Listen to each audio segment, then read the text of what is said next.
dunk. River Cree is also home to the Twin Rinks, where rec hockey and community teams come to play. Public skating available. Details at rivercreeresort.com. River Cree Resort and Casino. Excitement. Bet on it. Any project, commercial or residential, when you need metal and you want it cut or bent fast, this is the place. Metal Supermarkets. Huge inventory, amazing service, and free parking. Free. That's a pretty big deal when you're saving up for something special. Yep, only 3 more payments and this bad boy's mine. And the 1, and the 2, and Metal Supermarkets, the local convenience stores for. And maybe a little polka too. Southside, West End, metalsupermarkets.com. When you hit the ice, it's all about you and your skates. The stride, the feel, the glide, the power, the performance. Why trust your skates to a grinding machine, or even worse, a tournament parent in a parking lot? At Aligned Custom Skate Performance in Sherwood Park, the art of skate fitting and sharpening is customized to the athlete. Aligned Custom Skate Performance, where precision meets passion. Oh. Visit AlignedSkate.com to learn more. Sports 1440, Stingray radio station. CKJR broadcasts from West Edmonton Mall and Wetaskiwin. Download the free Stingray music app and listen wherever you go. Have your sports curiosity cured. Dorn puts it behind the net. Clean take out of the corner. Shot. The basket. Second one. It's up. 8-7. I can't believe I just said 8-7 on a Sunday night in Buffalo. A veteran of the sports reporting game for over 25 years. Makes something go away with his last. Manny Dunstone from the Granite in Winnipeg. Harden as the crowd starts to respond. Make it go away. And there they go. And he is the heartbreak kid. No more. Dunstone wins. Montana's pride. Breaking down Edmonton's favorite teams. And then stick exploded on Rasmus Anderson. Bouchard, little give and go try side. One extra pass to McDavid, and the Oilers couldn't get anything out of it. But then the puck got caught with the stick. Here score. What a break for Edmonton. McDavid to Draisaitl for the finish. And it's 3-1 on Leon Draisaitl's 34th of the campaign. This is Sports 1440 and the Kevin Karius Show.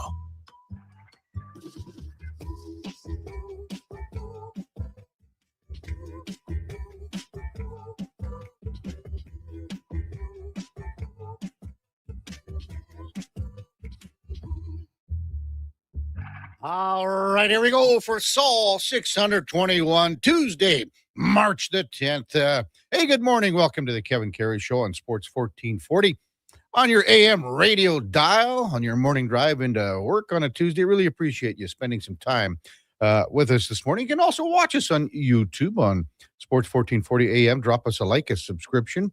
It's free. We're also on X, Facebook, Instagram, and Twitch. And as always, the streaming services are humming and humming on iHeartRadio, the TuneIn app, even sports1440.ca. And if you miss any part of any show, it turns into the many podcasts that are out there. Check them out on Apple, Spotify, Google, even Amazon. Please subscribe, select the auto download. You'll never miss a second of the show. And give us a text or a call. Same line, same number, 833-401-1440. It is game night for the Edmonton Oilers in Colorado against the Avalanche. We'll see what kind of irons the Oilers have in the fire for this one, because the Avs are obviously the best team in the league at 43-10-9, and they are smoking hot on home ice as well. The Oilers come in with a record of 31-25-8. On home ice, the Colorado Avalanche are 23-4-4. They've got a goal differential of plus 83. I was going through their whole roster yesterday. I think there's only one guy that's minus on the team, and it's a guy that was called up, playing maybe a couple games or something like that. Everyone else is obviously high in the pluses. And if the Oilers need any more motivation, they can just go back to November the 8th, where Colorado came in here and absolutely mollywopped, obliterated the Oilers to the tune of 9-1. Nathan McKinnon had 2 goals, 2 assists. The local product from Camrose, Parker Kelly, had a whale of a game, had 2 goals and 1 assist. If I'm not mistaken, the Oilers penalty kill unit that night was a perfect 7 for 7. Just imagine if Colorado had any inkling of a power play, where this team could be. I mean, their power play operates at less than half of what the Oilers' power play is. Colorado comes into this one at 15.8% on the power play with all of that talent and all of, with McKinnon and Natchez and Makar. How can it be at 15.8? Unbelievable. And Oilers come in at 32.8%. The good thing with the Oilers going into this game tonight is they've had decent success at Ball Arena in Colorado, 3-1-1 in their last 5, but they have not beaten one of the big 3 in the Central Division this year. They got pounded by really all 3 teams, Colorado, Dallas, and Minnesota. So if you are scoring at home and setting the bar and seeing what kind of a litmus test this is, you will not find more of a gauge of where this Oilers team is. And again, I was over at K97 doing my morning hit every day that we do with Pedro Panotsky, and he asked me, "What do you think? Like, what do you think the score is going to be tonight?" And I was like, I don't know what kind of feeling I have on this game. Could it be a 6-4 game, 6-3 game? Could it be where the Oilers again try to limit some defensive or some offense from Colorado and play a little harder defensively? I mean, Colorado and Vegas are 2 teams that aren't even close here. So I think a guy would have to lean. Everyone would be going with taking the over in this one, you would think. But we'll see how things progress as the game starts tonight at 8:07. Puck drop at 8:07. Should mention Connor McDavid. He's on such a heater when it comes to his play on the road. He's got an 18-game road point streak going. 11 goals, 22 assists. Wayne Gretzky, I think, has the record way back. I got to just make sure on that. It is 29 games in 86-87 that Wayne Gretzky had a road point scoring streak. More recently, Patrick Kane had 19 in 2018-2019. Timo Solani had an 18-gamer in 95-96. But for the most part, it's Gretzky, Lemieux, Pat LaFontaine had a decent one in the late 80s as well. So Connor McDavid riding an 18-game road point scoring streak. I should mention Troy Frederick, who's playing his best hockey as an Oiler without question. His best hockey as an Oiler since the Olympic break ended. Will play in his 400th game tonight. So he's got a couple of goals in his last 2. Well, he's got 2 goals in his last 4 games. So maybe he can continue this play and keep contributing here. Man, we got a jam-packed show and so much stuff happening this morning as well. Text again, 833-401-1440. Hey, got to get this one in. King of Fort Nasty says, "Good morning, KK, Duke, and Fenny, if he decided to show up." And Fenny's here, folks. He's got the thumbs up. Hey, that Dunstone celebration that Duke had in the intro reminds me of the time that the Duke realized they forgot to scan the 36-pack of green diesel at the bottom of his cart. Well, that wouldn't be that would be a massive celebration, but you would say you forgot to scan this, Duke. That's the kind I'd mention to the cashier, I would say, "Hey, did you get that down there?" And they'd be like, "You know what?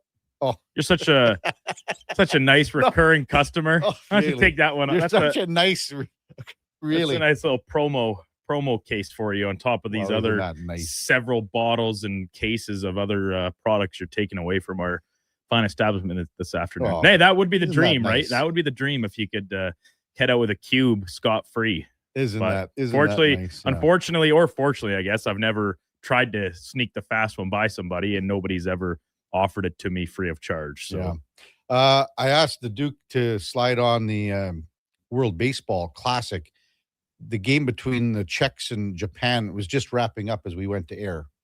But earlier this morning when it started, it's kind of a neat story because the chucker that started the game for the Czechs, his name's Andre Satoria, Duke, and he shut out Japan for 4 2/3.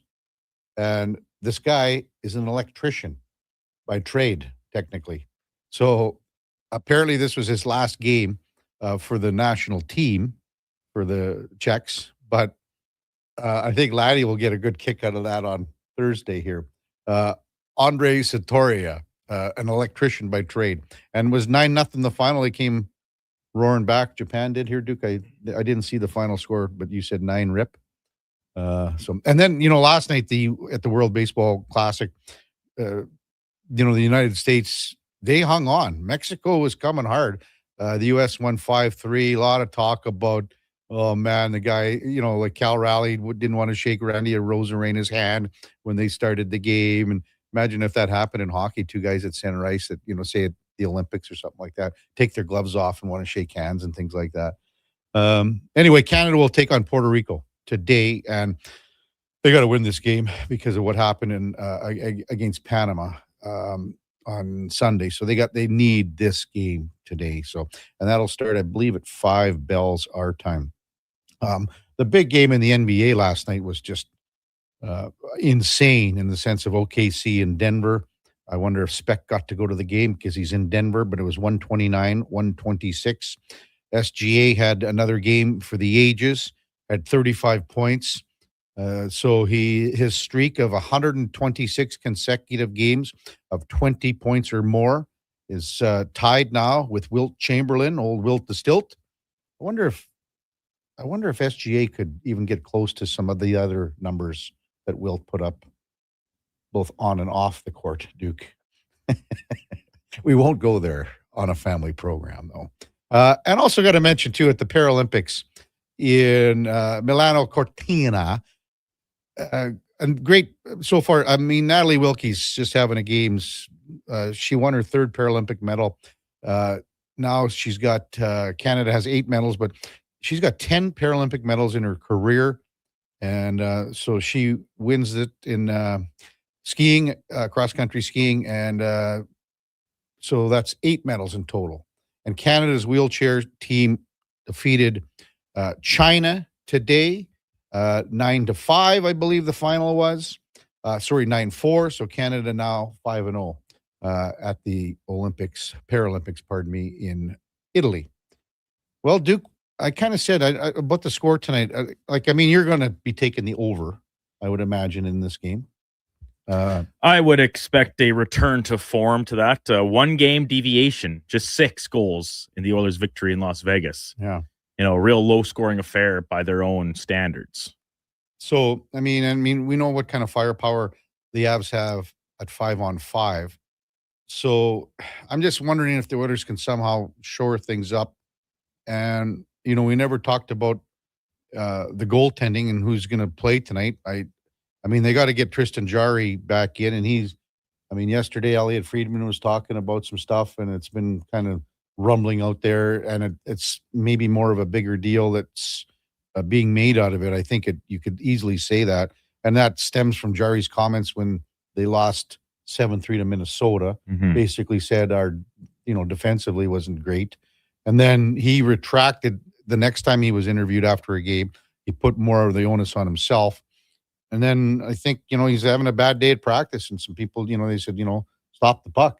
Mm-hmm. But I think like that happens all the time, Duke. You're always at practices. You're always, if you go back to the Gretzky days and how hard those guys practiced, because they always said, well, when we're going up against each other, it's going to be just as tough as when we're playing some of the best teams. Mm-hmm. And that's how they practice back in the day. And the difference now is you don't get that practice time. So sometimes I think players zone out at practice, Duke, because they don't have the frequency of it, and they don't have the amount of time that they spend, and they're tired. And I think honestly, on a day-to-day basis, when I don't remember like when you can string 2-3 days of practice together this year. It just doesn't happen anymore. So I don't know. What did you make of that? All of that stuff. Well, yeah, I'd only caught wind of it via obviously Friedman and his Later, the 32 Thoughts thing as the afternoon progressed, and then I caught Gregor chatting about it on his show, saying that it was a pretty big nothing burger in reality. That there was never any physical confrontation. It was just essentially, as you said, some of the guys came out to Jerry and said, "Come on, man! Like I know it's practice, but." Like make it a challenge for us here. You kind of just standing there like a fence post or something, to paraphrase what was their private conversation, or as private as it can be at a practice ring. But the point being, it's catching some tread around the rest of the world, and rightfully so, because Elliott holds such esteem in the hockey circles. But for those that were actually at the rink, Gregor, Speck, and others, kind of seeming like it's really not a big deal at all. So, well, and then it's funny because I immediately thought of you and I. We were thinking the exact same thing when we watched the replay of the Vegas Golden Knights game with Connor Ingram in net. And during warm-ups. They showed Connor Ingram in warm-up. And both you and I are looking at this and we're going, just put it at his chest here, man, because everything's going right by him. Everything's going in. And I understand it's warm-up and you just want to get a feel for it. Yeah. But that's happened many times. A lot of the time in warm-ups, you are hoping that they just shoot it right at you. Just so you don't have to move. Just let the puck hit you and, like you said, get a feel. But, I mean, hey, the NHL's a little bit different than my Tuesday night skates at Nate Arena. And I'm just thinking that we looked at each other and because I never noticed it in the game. No, me neither. No. And that how they put together a highlight package, they wouldn't have even showed that before. They would have had that, what they call on a not a wheel, but when you are recording stuff in the truck, basically you have things to pick from, and then you would put that out, and then the editor back at the station, in this case, I believe we were watching TSN, they end up putting it together because they have that video that people wouldn't have seen over the course of the first few minutes of the show.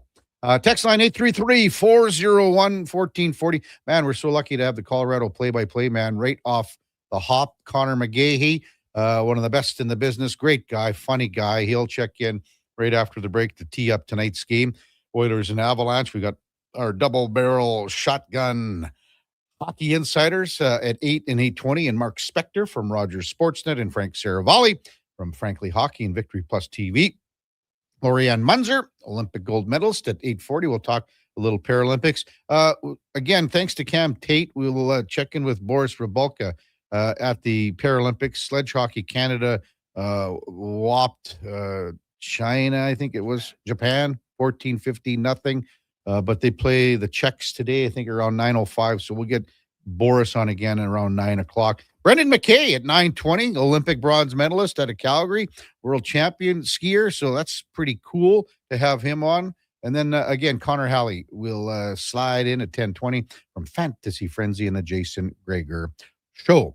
When we come back, Connor McGee, Colorado Avalanche play-by-play man on the Kevin Karius Show, presented by Sports Select on Sports 1440 AM radio. We're streaming on YouTube, X, Facebook, Instagram, and Twitch. The Deadeye return to Rogers Place. Saturday night, your Edmonton Oil Kings look to trap the Brandon Wheat Kings in Carbonite for the annual Star Wars game. Catch characters on the concourse for out-of-this-world selfies. Calmont Kids food combos for $10 or less. Plus, the Oil Kings will wear special Star Wars-themed jerseys that'll be auctioned and raffled off in support of Sorrentino's Compassion House. The Edmonton Oil Kings Star Wars game. Saturday at 7. Great seats at Rogers Place start at only $20 at oilkings.ca. Hey, Edmonton, did you know a local Play Alberta winner scored over $500,000 on Mega Jackpots Ocean Bells? Think about the season tickets you could lock down with that kind of cash. From major casino winners every hour to jackpots worth millions and hundreds of popular games to money that stays in the province, there's never been a better time to sign up for Play Alberta. Download the app today to get started with casino, sports, and lottery all in one app. Must be 18 plus to play. When you gamble, use your game sense. This is Andrew Walker, host of the postgame show on Sports 1440. After every hockey game this season, tune in and chime in as we talk about the game. It's all sponsored by Legacy Heating and Cooling. Don't get left in the cold. Visit legacyheating.ca. Heard of Uline? You know, the have-it-all in stock, ready to deliver shipping and industrial supply specialists. the company that does things for you that are unheard of, like keeping 41,000 items in stock in our own warehouses. With customer service reps on the line to get you what you need when you need it 24/7, 365 every time. Maybe you heard it here first. Want to hear more? Visit uline.ca. ULINE, your shipping and industrial supply specialists. Business owners, if rising electricity costs are cutting into your profits, there's a smarter way forward. Right now, federal clean technology tax credits can cover 30 to over 50% of the cost of a commercial solar system, delivering an immediate return on your investment. And in Edmonton and Sturgeon County, the Commercial Clean Energy Improvement Program offers long-term financing for up to 20 years, making solar more affordable than ever. Lock in lower energy costs for decades and strengthen your bottom line. Visit GreatCanadianSolar.com to get started. Crave presents a new must-see original crime drama. You think you can just walk away with drug money and nobody's going to come find you? The Borderline. You killed my friend. Set along the Thousand Islands border, a cop blurs the line to protect his past. I'm going to keep you out of jail. Starring Stephen Amell, Tamara Podemski, Hamza Haq, and Minnie Driver. Did you catch the bad guys? I always catch the bad guys. The Borderline. Stream now, only on Crave. Subscribe at crave.ca.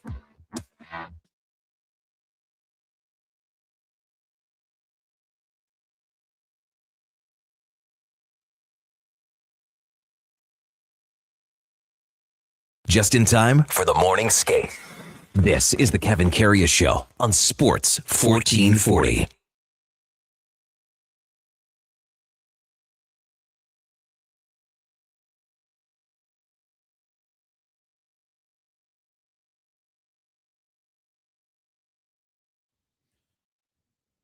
All right, welcome back to the big program. Kevin Karius Show is presented by Sports Select. And playing Sports Select is so easy. Visit sportselect.com and generate a QR code or check their how to play videos for step-by-step guidance. It's sportselect.com, 100% legal. You got to be 18 plus. Please play responsibly. Just waiting the arrival of Connor McGee, Colorado Avalanche play-by-play man. I remember a couple of years ago, I brought him up a little snippet of Irish whiskey for around St. Paddy's Day that we were given by the Ulsterman. And Sean's going to be coming on a week from today. The Ulsterman from, he brings in the best Irish whiskey you can bring. And we'll have a little sampling, I think, next week, probably around 10 o'clock. Might as well have one when the con man slides in at 10:20. So anyway, I think Connor McGee really enjoyed that little shot of Irish whiskey. Before we get to Connor, man, there were so many massive moves in NFL free agency yesterday because it just went. And I mean, you can talk about the tampering the window and everything like that. Let's be honest. I mean, it's just like the CFL. Do you have these contracts worked out well in advance, and then they just get, announced? But I mean, the Carolina Panthers, when you think about what they're building there, they got some pieces on offense that are young at quarterback, receiver, to be honest, even at running back with guys like Chuba Hubbard and guys like that. But, they went to shore up their defense yesterday. They got Jalen Phillips, paid a lot of cash for him, $120 million at 4 years. And then they also grabbed Devin Lloyd, 3 years at 45. So they're really trying to get things going on their defense straight ahead of what they think their offense can start to turn the corner and be a little more aggressive and things like that. So how are we making out with Connor McGee, Duke? Just waiting still. Okay. Just waiting. Well, he's probably still in bed. Who knows? Might as well bring in Josh Fenwick after yesterday's debacle of monumental proportions. Did you at least watch the OKC Denver game last night? Yeah. No, game of the year. Game of the year. Game of the year. It was awesome. 129-126. It was, yeah. Just SGA at 35. He was one board short of a triple-double. Mm-hmm. Just an absolute slugfest between SGA and Nikola Jokic, which is awesome. And, we saw these teams meet in the playoffs last year, and Denver was really everyone said that was the NBA Finals because whoever came out of that series was most likely going to steamroll over everybody else in their path. Yeah. Which didn't end up to be fully true because personally, I thought the Pacers were going to win. But yeah, last night, it's all time. Yeah. All time. Clippers beat the Knicks last night too. I was seeing that. Surprised at that. People keep calling them the no-name Clippers. I'm like, they still have Kawhi. They have Darius Garland. Like, they have good players on their roster. I don't know why you'd be calling them the no-name Clippers at any point on any night. I think they could beat the best. Did you get some sleep last night? I did, yeah. After the Sunday night special or whatever you want to call it. Yeah, I did. Did you? You feel refreshed? Not at all. I still woke up at what my body thinks is 4:30. Hey, listen, a lot of the listeners were very concerned about your well-being. Fair enough. Thanks for everyone's concern, They were very I guess. concerned, man. We had at least a half dozen texts come in. The con man, when he called me yesterday, he thought like my car was flipped upside down and I was about to go to the hospital. We all did. Time now for the game of the day. Brought to you by St. Albert Dodge, where clear out on the remaining new 2025 Jeep Wrangler Saharas continues. The Sahara package is our best seller. We've got a great selection to pick from, starting at $59,900, expecting them to go quite quickly too. So come in and come in quick before they are all gone at stalbertdodge.com.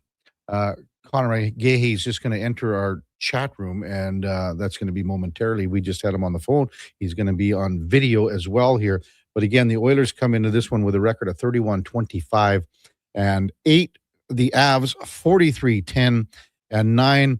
And one stat that we'll be talking about with Connor is, the power play and how, with the talent that this team has, they're operating at, half the efficiency of where the Oilers are at 15.8%. Now, if you look at how the lines were set up the other day, I think Nazem Kadri played a little more wing than center because they're so deep at center as it is. With McKinnon and Brock Nelson's having a great year. They traded for Nicholas Waugh as well, and that allowed them to push Jack Drury down to 4C. So there's still opportunities here for Kadri to, obviously he can take faceoffs and things like that, but maybe they'll be running Nazem Kadri with Natchez and McKinnon to start things out of the hop here on a line, because that gives them the opportunity to throw Nichushkin and Nelson together. They got depth.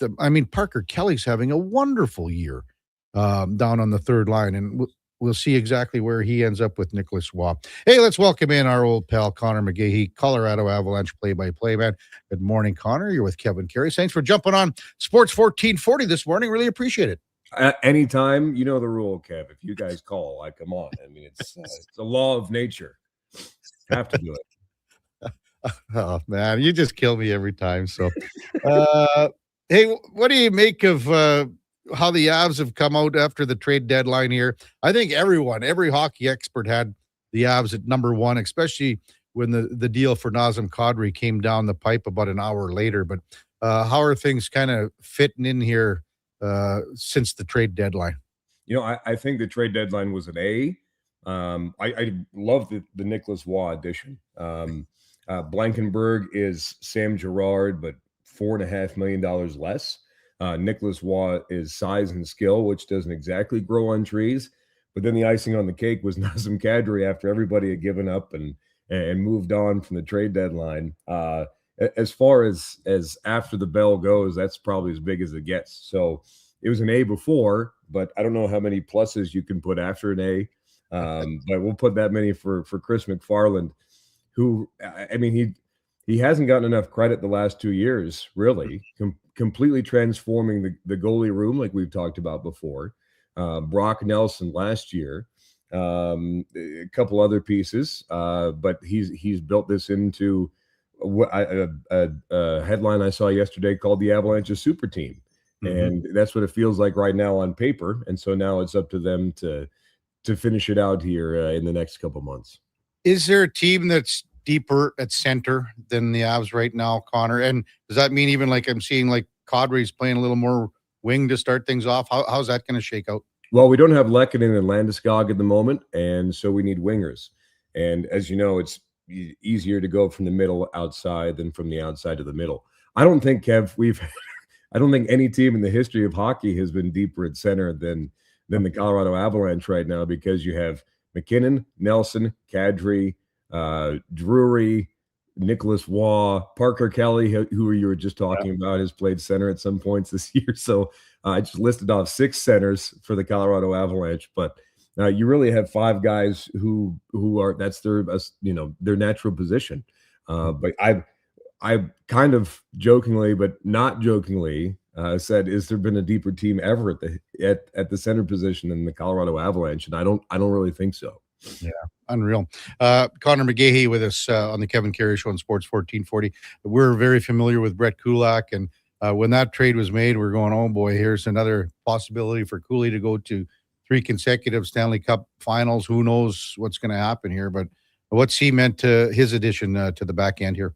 It's exactly what the Avalanche needed, because I mentioned Blankenberg and Sam Girard earlier. That mold of defenseman is something the Avalanche have had plenty of over the years. If you go all the way back to John Michael Lyles and then Tyson Barrie, so on and so forth, that model of defenseman has been no problem for the Avalanche. What they needed is a little more versatility and somebody who can block shots. I think in the first 4 games, Kulak had 10 blocks, which is necessary for Colorado. We mentioned size with Nick Waugh on the front end. You needed a little bit of that on the back end. You have Manson and Brett Burns as a second D pair, but it doesn't hurt to have the player who's played in the most playoff games in the last 2 years on your back end, versatile, a guy who played with Bouchard there in Edmonton, a guy who can play with Letang, Carlson in Pittsburgh, and he's even gotten some shifts with Cale Makar here, and he doesn't seem out of place whatsoever. So it was a need for Colorado, both financially. Sam Girard cost $5 million. And then on the ice, Kulak getting his second point. I thought he got his first goal on that game tire versus Minnesota on Sunday, but it ended up being an assist to Nick Waugh. But he had 10 assists in the entire season. He's already got 2 helpers with Colorado here. So it filled a need on the Excel spreadsheet, and it also did on the ice too for the Avs. So has he, you just mentioned he took a couple spins with Cale Makar, but has he been with Malinsky more? Has he moved around? What's it been like here? Yeah, it's been a third D pairing for him mostly. It's been Kulak and Malinsky, but he's out there on the penalty kill. They put him and Manson together a couple of times, him and Burns together a couple of times. So he's played with everybody, and again, has felt incredibly comfortable with everybody too. So I've been more than impressed with Brett Kulak here in Colorado. Yeah. You mentioned a couple guys in Landeskog and Lehkonen. What's the status for them moving forward here, Connor? They're still listed as week to week. Jared Bednar described Landeskog's as lower body, an uncomfortable one. You can go back and look. And then Arturi Lehkonen, a little bit more of a mystery. Monday in Los Angeles, there was a play in front of the net that involved the puck, I think, and he left the game, didn't return after about 6 minutes. So still week to week for both of them. I think they're expecting them, and Logan O'Connor, by the way, who hasn't played a game all season. He had some complications with an off-season surgery and a couple of follow-up instances or situations after that initial surgery, but he could be back and should be back too. So that makes a decision you have to make on your fourth line with UL Kiviranta. Your fourth line is likely going to be Parker Kelly, Jack Drury, and Logan O'Connor, which for me is one of the toughest fourth lines to play against in the National Hockey League. So O'Connor could be back very soon, and they're expecting Lehkonen and Landeskog back before the regular season ends. Yeah, well, every time you come on, Connor, we talk about Parker Kelly because he's a local guy out of Camrose here, and I've been following him a long, long time. And there was some like kind of joking around about his contract. What was he saying with Nathan McKinnon? Something to the effect, "Man, I signed a terrible deal." Or how did that go? Yeah. It's like it's a terrible contract for me. I mean, his previous career high in goals was the last 2 years at 8. He did it with Ottawa, and then he did it 8 with the Avs last year. Yeah. And he's just found a new level. I don't know if that's because of his Taylor Swift obsession and a new album. I don't know if that's propelled him into the stratosphere that he is now. Just got married over the summer up there, and you couldn't ask for a nicer guy. You really, everybody loves him, and he could single-handedly hold the room together if he needed to. But Parker Kelly has fit in here like a glove, which is what earned him that terrible 4-year contract here with the Avs. Well, at least he doubles his salary for next year, doesn't he? So that's right. Exactly. Connor McGee with us on the Kevin Karius Show here on Sports 1440.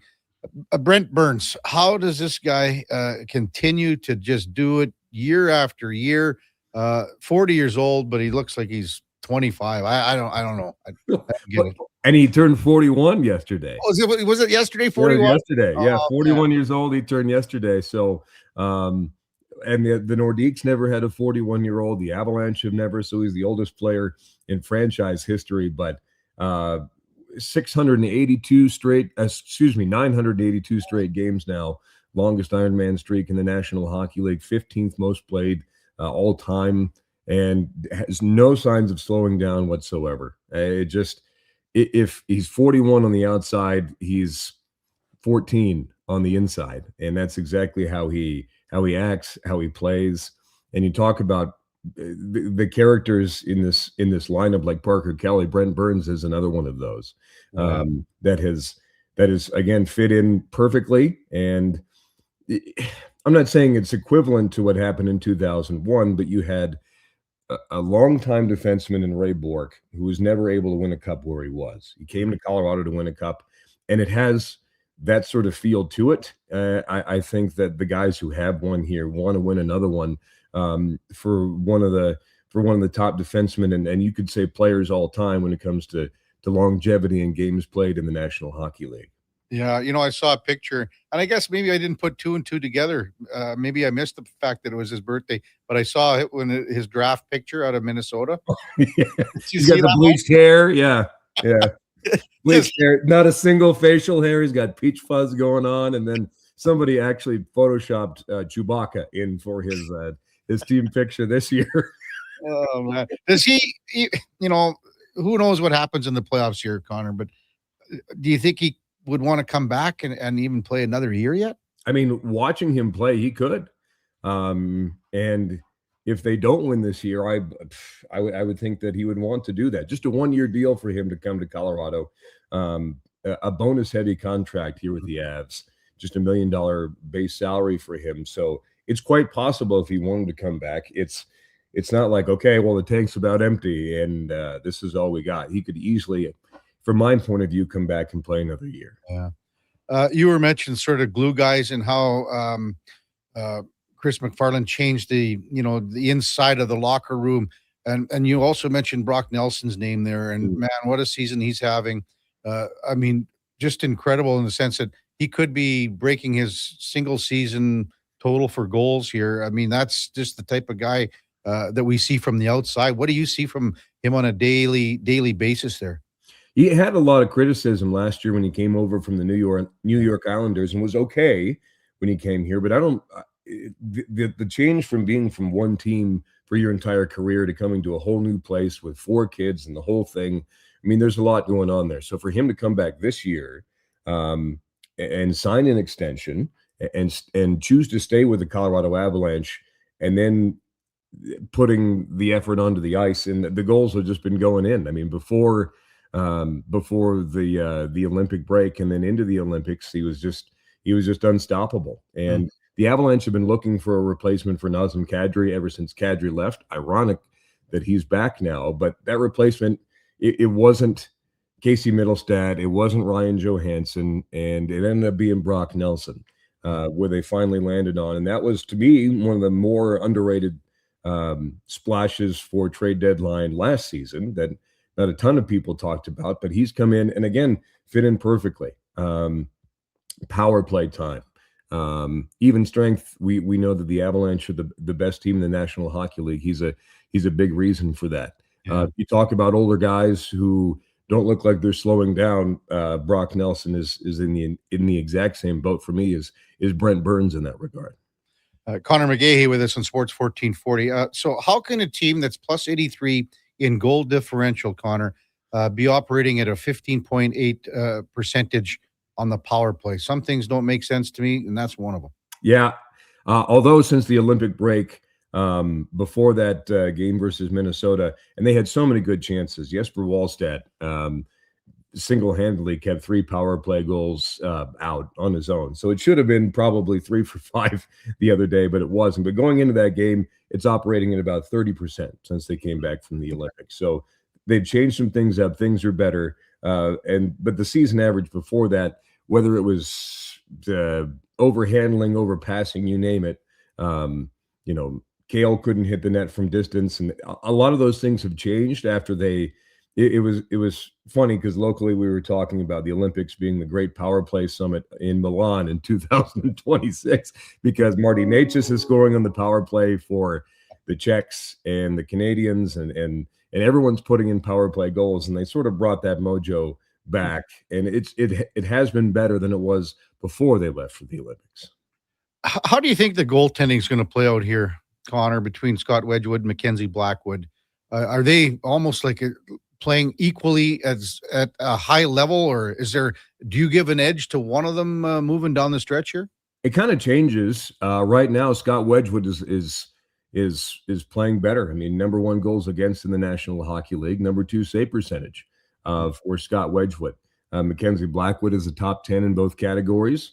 Blackwood started that game in Dallas on Friday, ended up getting pulled after allowing 4 goals on 11 shots. And then it was Wedgwood who came in, didn't allow any goals in the rest of regulation and overtime, got the shootout win with 2 miraculous saves. The photos are works of art in that instance. He comes back and he gets the shootout win versus Minnesota on Sunday too. The good news about the Lumberyard is that they've played together before in Jersey. They are friends. They support each other, and they're kind of interchangeable. And if you think back to the 2022 team that won the Cup, you had Darcy Kemper as your starter. We mentioned Ryan Johansson earlier. Remember the stick through the goalie mask from Ryan Johansson, and he was out.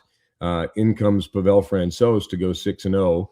I don't mean to do that at the hands of the Edmonton Oilers, but it's what happened with Pavel Francouz, and the Avalanche go on to win the Stanley Cup. Kemper and Francouz had this excellent relationship where the goaltending position was interchangeable, and I feel like that's the case now with Mackenzie Blackwood and Scott Wedgwood. Don't know yet who will get the start tonight. We'll find out at morning skate, but the way that Wedgwood has been playing, it would be hard to not start him against the Edmonton Oilers tonight. Yeah. One last one for you, Connor. What kind of game do you think we'll see tonight? You remember when you were here last and it was 9-1 and it was a total blowout, and the Oilers are trying to tighten things up defensively. We saw a little bit of that on Sunday in Vegas, but what do you think we'll see tonight? Every time I try and predict Avs and Oilers, it's always the opposite, but it's always entertaining hockey. We all poo-poo when you have to play the Islanders and the Hurricanes, and we played Anaheim here a couple weeks ago where they were missing half of their team, and it was just get the puck and dump it out. It wasn't very exciting. The one thing you can always count on with Avs and Oilers is that it's entertaining hockey. So I would think that coming off that win in Vegas the other night, Edmonton knows their spot in the Pacific Division. Home ice is critical, and this is not going to be easy for the Avalanche. I think this feels like a 4-3, 5-4 hockey game tonight. So watch it be a 2-1 game.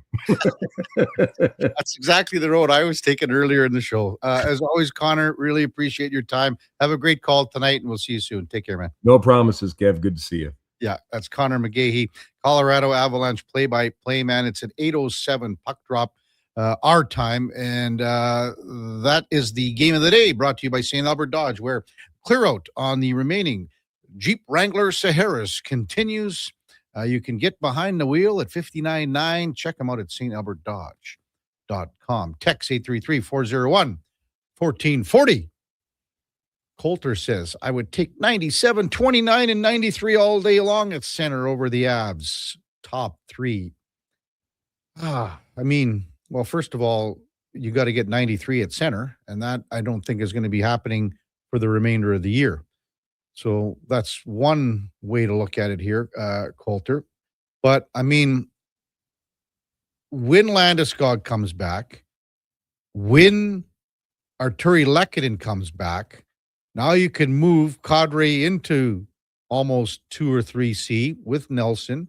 Nicholas Waugh, if he's your fourth line center, I mean, that's a stacked line. And as Connor said, if you're rolling out Nicholas Waugh and Parker Kelly, and then you figure out who your other winger is on that line, yikes. I mean, that is a powerful line when it comes to your fourth line. So I get your argument. You got Connor, you got Leon, but the simple fact is that I don't think we're ever going to see Ryan Nugent-Hopkins play center as the season progresses here. Having said that, well, maybe tonight and maybe moving forward, you'll see him taking more draws. That'll be something that Mark Spector and some other reporters talk about at the morning skate today, because Connor McDavid didn't take any faceoffs, and maybe his hand, wrist, whatever, arm is bothering him a little bit after the Olympic tournament. But that gives, at least they have an option where you can move over a guy to take faceoffs, take draws on that top line. When we come back, we'll get to more of your texts, 833-401-1440. It's the Kevin Karius Show, presented by Sports Select with the Duke of Delburne and Josh Fenwick on Sports 1440 AM radio.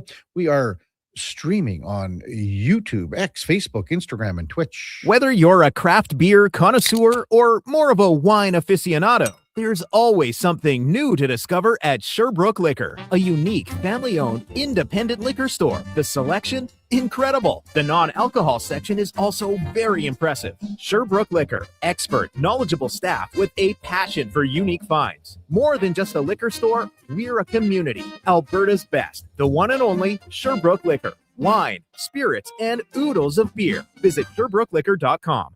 At Hughes, it's all about getting in and out quick and clean. No cash, no problem. With Hughes' new tap and wash system, all you need is your debit or credit card to get your vehicle sparkling clean. Find us at HughesCarWash.com. Booster Juice is going crazy for hazelnuts. No, not crazy. Nuts. Booster Juice is going bananas for hazelnuts. I mean, there are bananas in smoothies, but that's not the point. Banana juice is booster for hazelnuts. What? Just stop. Booster Juice is going nuts for hazelnut. Introducing the Nutty Monkey Smoothie, Holy Hazelnut Acai Bowl, and Nutty Booster Ball, all made with rich, creamy hazelnut spread. Try them today, only at Booster Juice. Canadian born, blending since 1999. Need a new ride for road trips, errands, or just life on the go? Go Auto offers a massive selection with over 15,000 new and used vehicles to choose from. With over 70 locations across Western Canada, finding your next ride has never been easier. Whether it's a roomy SUV for the family, a sleek car for the open road, or a rugged truck for your weekend adventures, you'll find it here at a price you'll love. Explore thousands of vehicles today at goauto.ca. Don't let equipment failure stop you cold. At AWS Welding in Nisku, our factory-trained service techs are on hand for all welding equipment repairs. We're a full warranty center for Miller, Lincoln, and ESAB, and we service all makes and models. Proper, regular service extends the life of your gear and keeps it running at peak capacity. Don't wait for a breakdown. Book your service appointment today at aws.ca. AWS Welding. Our welding keeps you working. This hockey season, before every game, check out the pregame show with Andrew Walker on Sports 1440. It's brought to you by Titan Supply, your only source for rigging, lifting, and hauling products. Visit titansupply.ca. Alan Olson Auctions presents the unreserved auction for Will's Welding of Ponoka. Online bidding is still open for a few more hours today at alanolsonauction.com. Bid on 2 one-ton portable welding trucks, telehandlers, a huge selection of new welding supplies and rods, plasma cutters, welding tables, power tools, metal racks, and so much more. For more info, call Alan Olson Auctions at 403-843-2747 or visit alanolsonauction.com. Winter snow and ice are nothing to fear when the Lawnmower Hospital's in your corner. Keep pathways clear of snow with the Echo PB770T backpack blower. Or go even bigger with the huge PB9010T. Right now, buy select commercial walk-behind PCS sweepers and get the Echo PB 9010T for free. The Lawnmower Hospital has pet-safe, plant-safe ice melt, too. Visit lawnmowerhospital.com. The Lawnmower Hospital.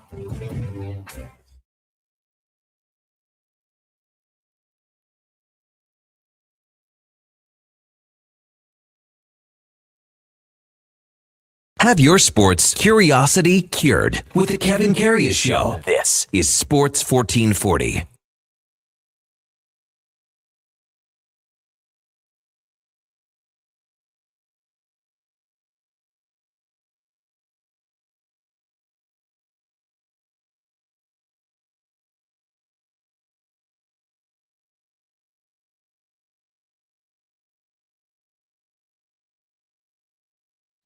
All right, welcome back to the big program. 7:49 in Edmonton. Kevin Karius, Duke of Delburne. Josh Fenwick with you here on Sports 1440 AM radio. Text line 833-401-1440. Big Jerry says, whoa, boys, settle down. Colorado, they're good, but they're not the 84 Oilers. Let's see how they do in the playoffs first. Well, they've won one playoff series since they won the Stanley Cup. So Jerry's onto something there, but they've never been this good, this deep. And then he said, what about Goalie?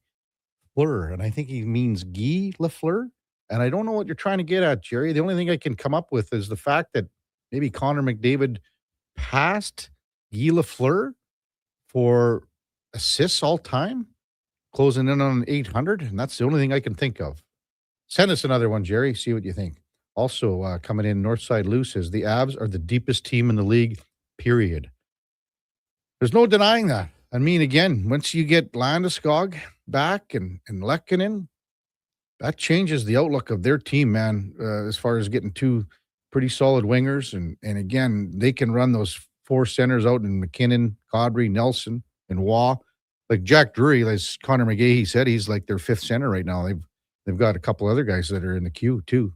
And defensively, they changed the makeup of that, with Girard being a little smaller. I mean, Brett Kulak's not a massive guy here. He's your standard, 6 foot, 6'1", 190-pound defenseman, but he's a little bit bigger than what Girard is.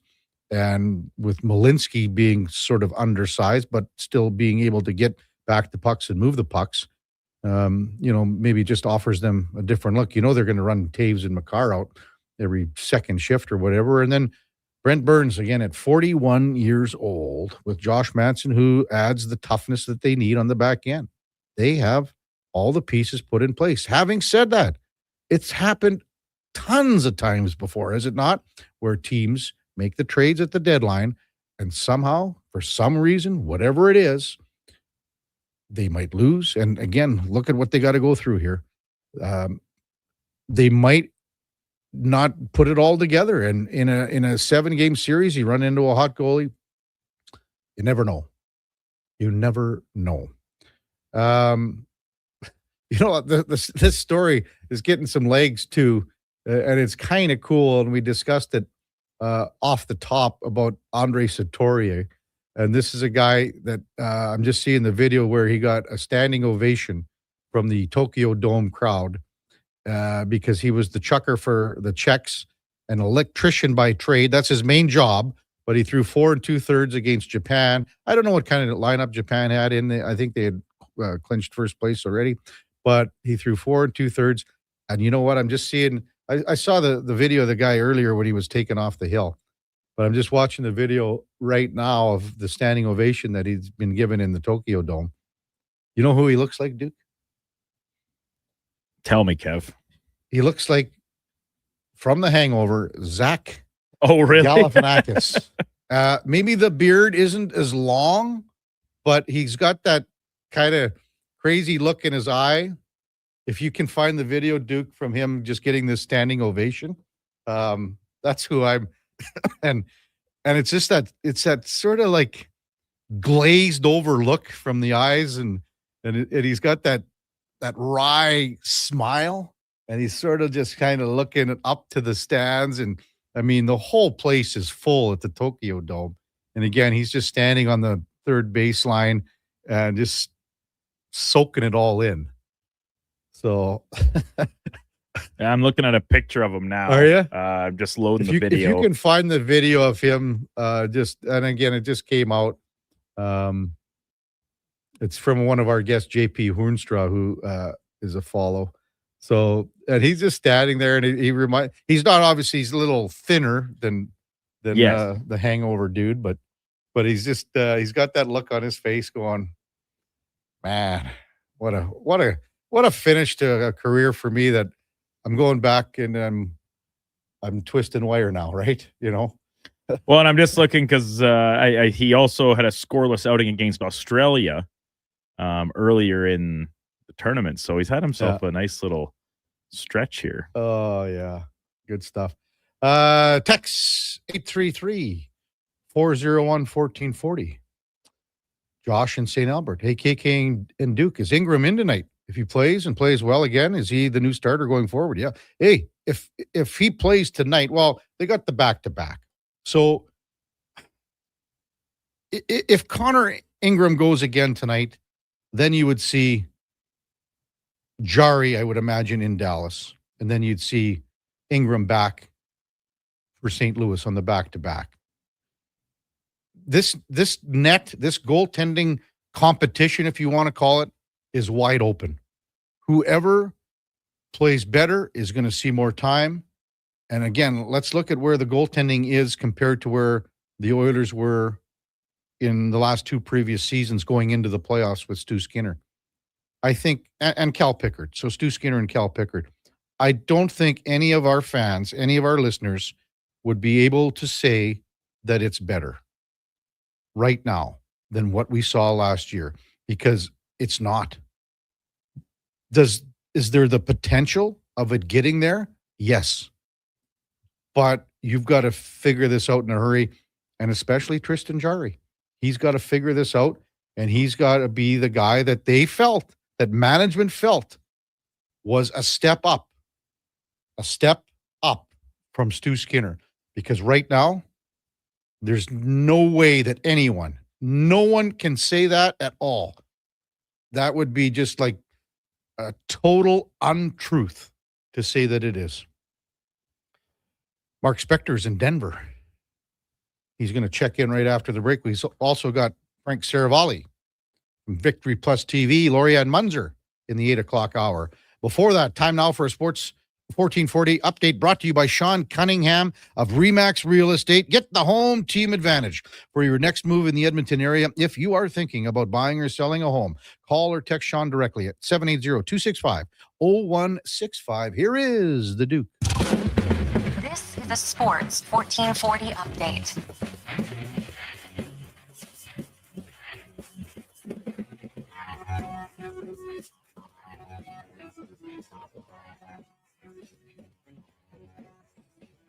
Five games last night in the NHL, starting with a matinee affair with the Kings. Win over Columbus 5-4 in overtime. Rangers top the Flyers 6-2. Caps get past the Flames 7-3. Blackhawks beat the Mammoth 3-2 in overtime. And James Reimer, the first shutout as a member of the Senators. Ottawa takes 2-0 over Vancouver. In the association last night, handful of games there as well, with Cleveland beating Philly 115-101. Brooklyn gets over Memphis 126-115. Utah tops Golden State 119-116. The Clippers top the Knicks 126-118. And in a thriller, OKC, led by 35 points from Shai Gilgeous-Alexander, beats Denver 129-126. NFL offseason and free agency's legal tampering period continuing. From this morning, cornerback Greg Newsome, the second, reaching a deal with the New York Giants up to $10 million on a one-year deal. And from earlier on this morning, Packers adding former Chargers cornerback Benjamin St. Juste. From the World Baseball Classic this morning, Japan beat Czechia 9-0. And last night, the United States topped Mexico 3-2. Off the field, Philadelphia Phillies locking in lefty Jesus Luzardo to an extension after he was set to become a free agent at the end of this year. 5-year deal worth $135 million. Coming up in hour two, the Kevin Karius Show. We'll be joined by Sportsnet's Mark Spector, Frank Seravalli from Victory Plus TV, and Olympic gold medalist Lorianne Munzer. I'm Brandon Douglas at your Sports 1440 update. Sports 1440 in West Edmonton Mall and Wetaskiwin. CKJR is a Stingray radio station. Download the free radio player app and listen wherever you go. Getting in on the sports action you want is as easy as playing at sportselect.com. Simply make your picks online, generate your QR code, and lock in your bet at your local Lotto Spot retailer. Then sit back, watch the game, grip your chair, and high-five anyone nearby. Every bet is 100% legal with the chance of winning cash in hand. Sports Select. When you're ready to play, bet on the original. Must be 18 plus to play. Play responsibly. It's Truck Month at Wolf GMC Buick, and we know trucks. And we have the best deals of the year right now. Some have 0% for 4 years. We have 0% for 6 years. That's on our #1 selling GMC Sierra half-ton crew cab, or the Elevation, the AT4, or Denali. Yep, 0% for 72 months. And Costco members get an extra discount on some of our SUVs. Pop in today and drive away smiling.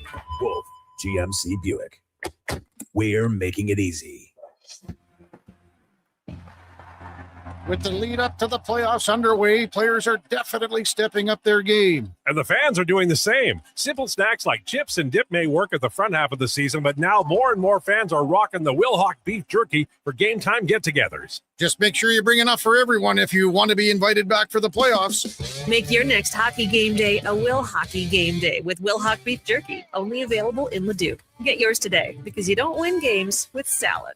Whether it's a house, a gas station, an apartment complex, or any new building going up above ground, the work always starts below ground. And that's where you'll find GS Construction. GS Construction ensures the first step, relocating utilities, installing new ones, and building the underground systems, is taken to make progress possible. But the work can't start without you. GS Construction is currently on the lookout for experienced top men, pipe layers, and operators. To apply, visit gsconstruction.ca.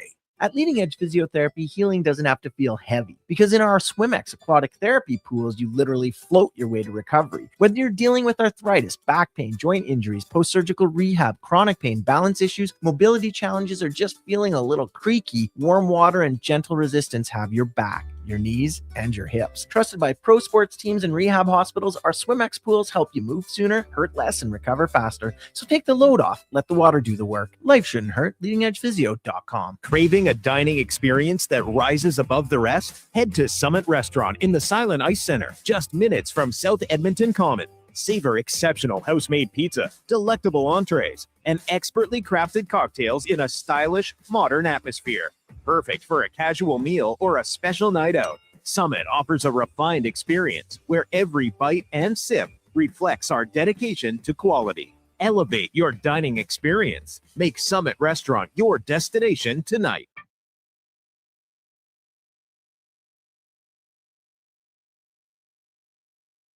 Sports 1440. All sports, all day. On YouTube, Facebook, and X. Thanks for listening to Edmonton's sports leader.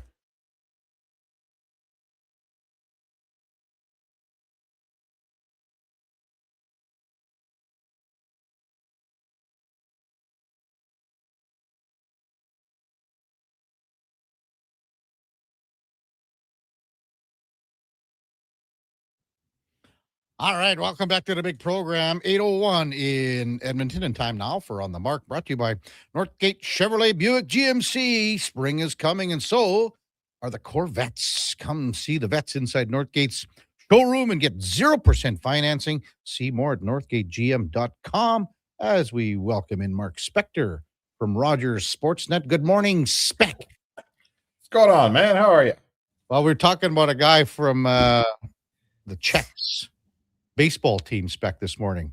Who's He that? reminded me of you, to be honest with you. Ooh, that can't be good. How No, many home runs did he give up last night? Oh, no. It was this morning. They played Japan. This guy's name is Andre Satoria. Now, this was his last game to as a pitcher for the Czechs. He threw 4 2/3 innings of shutout ball. Now, the thing is, the dude is an electrician. So he's going back to Czech, and he'll be, splitting wires. And What's he playing in the Sunburst League back there or what? I don't know, but they gave him a standing ovation, Spec, in the Tokyo Dome. That's awesome, man. And when we get off this, Spec, you'll have to go to the video and check it out. He looks like that Zach Galifianakis from The Hangover. It's actually a cross between Galifianakis or the caddy from Happy Gilmore. Wow, didn't Canada pull some Quebecer off the farm to close for them the other day? Hadn't pitched in 3.5 years. Well, I don't know if that's the big maple you're talking about, James Paxton, but if you saw his throw to home plate, you would think that he was just pulled off the farm. No, a closer. I forget his name. The guy that finished the game the other day, a French pitcher, pitched the big leagues years ago and then went back to normal life. He runs a farm in Quebec, and the Baseball Canada called him and said, "Hey, we need an arm." He says, "Yeah, okay, I'll come over." Eric Gagne. Yeah, I don't know whatever happened to him. Well, I saw him throw in New York. I was at a game at Old Shea Stadium. Maybe it was the New. I know it was City. It was City, and he was throwing for Milwaukee at the time. Okay. And he was kind of on the end of his career. But remember, he had like those 70 saves when he was with the Dodgers, I believe. So he was a product of the pharmaceutical industry, is my recollection. Yes, he was. Yes, he was. Baseball was a little messed up on that for a while. Yeah, with this from Denver. What time did you get in last night? Did you get to do anything last night? I went out. Actually, I went out with everybody knows Scott Burnside, old writer out there. Burnsy, his son's going to law school here, so I took him out. We watched. Went to a real good sports bar. I actually kept an eye on the Nuggets and OKC. What a killer game that turned out to be! Exactly. Told you to go to it. Shot. Yeah. So had some fun, had a few laughs, talked some hockey, watched a little hockey, saw Vancouver lose again. Man, that's tough out there. Holy cow. They just can't wait for the season to be over. And then, to be honest with you, is next year going to be any better? Listen, I've always said that the easy part of a rebuild is getting rid of everybody. Like anyone can get rid of a bunch of players and try to bring in the draft picks. And hopefully you identify the right prospects if you're trading for live bodies. But first of all, it does take a little while. Like I read some stuff in Calgary that, okay, the rebuild's done. Let's start building up. And I'm thinking, well, hang on here. Like they did a nice job. Conroy did at the deadline, I thought, but they still have Coleman. He's going to be a guy they trade out next year. They still probably, I don't know, maybe Backlund's like Nugent Hopkins and just spends the rest of his career there. But at some point, Backlund might say, hey, man, I'd like to be a third line center on a team that can win here because he's not going to be around when Calgary's good. They got Huberdeau, who they'd trade in a heartbeat if someone would take him. So I'm not sure the teardown happens as quickly as Vancouver and Calgary might like it to happen. I think it has to last a while, don't you? Yeah, I'm with you on Backlund. He's got 2 more years because he signed an extension that kicks in next year. That's for less AAV. So I think the plan and you gotta have someone that's there that can be that bridge for some of these younger guys that are coming in, but they still got tons and tons of work to do. I think that it has to go probably south before it goes north. It's the hardest part of the rebuild is surviving. Like when you flip the switch and you go, okay, we're doing it. And you trade the best things you got and you get all these draft picks, which is usually how it works, right? Okay, great. So now we got 1 million picks in the next 3 years, and you look at your draft board and you go, oh boy, we got all these picks. But then there's the time between now making the picks and the picks actually, however many of them actually show up on an NHL roster. And that's like at least 5 years. Exactly. That's a 5-year window. Calgary's got a ton of picks, so they're doing it right. Like, this isn't me. I'm not criticizing them. But there's a 5-year window by that pick in 27 and 28. That kid's 16 and 17 right now.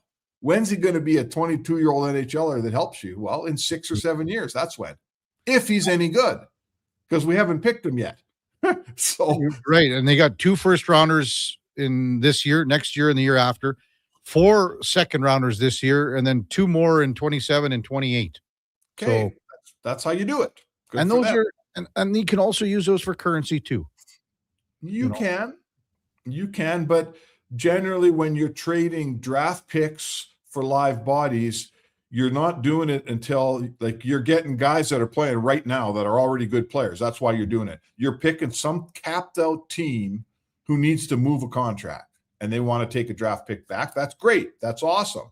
But you can't make that trade, Kev, for like 4 or 5 years from now, because what are you going to bring in a viable 28-year-old right now? What's the point?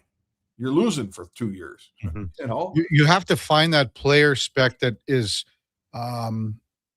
bridgeable for another team, that team goes, we can't really afford to go long-term on this guy, and we can't afford a higher AAV, and maybe we might have to make something happen and acquire some picks. So you got to hunt those guys out. Yeah, and what if you did what Armstrong did and you found a couple of younger players as group twos? Like, that never happens, but that's on the table. You could try that, find that. So listen, like, there's lots going on in rebuilds, but the one thing that isn't going on is expediency, right? It's a 6-7. If you're good at it, like Anaheim's been, you miss the playoffs for 7 years. That's a good scenario. You know, look at Washington. Everyone said, oh my God, they rebuilt in 1 year and they're great again. Yeah, they were good for 1 year. This year, they're pretty average and they're probably going to miss the playoffs. Mark Spector with us in Denver ahead of tonight's Oilers Avalanche game. The last time these two teams met, Spec, it was a blowout at Rogers, 9-1 the final. The interesting stat of that whole game, Spec, was that the Oilers' penalty kill was 7 for 7 that night. Oh, were they? Yeah, never gave up a power play goal. We had Connor McGee on just before you, Spec, play-by-play man for Colorado, but he says that since the break, the power play for Colorado's been better, but it's still operating at half the percentage of what the Oilers is, which is really good at 32.8. Colorado's at 15.8. It's hard to believe that they never had much power play success this year with the talent they have. How can they have a 16% power play with that first top unit? Yeah. Right? Like, that to me is with Natchez and McKinnon and obviously Makar. You got as good a quarterback with as good a shot as anyone else has in the whole league. You know, it's funny because I watched the Oilers power play in Vegas, their first power play the other night, and they passed up a couple shots to make extra passes, and they didn't score. And I thought, you know, I was critically thinking, oh my God, you guys, you got to take that opportunity. You got to shoot the puck. Like, what are you doing here? And then I looked at the stats just to be sure. And yes, sure as heck, they're the best power play in the league. And I thought, well, you know, it's not always good business for some dumb sports writer to criticize the best power play in the league and instruct it on how to be better.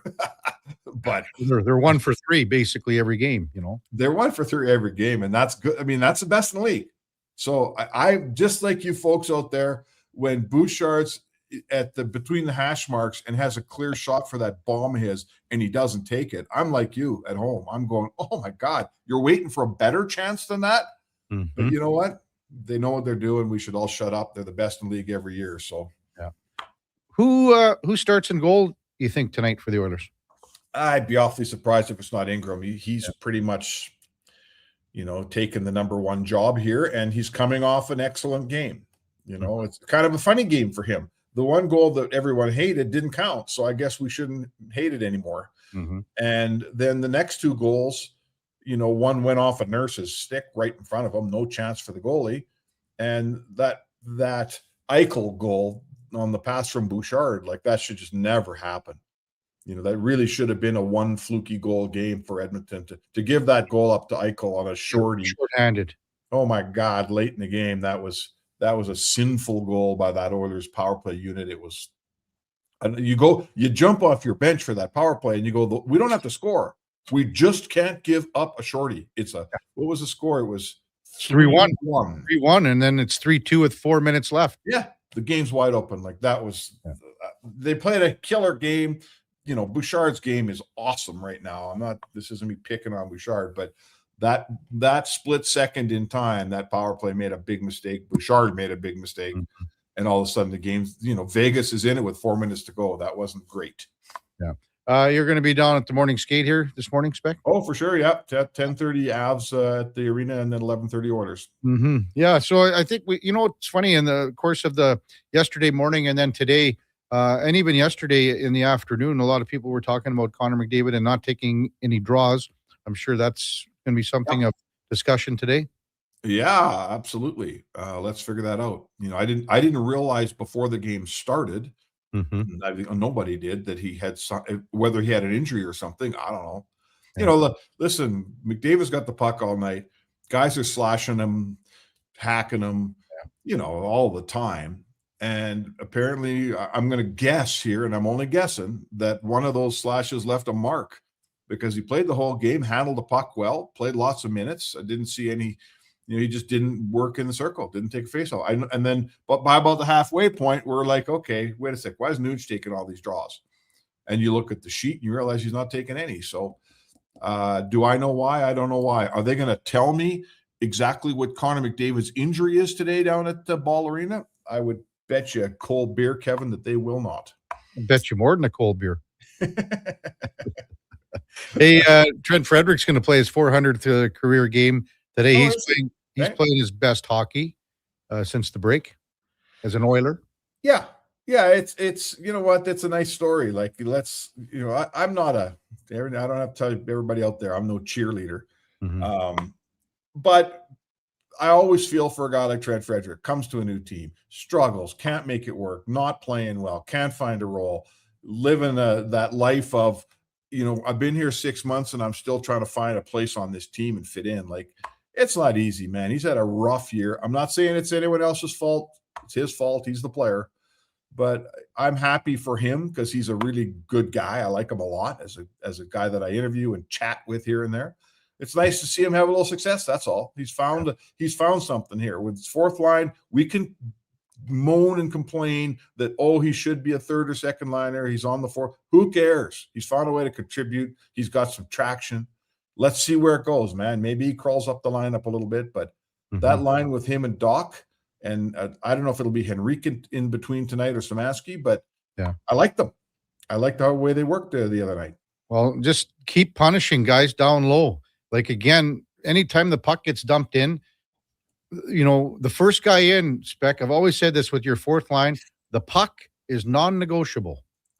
Puck is non-negotiable. Don't even worry about it. And the second guy can figure it out from there. Because if the first guy does something with it, there's a pretty damn good chance that he's not going to be able to make a play anyway. Yeah. Run that D-man, run him through the boards, and then your F2 and F3 can figure it out from there. That's how I've always looked at a fourth line. So I totally agree. And the Oilers haven't had enough of that on their fourth line. Yeah, exactly. They've had older guys on their fourth line, and older guys aren't bangers. Yeah. If you're telling me that I'm a hockey coach and I'm looking for bangers, I'm looking for young guys. Yeah. And a guy like Colton Dock is a perfect example. Here's a guy looking for a foothold on a good team, trying to establish himself and have a career in the NHL. He's got one season under his belt here. And I would say to you that, his spot on this team isn't totally guaranteed. He's got to go out and earn it. And how's he going to earn it? He's going to earn it by banging guys. What they said about him in Chicago looks like it's true. When he gets the puck in a corner or along the wall, it's hard to get it back from him.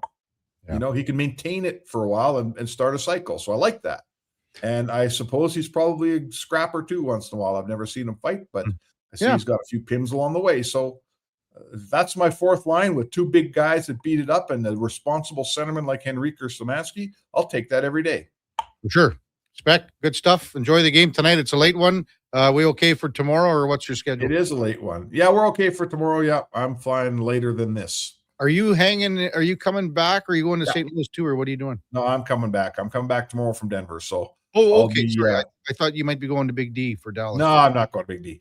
So I'll be fine the rest of the week. No problem, buddy.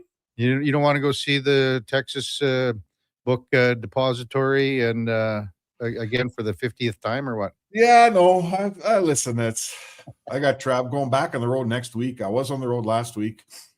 It's a nice, easy flight home from Denver tomorrow. It's going to be one segment.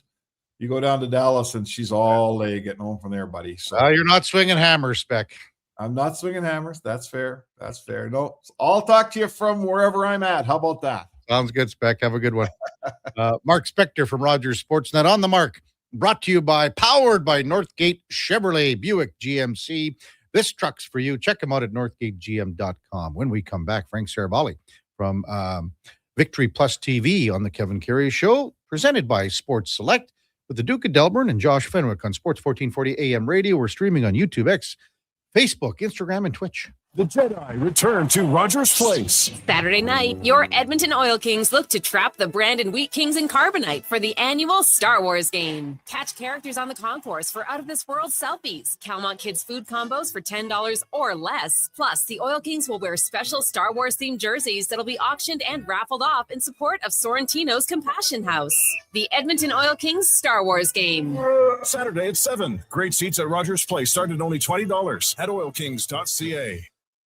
Booster Juice is going crazy for hazelnuts. No, not crazy. Nuts. Booster Juice is going bananas for hazelnuts. I mean, there are bananas in smoothies, but that's not the point. Banana juice is booster for hazelnuts. What? Just stop. Booster Juice is going nuts for hazelnut. Introducing the Nutty Monkey Smoothie, Holy Hazelnut Acai Bowl, and Nutty Booster Ball, all made with rich, creamy hazelnut spread. Try them today, only at Booster Juice. Canadian born, blending since 1999.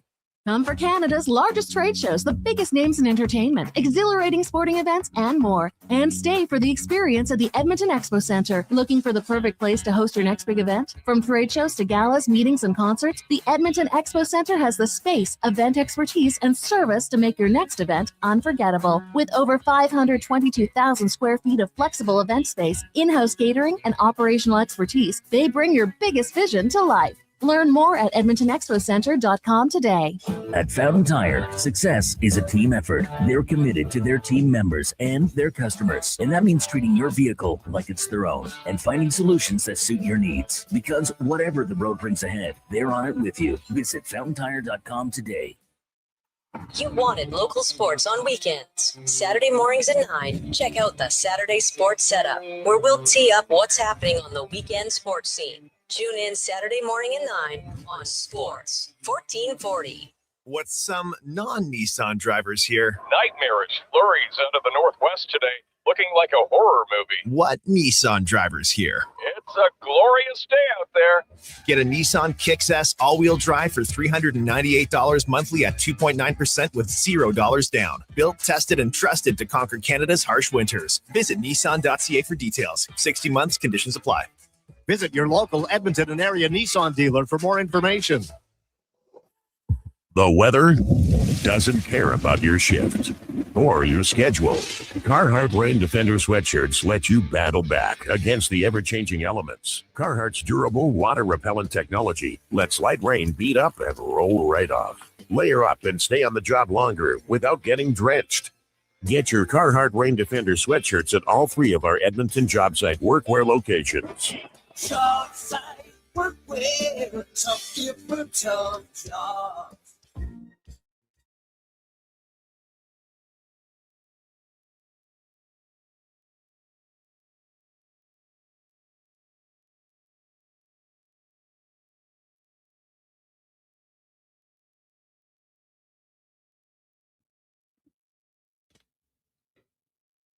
Portions of this hour brought to you by Local Quality Market. Your next dinner is ready with Local Quality Market's gourmet meals. Choose from over 200 chef-prepared meals. Shop local at loca.ca. Stories, guests, and insights. This is Sports 1440 and the Kevin Karius Show. Big program, 8:22 in Edmonton, and time now for the headliner of the day, brought to you by Mr. Rooter Plumbing, getting snakes deep and giving 110% day in and day out for all your plumbing needs. Go to mrrooter.ca as we welcome in Frank Seravalli from Victory Plus TV. Good morning, Frank. How you doing, Kevin? Good. Did you get some rest up after a long week there with trade deadline? And that's kind of where I wanted to start and just revisit with you. I'm sure you're like everyone else, Frank, and thinking that Colorado was probably the biggest winner on trade deadline day. I have recovered a bit, still a little bit, oddly enough. I think daylight savings threw in a little jolt from Milan that I didn't really need. Yeah. So the sleep schedule has been a little wacky. Saturday, I was so gassed. I slept past 1 o'clock for the first time in forever. Really? I can't recall the last time I'd done that sober. And got up, had a late breakfast with the fam, and then came back home and went right back to sleep. So, I needed it. Long couple days. Well, you said daylight saving time. I mean, our Josh Fenwick, it cost him an hour and 50 minutes yesterday, Frank. He was an hour and 50 minutes late for work. How's that possible? We don't know. Yeah. I don't Nobody think that. knows. But Nobody. maybe an hour I could understand. Like you're like, hey, my clock was wrong still, and I didn't change it. But an hour, what was the extra 50 minutes for? No idea. And it didn't even bring in coffee or donuts. Nothing. Or No donuts. Nothing. Yeah. Eddie Steele was so mad, Frank. It was unbelievable. Wow. I don't know what I would do in that case. Well, I think there's going to be some retribution come Friday. That's what we're looking at right now. Yeah, I like that. So did you think Colorado was the trade deadline winner, Frank? Well, it's hard not to say that they didn't improve their team the most. I mean, when you look at the three different places that they added, and I don't think Brett Kulak and his addition has gotten nearly enough attention for how he helps just change the image of their defense core, which is already strong. I mean, anytime you have Makar and Taves, like you're in a good spot to start. But now they've got a different element that they really needed. And that's a huge upgrade over Sam Girard. Yeah.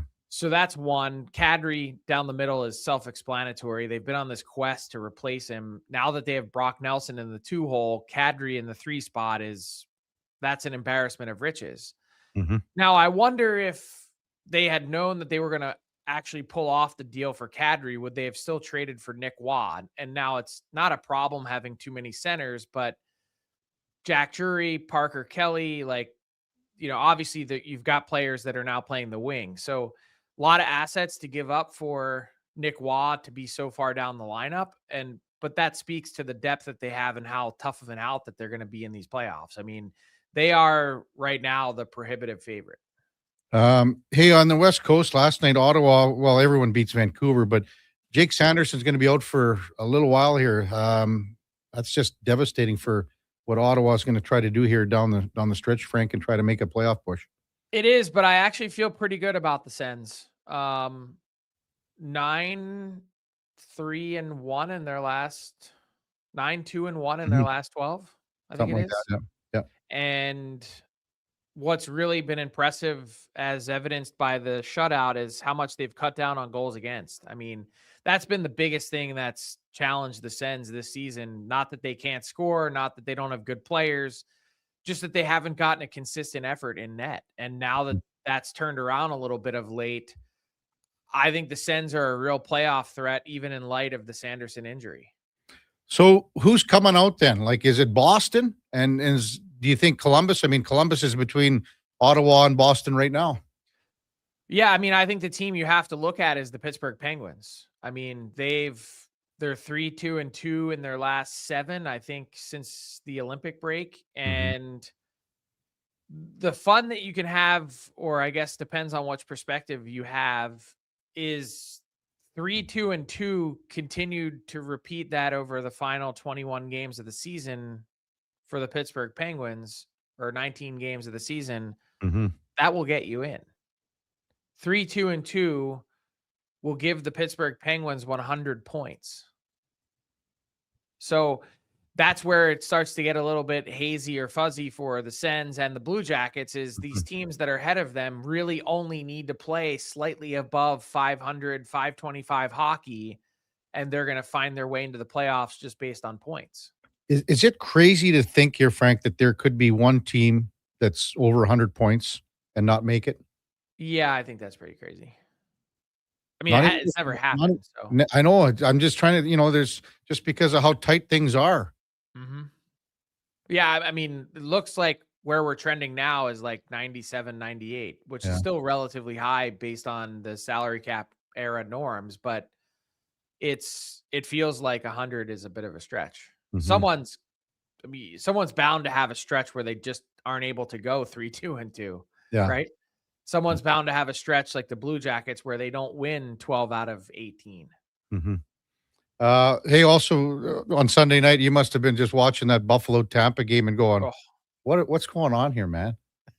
The first thing I thought of with both goalies playing the entirety of the game was I covered a game very early in my career as Brizgalov Pavlich 9-8 in regulation, and both goalies were in all game.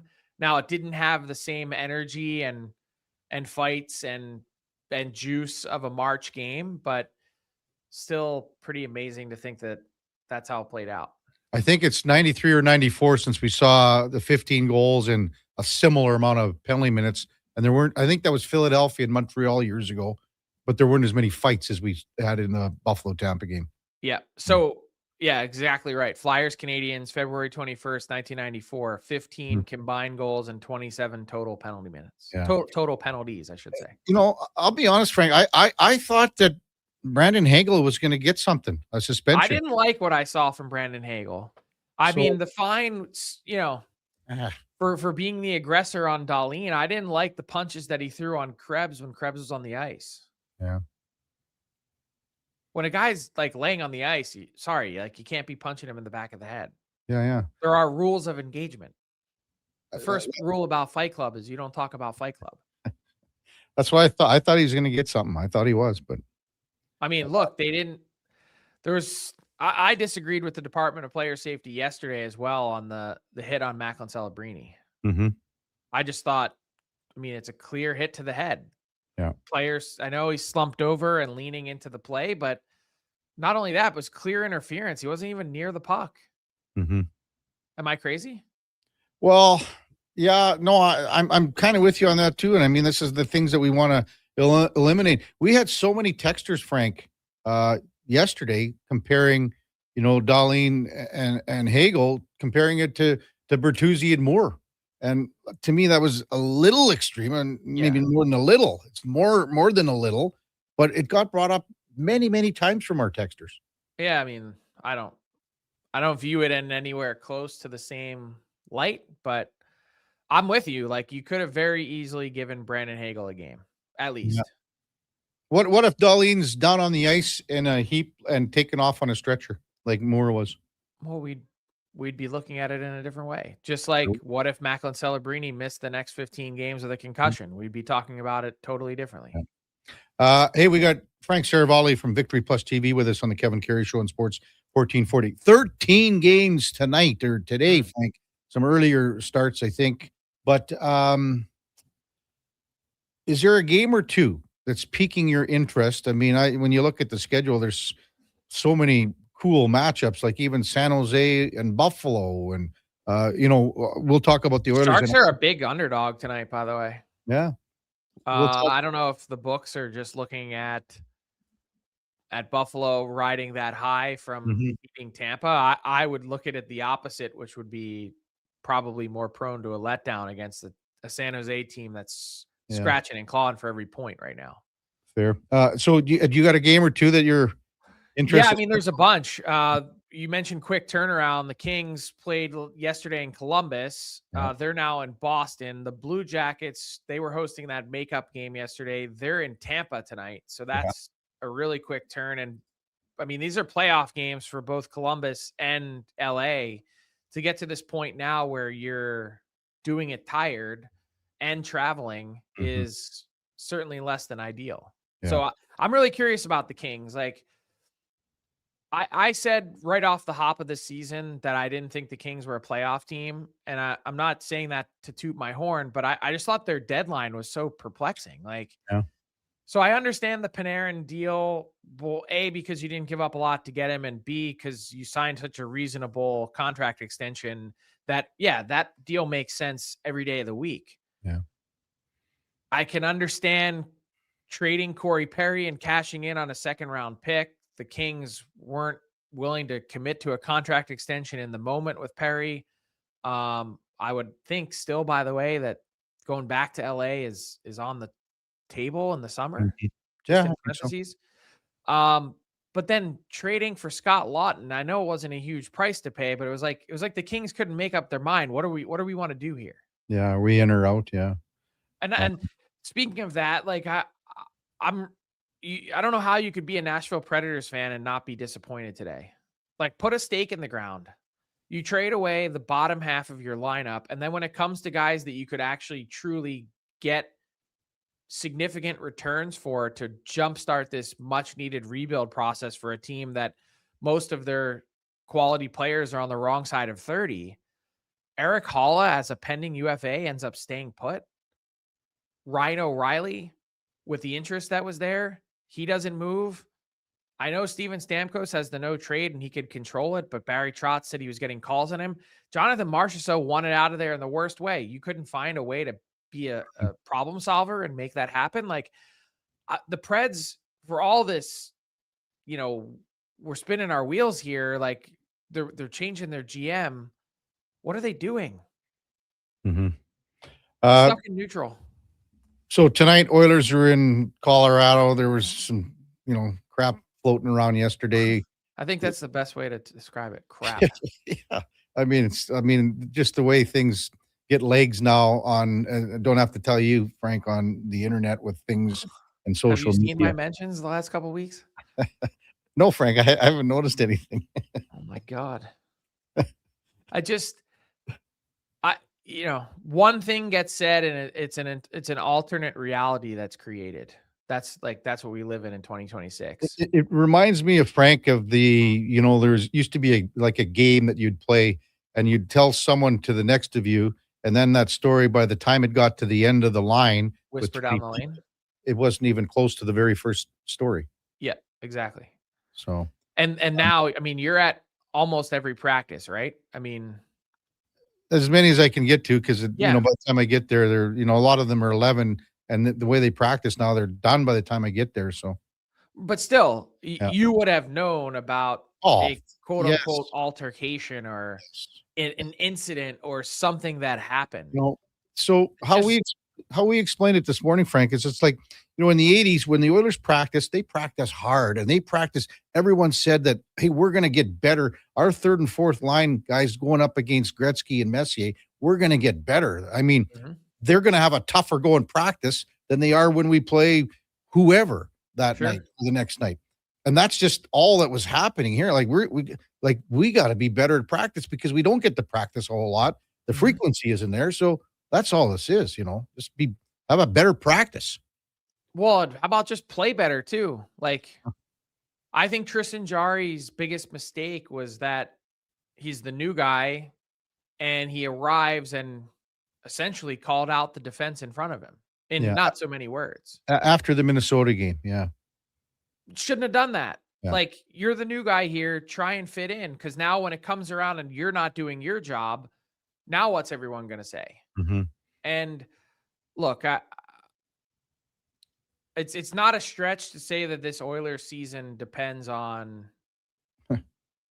the trade that was made to bring in Tristan Jarry. And it's not revisionist history either to say that it's entirely possible that the Oilers just traded for another version of Stuart Skinner and locked themselves further into a tough spot with the term that's remaining on Jarry's deal. So, I was Dallas, one of our regular texters, and we were going back and forth. Right now, at this point of the season, I said to him, and I said on the air, there's no way that anyone can say that the Oilers goaltending is better right now than what they had in the prior 2 years going down the stretch. The best thing that you could possibly say is that it's the same. And it isn't. But I think that the common thread is that neither one of them inspires confidence. Well, and the point that I made yesterday was, at least if you don't have someone that inspires confidence in your net, the best thing about Stuart Skinner was that he was a pending UFA. You get to reinvent the position, remake it, find a goalie on the market somewhere, trade for someone. You've got a free space on your bingo card, and now they're locked in with a more expensive goalie. And you gave up Kulak and a second. Well, that was the other part, was the Kulak deal that then necessitated to go out and trade for someone like a Connor Murphy. And I know you could say, well, Murphy plays the right side and blah, blah, blah, blah, blah. Okay. But the notion of being a guy that actually plays defense was an element that was missing from this defense core. Frank, good stuff. We'll yak at you on Thursday. Sounds good. Have a good one, Kevin. That's Frank Seravalli from Victory Plus TV. And our headliner of the day brought to you by Mr. Rooter, the number one overall pick in your fantasy plumbing pool. That's mrrooter.ca. When we come back, Lorianne Munzer will guest with us. We'll talk a little Paralympics.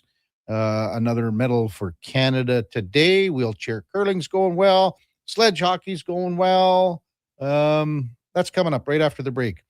The Kevin Karius Show, presented by Sports Select with the Duke of Delburne and Josh Fenwick. We're streaming on YouTube, X, Facebook, Instagram and Twitch. Great news for your weekend project. CFI, that's Custom Floors Inc., is now open 6 days a week with Saturday hours from 10 till 2. Get top quality Canadian products from Beaulieu with the convenience you need. For your free estimate, visit CFI at customfloorsinc.ca.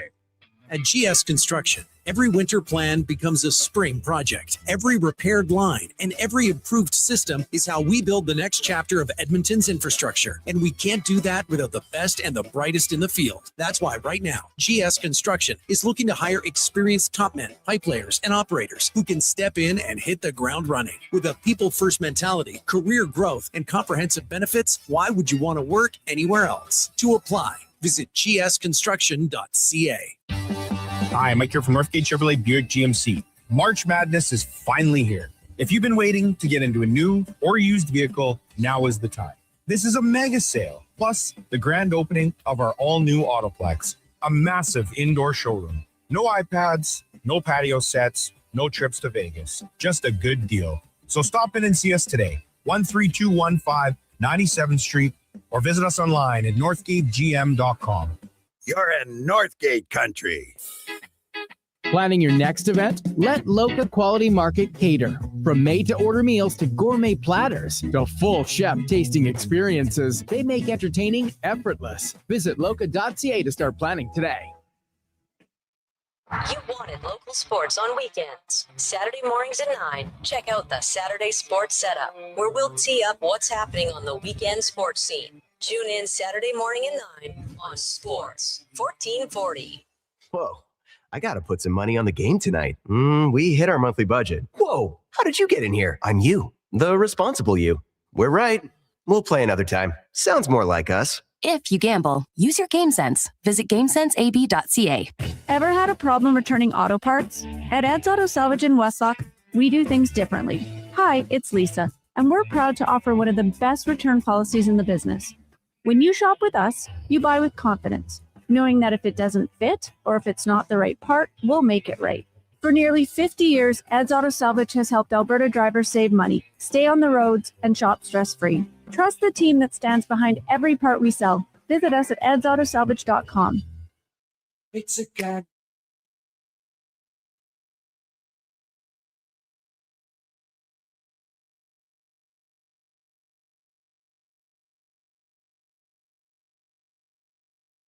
Have your sports curiosity cured with the Kevin Karius Show. This is Sports 1440.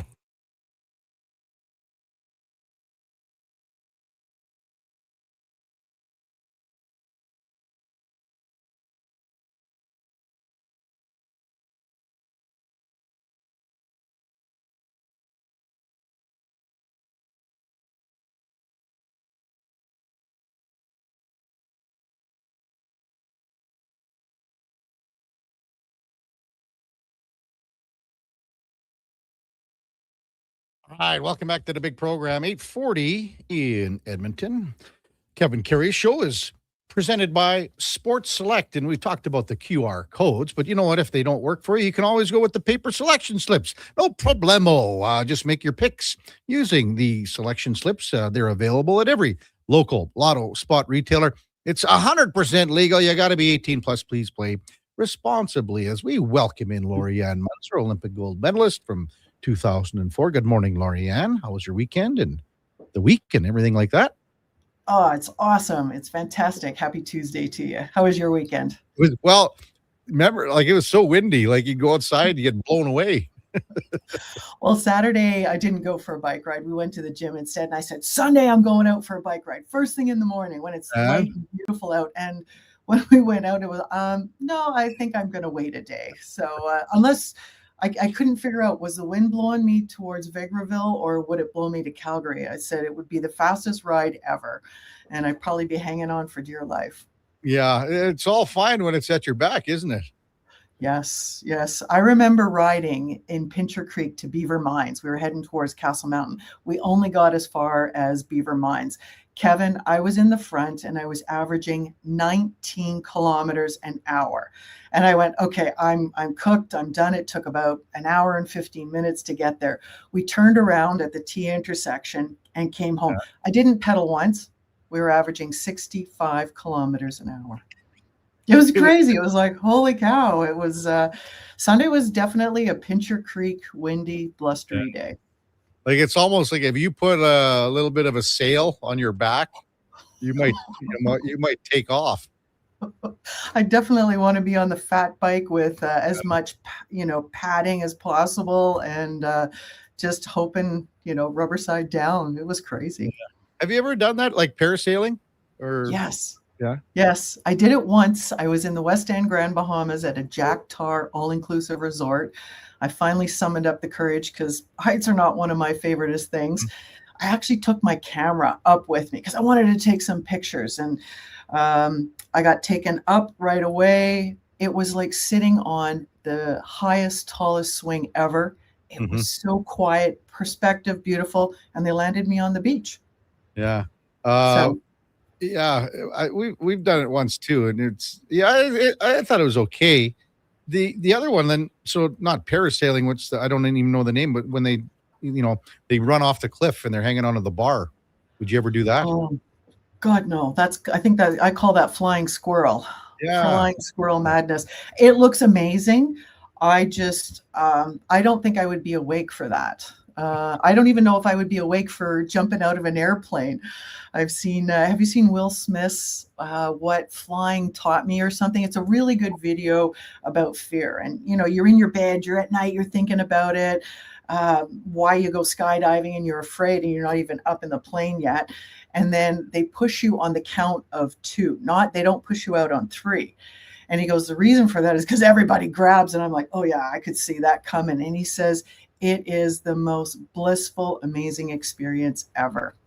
Yeah. Yeah. I know what you're talking about with the hand. When I went skydiving, I was hanging on to like the opening of the door to the top part. There's sort of like a railing there, and I was hanging on to it. And then the guy, because it was a tandem, he grabbed my hand and he put it down, and then I grabbed it and I put it back up. And then I think he just basically pushed me on 2 instead of 3 and said, let's go. Yeah, totally. That's crazy. It's just, yeah. Never doing it again. Laureate Munzer on Sports 1440. Have you been watching a little of the Paralympics, Laureate? Yes, I've been watching Natalie Wilkie take on her 3rd medal. She's got the whole collection, bronze, silver, and gold. And just phenomenal what we're seeing the athletes do as results-wise. They're definitely showing us the sky's the limit. Yeah. So I think, does she have 8 or 10 total in her career? I think she's got 10, maybe 11, because I was checking the standings, and the woman she's just got the collection. Yeah. 3rd Olympics.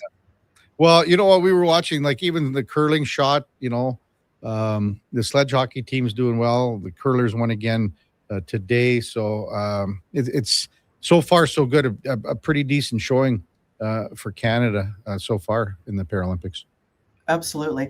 And one of the cool things is being able to catch the replays or some of the lives on CBC Sports on YouTube has been the fastest way to catch up and keep connected with the athletes.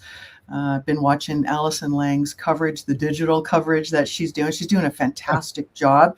And I just think it's great to see the highlights and the showcase of the athletes. I was trying to figure out the timing system, and I learned that there's a formula, Kevin, for the different levels. So they've got the raw time, so your actual time, and then there is a percentage, and it's based on historical data where they take 400 elite races over a period of about 4 years. And that is how they come up with, quote unquote, the factored time. So different athletes are going to have different, limits. They have an upper body limit. They have a lower limit.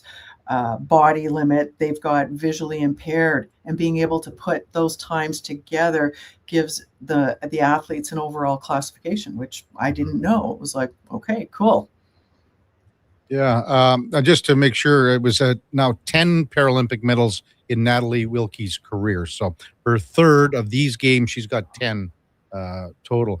You would also send me a text, Lorianne, about the ultra endurance cyclist back at it again. We've had on the program. Yeah. I saw her name pop up in my feed and I'm going, okay, what is she doing? Is she coming to Edmonton? We got to get her on the air. Well, she's been down in California training in the specialized wind tunnels. And that was something I had always wanted to do, but we didn't have the opportunity. Here last weekend. Absolutely. But what she's done is I saw her and she shaved her head and I was thinking, what's going on?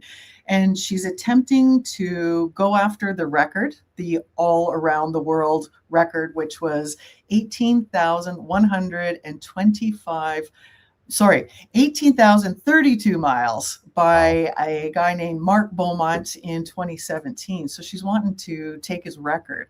And she figured that she could shave and save 13 hours by shaving her head. And it was like, well, what does that mean? Well, you don't have to wash it. You don't have to brush it. And it took me back to when I shaved my head for Cops for Cancer. It was done as a fundraiser. Oh, it is so liberating. You don't even, you wake up and you have the perfect head of hair. Now, if you see me in the morning, I would probably scare everybody. Yeah, it's not pretty in the morning, but really interesting to think about how to look at this and go, okay, 18,032 miles, and you want to do it in a shorter amount of time. She was riding a couple of years ago when she did over 18,000 miles. She was riding 12 hours a day and averaging 180 miles. So that's just shy of 300 kilometers a day. And she was doing that in 12 hours. I'm just thinking, holy moly. So she's definitely going to be on a mission going after this world record. I just punched up the picture, and yeah, I've got her just shaving her head with the clippers, the trimmers. Mm-hmm. And it says that she'll save the 13 hours over the 78 days. I guess all hair maintenance. Yeah, one less thing you have to worry about. And that's the thing, is when you can take off extra weight or time as cost factors, that's huge. That's huge. I mean, that could be the difference of breaking the record or arriving and spending way more time on the bike. So the first story that we did with her was that the Tour Divide, Lorianne, or was that a different endurance race? Oh my gosh, there's been a couple of them. I know that she's Iditarod, which is the Alaska winter solo rides that they do. We covered, I think it was a Canadian who had done the ultra running as well. So they're kind of blurring. Yeah, that's right. We've done a few more than just one endurance racer, but yes. I'm just looking at her bio that she had the course record in 2015. So that's a ways back. So it's probably not exactly what we were discussing at that point, probably a year and a half ago. I'm having a tough time remembering it. Yeah, it's just, I mean, those events, Kevin, are long. To be able to go supported or unsupported. I believe the Iditarod is unsupported. So you are literally packing everything with you. That's called bike packing. If you remember, Trish Holt was our guest at one point. She's also connected and spoken and knows Lael Wilcox. So I'm sure she's picked her for some, tips and tricks of how can I pack lighter? How could I go further, farther, faster, that sort of thing. And just every little bit counts. I know that when I was racing, the disc wheels would make a difference. The helmet would make a difference.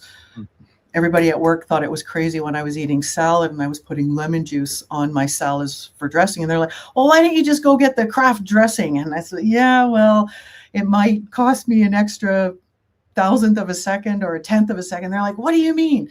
And then it wasn't until when I came back from the Olympics that they started to understand the difference of how much a 10th of a second makes or 1,000th of a second makes. How does Lael Wilcox get funding, like, for all these races? Like just even trying to circumnavigate the globe, which would take, I'm just looking 80 days or so. Like, yeah. How does this all come about for her? No, she's got to have the support, Kevin. You can do it on a shoestring budget. You're not going to go very far, very fast, but to be able to have a team behind you, you've got to have the people power, and then you also have to have the financing. So she's obviously done this more than once. This isn't her first tour or first around the world tour. So being able to set it up, she's running it like a business where you're thinking of what are all the things I need. And then how can I also be giving back and keeping in touch as well? So, I mean, social media is really great because it keeps people abreast of where you are, what you're doing. There are trackers so that you can follow the route and where you're going. So to be able to do that is really instrumental, but she's not doing it by herself. Yeah. And again, as you mentioned, the support, not just financially, but you need it emotionally as well. Totally. And to be able to have the right people, you call them your crew, your pit team. You've got to have the mechanical part. You have to have the nutrition part. You also have to have a place to sleep. Are you sleeping in a bed? Are you sleeping in a hammock? Are you in a sleeping bag? Like, what are you doing to be able to recover? And then, where are you showering? Are you showering? Is there X number of days? How often do you sleep? How often are you off the bike? One of the biggest challenges every cyclist will tell you is, well, we really don't talk about saddle sores. That's when things get really uncomfortable seated. So you've got to have, who's doing the laundry? Who's keeping the clothes clean? And it sounds, it's something you don't necessarily think of when we go to the Olympics or the Commonwealth Games. You literally drop off your laundry. You've got to sort it darks and whites apart so that they don't get mixed or matched, or if they do, your whites get looking a little gray. But being able to have that kind of support so that you can go out and play and perform and train and do what you do best is really huge. So there's even another component there. Where are you washing your clothes? Every country is a little bit different. The dryers in France, well, there's not like the ones in North America that take a little bit longer. You can't jam pack them. Sometimes when I was in Greece in 2000, we hung her clothes out to dry. So I don't know if she's got that much time, but I'm sure somebody's taken care of that and got that checklist done. Yeah. Lorianne Munzer with us on Sports 1440. With the Oilers, just a quick comment, Lorianne, on these next two games. So they go into Colorado tonight, then they go to Dallas on Thursday. So arguably the top two teams in the NHL. The Oilers, they're not at this level yet. We've seen them get to that level. I mean, they beat Dallas last year in the playoffs. Colorado's a different beast, and both these teams really gave it to the Oilers in their previous meetings here in Edmonton. So maybe just a thought on a preparation from a mental standpoint going in to these two games for the Oilers.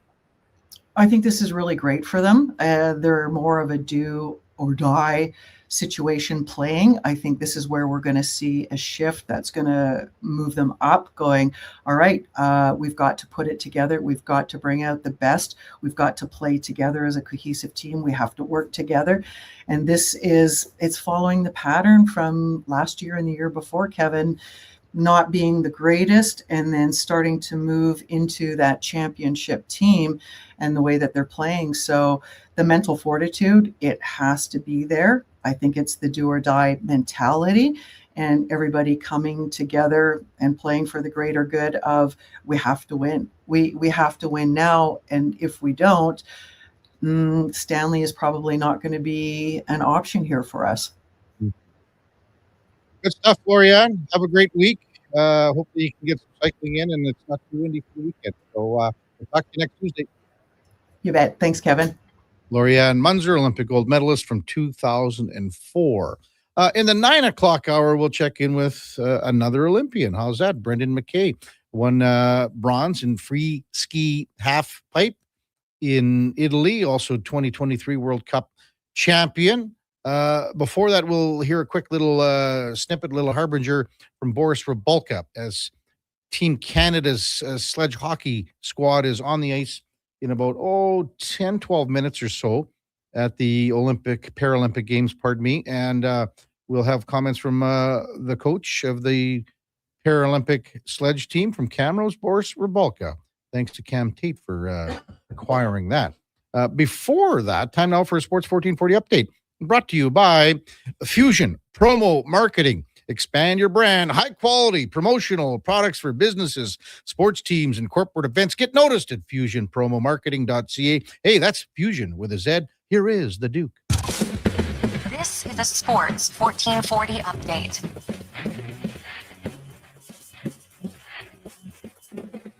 Handful of games yesterday in the NHL. A matinee affair between the Kings and Jackets. It takes it 5-4 in overtime. Rangers beat the Flyers 6-2. Caps over the Flames 7-3. Blackhawks get past the Mammoth 3-2 in overtime. And the Nightcaps, Senators flank the Canucks 2-0. James Reimer picking up his first shutout as a member of Ottawa.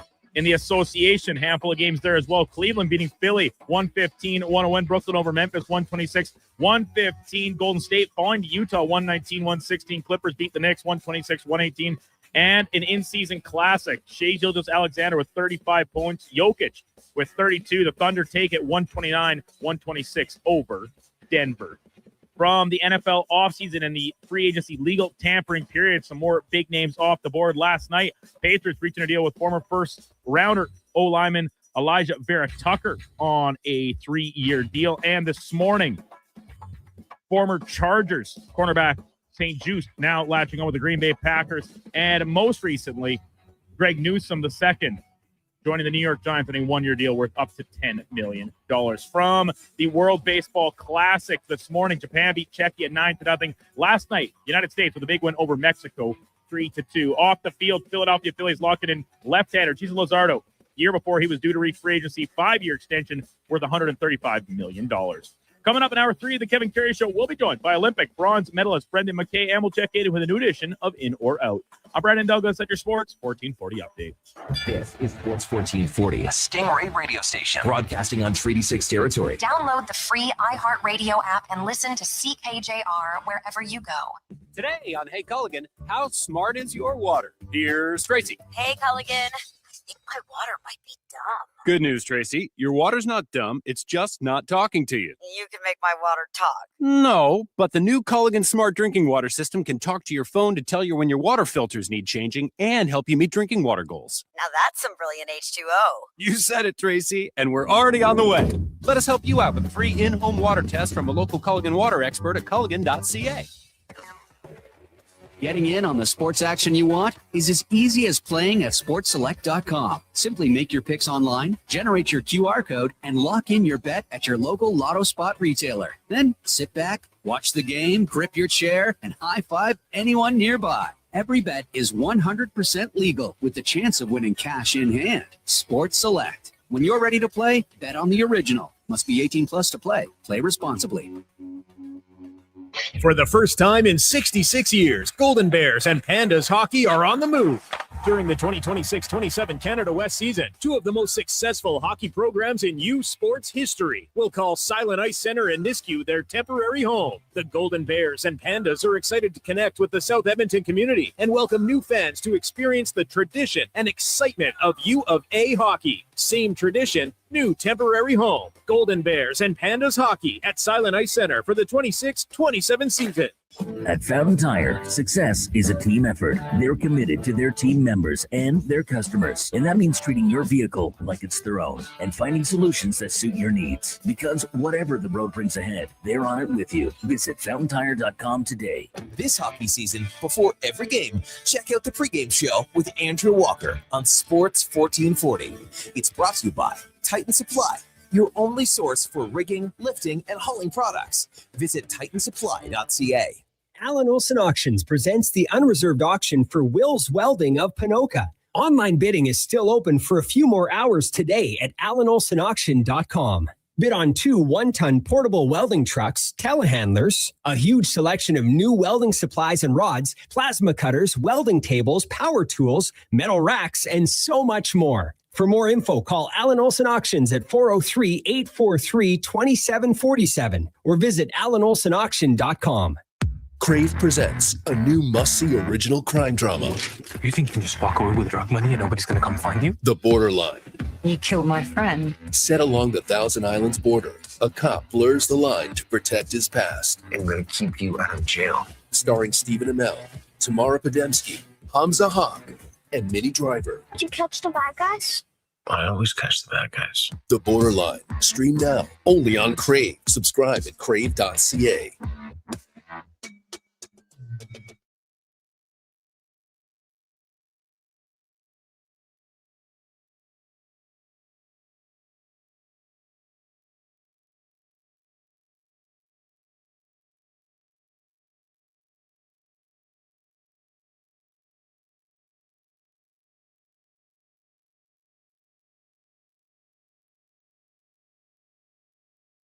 You're listening to Sports 1440 and watch us on YouTube, Facebook, and X. Sports 24/7. We are Sports 1440.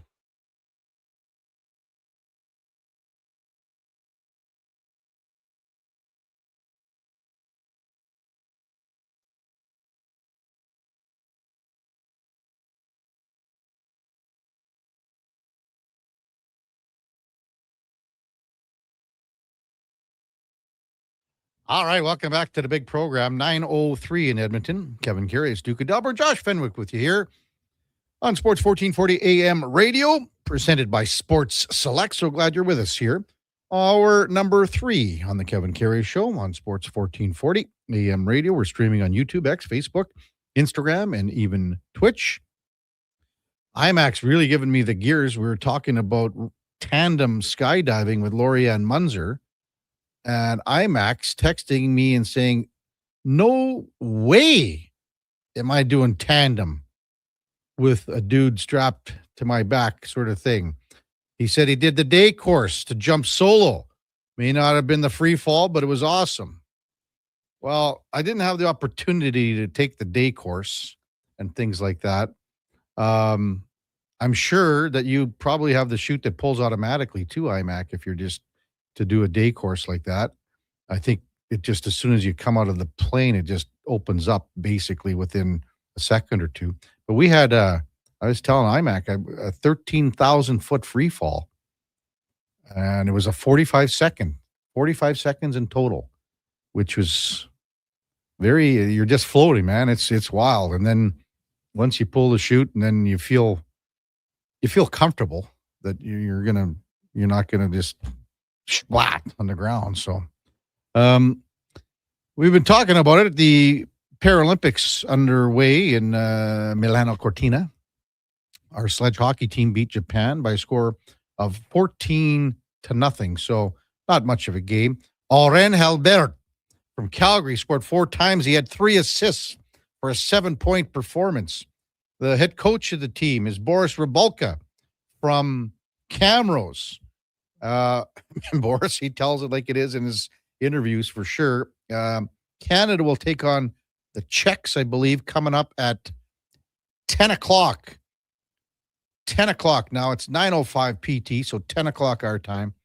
Following the win over Japan, Rybalka had these comments, and got to mention too, as Cam Tate said, that Brandon Crow is asking the questions in Milan. All right, Coach. Big victory here. 2nd consecutive win at the Paralympics. What did you like from your group here through 3 periods of play? I thought we were consistent, and that's a big thing. Be solid in all 3 zones, which we were. And at the end of the day, there's the win. And now we move on to Czechia tomorrow for another Game 7. You've seen it in your career. A save at one end usually leads to a goal at the other. 15 seconds in, your team was in trouble in your own zone.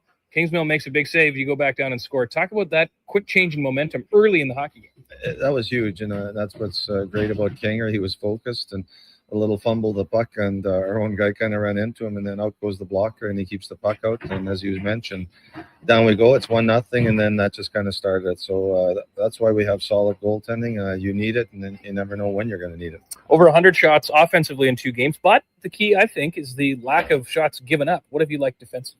That's huge. That was something that we worked on right from the get-go back in August. We revamped the D zone, revamped the neutral zone, and revamped the forecheck, which ironically all ties into good, solid defensive play. So that's been a huge positive, and now the guys believe in it, and it shows on the ice. You've been around a long time. Certainly not a lot of games get that spread apart in terms of goals. How do you keep the focus on the bench when the score kind of gets out of hand like that? Yeah, we talked about it, is just stay consistent. If it's depositing the puck, continue to get the puck wide, delay coming in the zone. So the guys were doing that. And it's always that fine line where, if you've got a wide open shot, obviously you got to take it. But they did those little things that we asked them to do, and, hitting the late player coming in. So I thought they did a very good job of just staying focused. Lastly, Czechia tomorrow. What do you expect out of that matchup?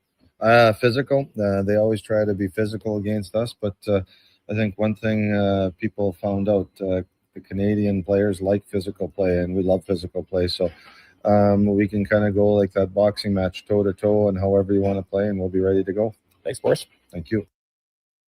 Boris Rabalka, head coach of the sledge hockey team, in conversation yesterday at the Olympics in Italy. And again, that was Brandon Crow asking the questions for Cam Tate. And thanks, Cam, for lining that up. Obviously known Boris a long time, Cam has, and Cam doing some great reporting here on the sledge hockey team. So I think it'll be a little tighter of a game today than the game against Japan, 14-0, but we'll see exactly what happens here in about, an hour or so. Text line 833-401-1440. Brad texts in, I think Ingram is better than Cal Pickard. I think Jari is better than Skinner. But right now, and this is the discussion we've had over the course of the morning, Brad says, I think the Skinner-Pickard ceiling was kept the last 2 years. I'm not sure if that's reading it correctly or typed in properly, Brad. I think the ceiling with Jari and Ingram is higher. Okay, so that remains to be seen. The thing that you cannot deny here is that Stu Skinner and Cal Pickard in the last 2 years took this team to the Stanley Cup final. Are you confident right now the way that Tristan Jari is playing and the way that Connor Ingram is playing, that can happen again? Well, the possibility is there. And now, before everyone starts texting in about how the team plays in front of the goaltenders, you can discuss that last year as well. But to say that right now Ingram is better than Cal Pickard, I don't know where you get it from, Brad. I mean, last year Cal Pickard's goals against was 271, and he had a save percentage of 900. He played, and basically the sample size for Connor Ingram this year is exactly in half because he's played about 970 minutes. So his goals against is 278. His save percentage is 892. You can't say that he's better. I could say there's some equivalent there, but I mean, there still has to be a lot of improvement from both goaltenders, and more so on Tristan Jari. And Spec feels and Ingram is going to get the start tonight. I think you're riding the winning goalie now. That's the way it goes instead of trying to pick and go for a feel here. And I understand that a lot of people are saying that Tristan Jari needs to find his game. The Oilers aren't at that point where they can allow a goaltender to try to find his game here. They're going with whomever gives them the better chance to win. And if that is Connor Ingram right now, that is Connor Ingram. And that's the way it is. And then you go on a back-to-back with Dallas and St. Louis with Jari and Ingram. Also had a text a lot earlier. Where was it? Yeah, this is from Scott. It's a great text. Thanks, Scott. Hey, KK, what are your thoughts on goalies not playing back-to-back? Why can't they go back-to-back these days? It was a different time, but what about guys like Glenn Hall playing 502 consecutive games with way less protective equipment and way less levels of fitness and training? I'm just curious why it's taboo for goalies nowadays to go back-to-back. Totally with you here, Scott. I mean, our co-host for the first year and some here on 1440 was Grant Fuhr. He wanted to play every game. And there's no reason to, like, when he was in St. Louis, and even, when he was here in Edmonton, yeah, there was a tandem and with Andy Moog and the likes there. But especially in St. Louis, I mean, Mike Keenan ran him out for 78, 79 games. I don't understand it. I've never got to it. The players are going every night. I understand that it is the toughest position to play, and there's the pressure's insane. You can talk about what is the toughest position in all of sport. Well, it's either quarterback in the NFL or it's goaltender in hockey. But I've never really understood that, Scott, and we've talked about it many times on the show. Duke, would you like? I mean, Vasilevsky's going to play what, 65? Is that fair? Is that okay? Out of all the goaltenders, like if Shesterkin wasn't hurt, he'd be at 65. Is that fair? Okay. Sorokin's going to be there. But, after that, like Wedgwood and Blackwood have been, basically a tandem. One guy was hurt earlier, right? But, I mean, if Shesterkin wasn't hurt, he's up there. Vasilevsky's the only guy for me, right? Well, who else? Currently, the actual league leaders in games started is Karel Vejmelka, who is at 49. Okay. Then you have UC Saros, Logan Thompson, Dustin Wolf, Bobrovsky, and then Vasilevsky is currently 6th, actually, with 42. So there's starts, yeah. Those are starts, yeah. And I totally get where people are coming from about why can't they, and I think it's more of just an asset protection issue because and the topic that often comes up in this conversation is how much more they practice and how much more rigorous practices are, and the up and the down and some of the way, like there's no argument to be made that like back in the 80s, like if we're using Grant Fuhr as our most recent example because we've talked about it with him firsthand, they were athletic in there, right? They didn't have the big gear and they're moving around, and they're flexible and all these things. But the game was very different, right? In terms of the physical, how demanding it was physically. And I just think it's from the team side of things, it does seem a little taboo. I'm not saying you should do it every time you have a back-to-back game, but you essentially never see it. Yeah. Never. Barring like emergency situations. Wesley Snipes, our buddy, texts in, and this is a fair comment. Is there less of a gap now between starter and backup? Well, there is. And I think that's definitely true too. Yeah. So the worry of teams on a back-to-back saying, okay, well, we're rolling our backup out, it's a guaranteed loss. That isn't the case anymore. It happens when maybe you have a guy hurt and your backup is a call-up from the minors, or at times when you're really banged up, you're rolling out 2 guys that don't have a ton of experience or aren't having success. But it's a fair point.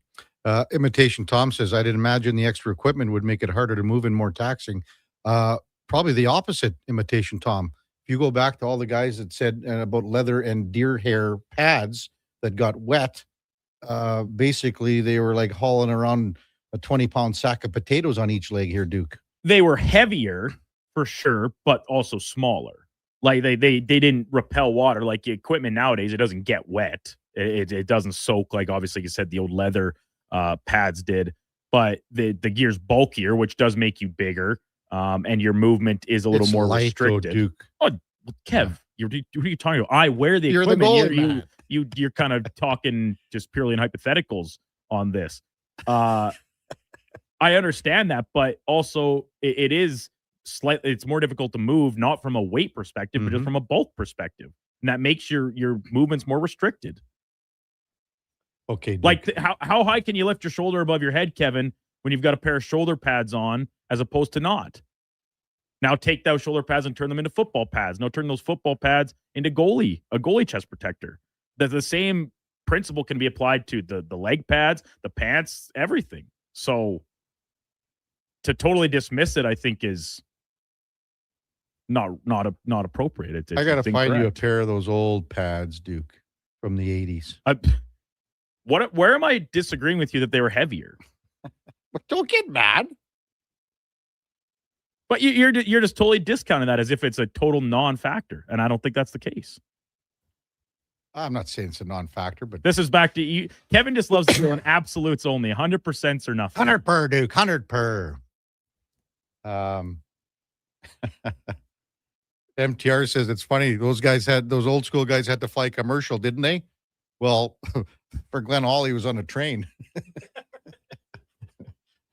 So, hey, when we come back, this is going to be a great conversation. Really looking forward to it. Brendan McKay, Olympic bronze medalist from Italy in free ski halfpipe, also the World Cup champion from 2023. He'll guest with us coming up right after the break on the Kevin Karius Show, presented by Sports Select with the Duke of Delburne and Josh Fenwick on Sports 1440 AM radio. We're streaming on YouTube, X, Facebook, Instagram, and Twitch. Hi, Mike here from Northgate Chevrolet Buick GMC. March Madness is finally here. If you've been waiting to get into a new or used vehicle, now is the time. This is a mega sale, plus the grand opening of our all-new Autoplex, a massive indoor showroom. No iPads, no patio sets, No trips to Vegas. Just a good deal. So stop in and see us today. 13215 97th Street, or visit us online at northgategm.com. You're in Northgate country. This summer, it's coming. An unstoppable force that will turn your home into the Sweatbox.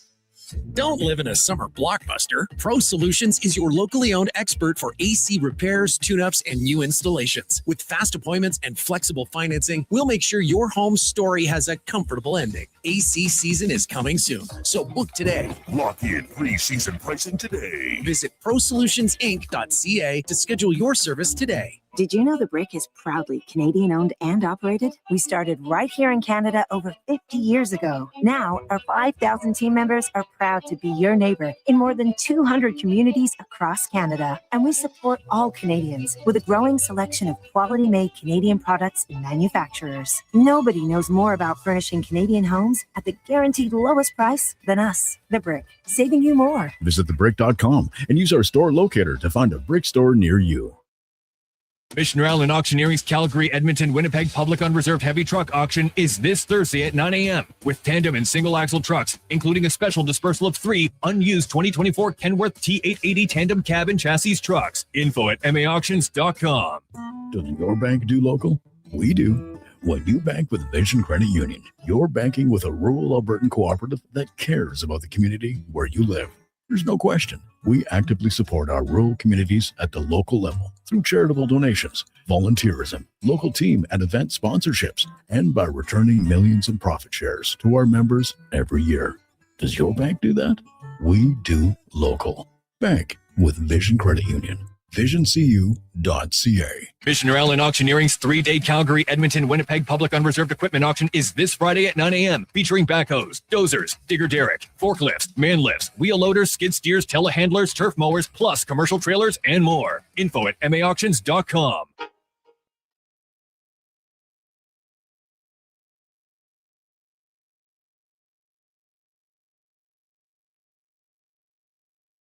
Stories, guests, and insights. This is Sports 1440 and the Kevin Karius Show.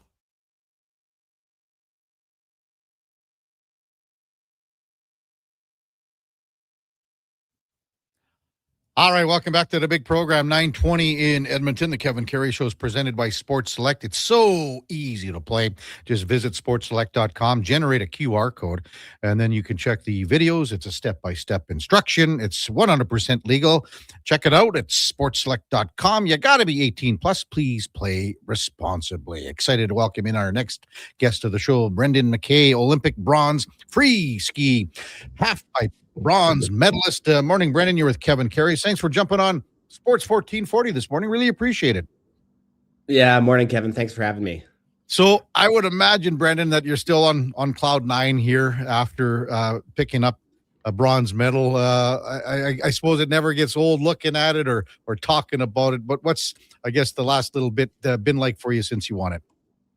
Yeah, I mean, it's been really amazing. It's something I've kind of dreamt about ever since I started competing in skiing, almost 20 years ago. And yeah, so having earned an Olympic medal is pretty incredible. And yeah, I mean, I think the biggest thing is just the amount of support and outreach I've had from both family and friends, and also just from, Canadians far and wide. I've heard lots of cool stories about kids who watched the event at school just because of the timing. It was a night event in Europe. So yeah, super cool. Let's start with that support, Brendan. You mentioned it just with your friends and family, how much they've meant for you to get where you are today. Yeah, I mean, yeah, to be able to, achieve something like that takes so much help from so many people. I mean, my parents drove me to the ski hill like every day on the weekend growing up, and after school I was riding at our local hill in Calgary every evening pretty much throughout the winter. So my parents, put so much energy into getting me out skiing as much as possible. Like right before the Olympics, I was in Calgary and I was trying to get some extra training in, and my coaches weren't in Calgary at the time, and I had friends who are coaching, kind of lower level, non-competitive teams who would come out and help me with my training. So really so many people have helped me over the years to get, to achieve that result. Brendan McKay with us on Sports 1440. Why did you make the switch when you were a real young guy? It's probably close to 20 years ago now, to go from ski racing to freestyle. And was it a hard decision for you, Brendan? No, it wasn't a super hard decision for me at the time. My older brother, I'd say, led the charge. I was probably around 10 and he would have been around 12. And I think we found when, like in the afternoons after we'd be skiing gates or racing, we'd get to go free skiing with our teams. And we found that more enjoyable and maybe kind of less restrictive. There weren't any rules. There wasn't a right way to do something. You could kind of just go and have fun with your friends and really do whatever you wanted and could imagine. And so really my older brother led the charge. And at the time I found it more fun to kind of go free skiing, go get in the park, go ride around the mountain. But definitely having grown up racing helped my fundamental skiing a lot. Yeah. So cool. When you went to Beijing in 2022, how much did you learn from that Olympic experience that enabled you to reach the podium in Italy? Yeah, for sure. I think having gone to a previous games and it didn't go super well for me in Beijing was huge for my performance in Italy. Both just mentally, I knew that there's a lot more to going to the Olympics and to the Olympics experience than just results. So I was really trying to take the pressure off and not put too much pressure on myself to achieve a specific result. Because I knew the most important thing was going out there, representing Canada the best that I can and enjoying myself. And then also at the previous games, because I was putting so much pressure on myself, I really, took more risks than I think I should have in hindsight. And so in Italy, I decided to kind of somewhat dial it back and play it a bit safe, which ended up paying off.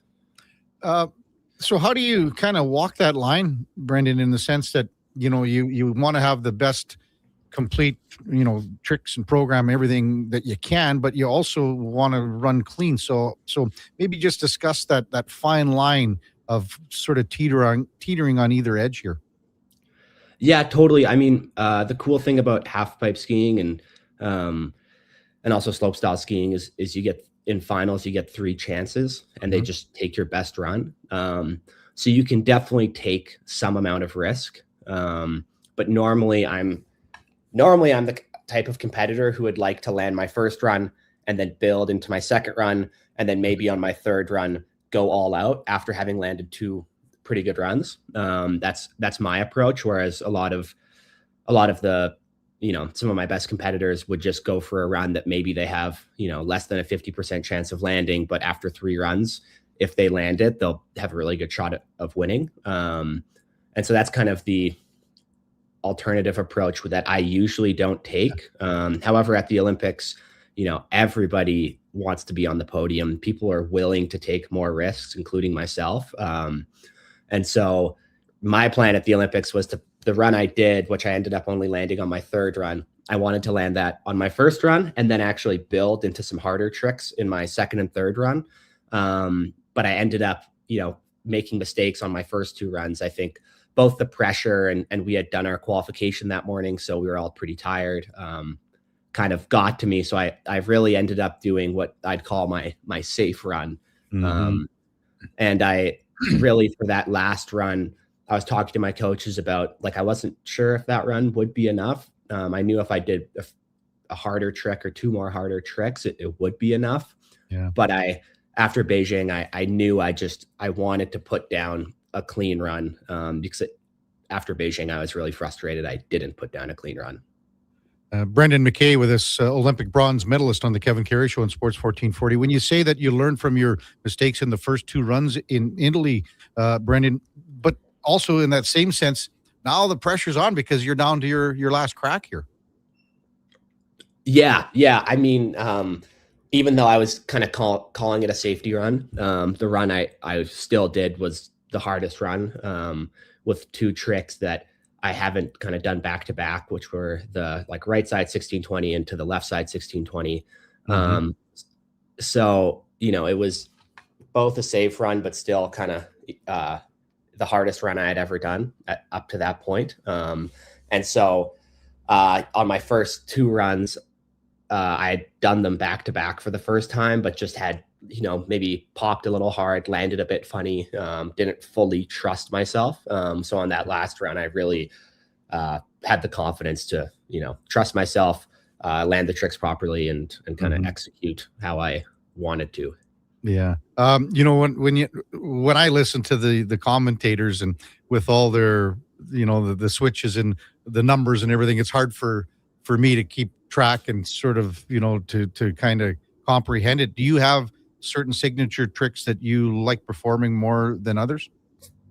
Yeah, I'd say the very first trick I do is probably kind of the trick I'm most well known for, and it would be my signature trick. So I drop in backwards at the very top of the pipe, and I go switch alley-oop. So that means you're spinning upwards in the pipe instead of downwards, and I do a switch alley-oop double flip, and it's I spin 900 degrees. And I really enjoy that trick because usually I'm able to go like really high out of the pipe. And I get like a pretty like distinguishable grab in it. And it just, it feels really cool to do. And it kind of, I feel like it's has a real wow factor for especially someone who hasn't watched half pipe before. It's like, wow, that's big. That's cool. Yeah. How cool was it, Brendan, to have your fiance, I guess, competing in Milano Cortina as well? Yeah, that's amazing.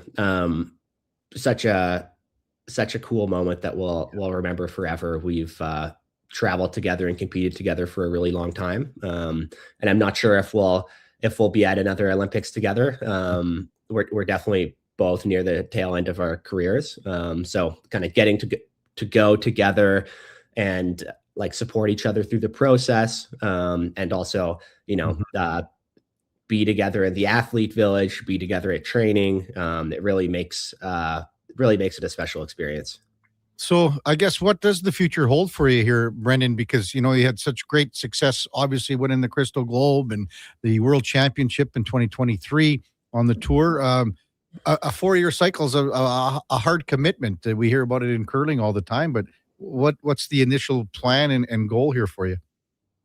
Yeah, I mean, a 4-year cycle is a huge commitment. And I think, after the last Olympics, I was pretty committed to doing another 4-year cycle. For this time around, I think I'm going to just take it year by year. I do plan to compete again next season. And there's some pretty exciting competitions on the horizon in freestyle skiing outside of the World Cup circuit. There's some other kind of new half pipe competitions that are like X Games should have multiple stops. And then Sean White's created a new competition series with a new format called the Snow League. So I'm super excited for those competitions next year. But then after that, I'll be taking it kind of season by season, seeing how my body's feeling, seeing if I'm still motivated to kind of go up there and put it on the line. But I do look forward to getting back out there next season and competing some more. Oh, that'd be great. Brendan McKay with us, Olympic bronze medalist from Italy on the Kevin Karius Show. Do you have a favorite stop on the World Cup tour? Yeah. That's a great question. I really love the half pipe that we get to compete in China, which China's probably not my favorite stop because it's usually pretty cold. Like it's kind of like Calgary and Edmonton. Like it can be really, really cold there, but so it's not the funnest competing when it's like minus 20. But the half pipe they build in China is like beautiful. It's perfect. Because it's so cold, they can make a ton of snow, and they bring out one of the best builders in the world. So I always find I can ride really well there, even though it's usually pretty cold. Well, Brendan McKay with us on Sports 1440. So just looking at your bio as well, Brendan, I mean, you're not exactly having trouble with school either. Just looking at what you've taken at the University of Calgary and then pursuing your Master's of Science in Physics at the U of C. So, how did this all come about? Why is this a field that you want maybe your career outside of skiing to take a turn at once everything's done on the hill?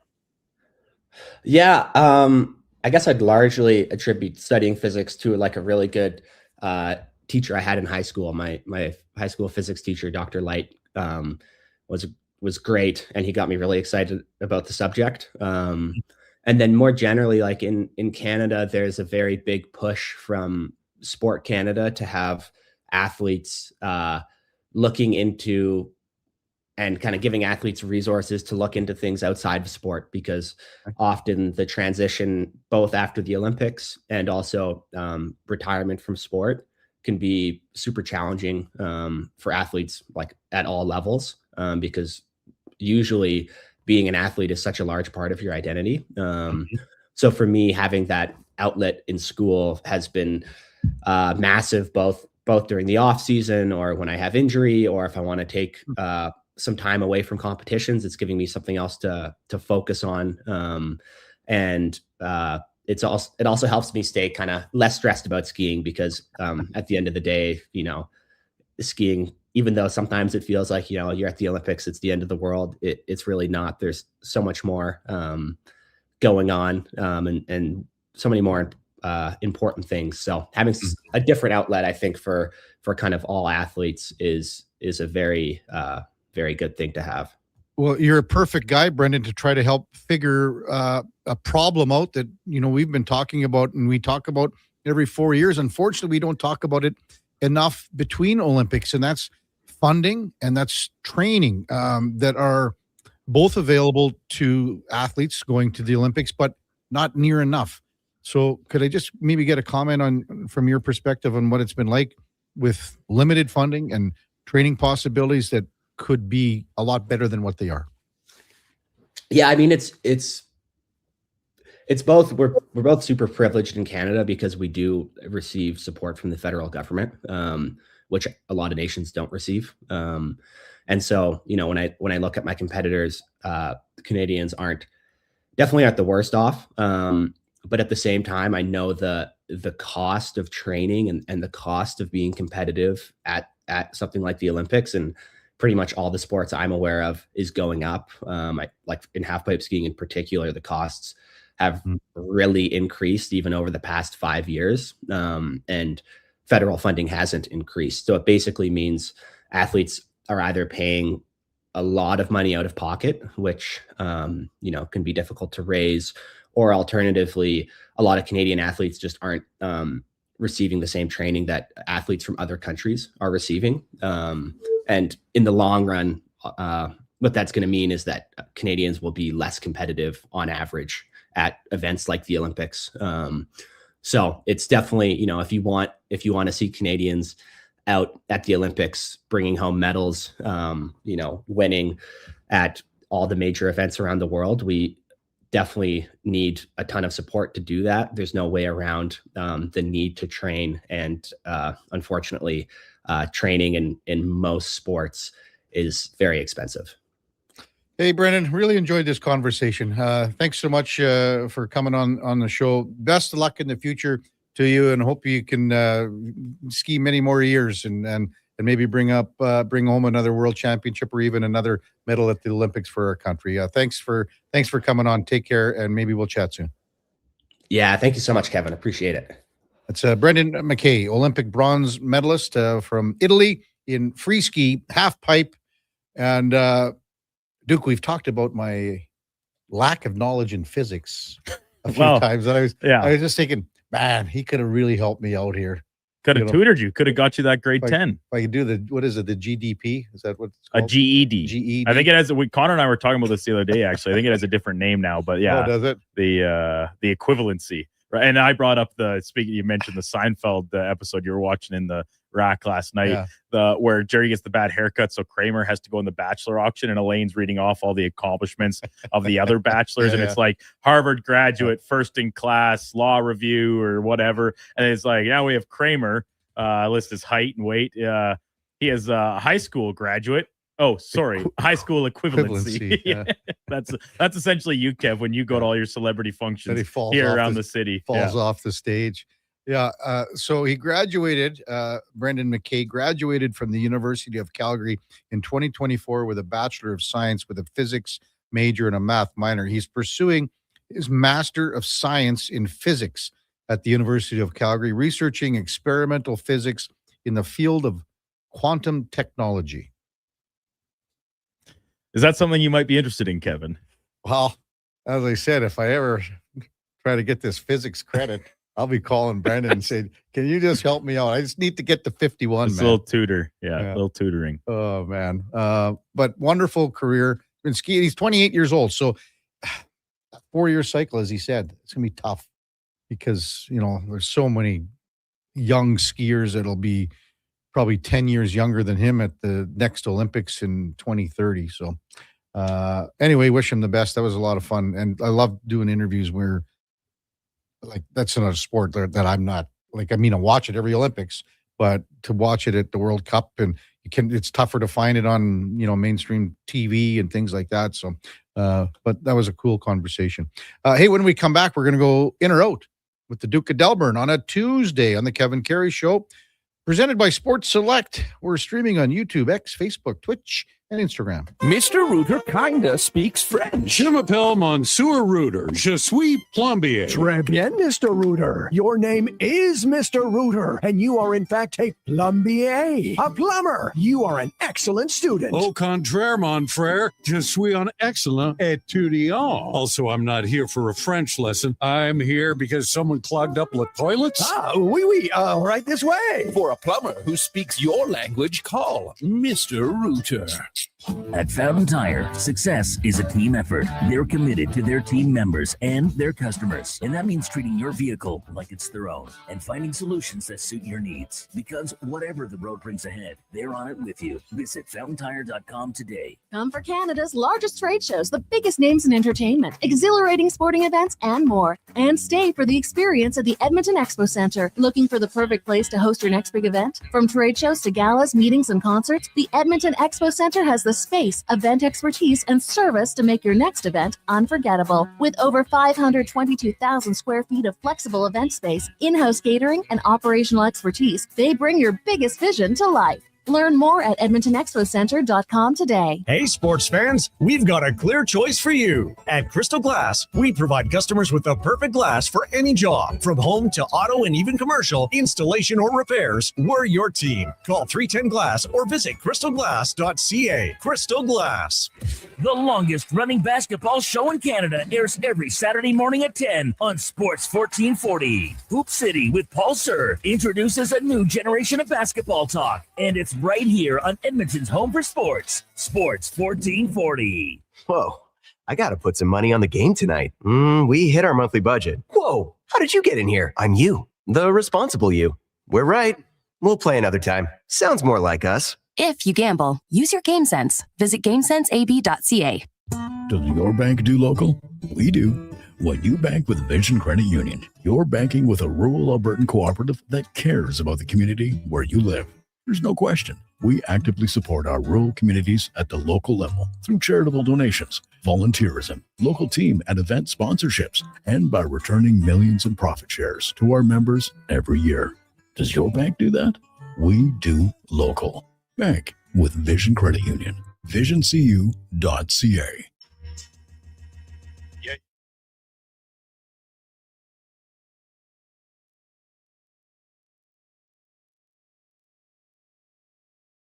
Just in time for the morning skate. This is the Kevin Karius Show on Sports 1440.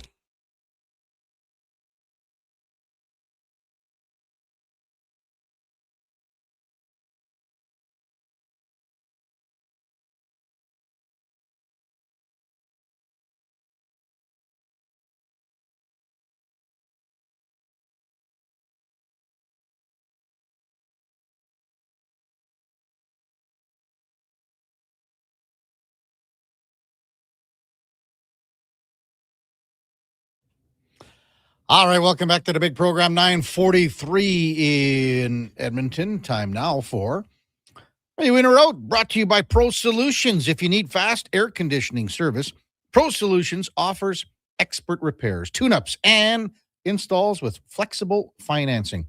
Book your appointment now at prosolutionsinc.ca. Okay, you know what? Moving too fast. Bottom line, are you in or are you out? In or out of what? No time for questions, just action. In or out? Well, then I'm out. I'm sorry, Jet. Actually, you're already in. Are you in or are you out? On Sports 1440. I thought you would go, I'm in, Bob. We would have had a really cool moment, but you kind of ruined the whole thing. All right, Duke, let her buck.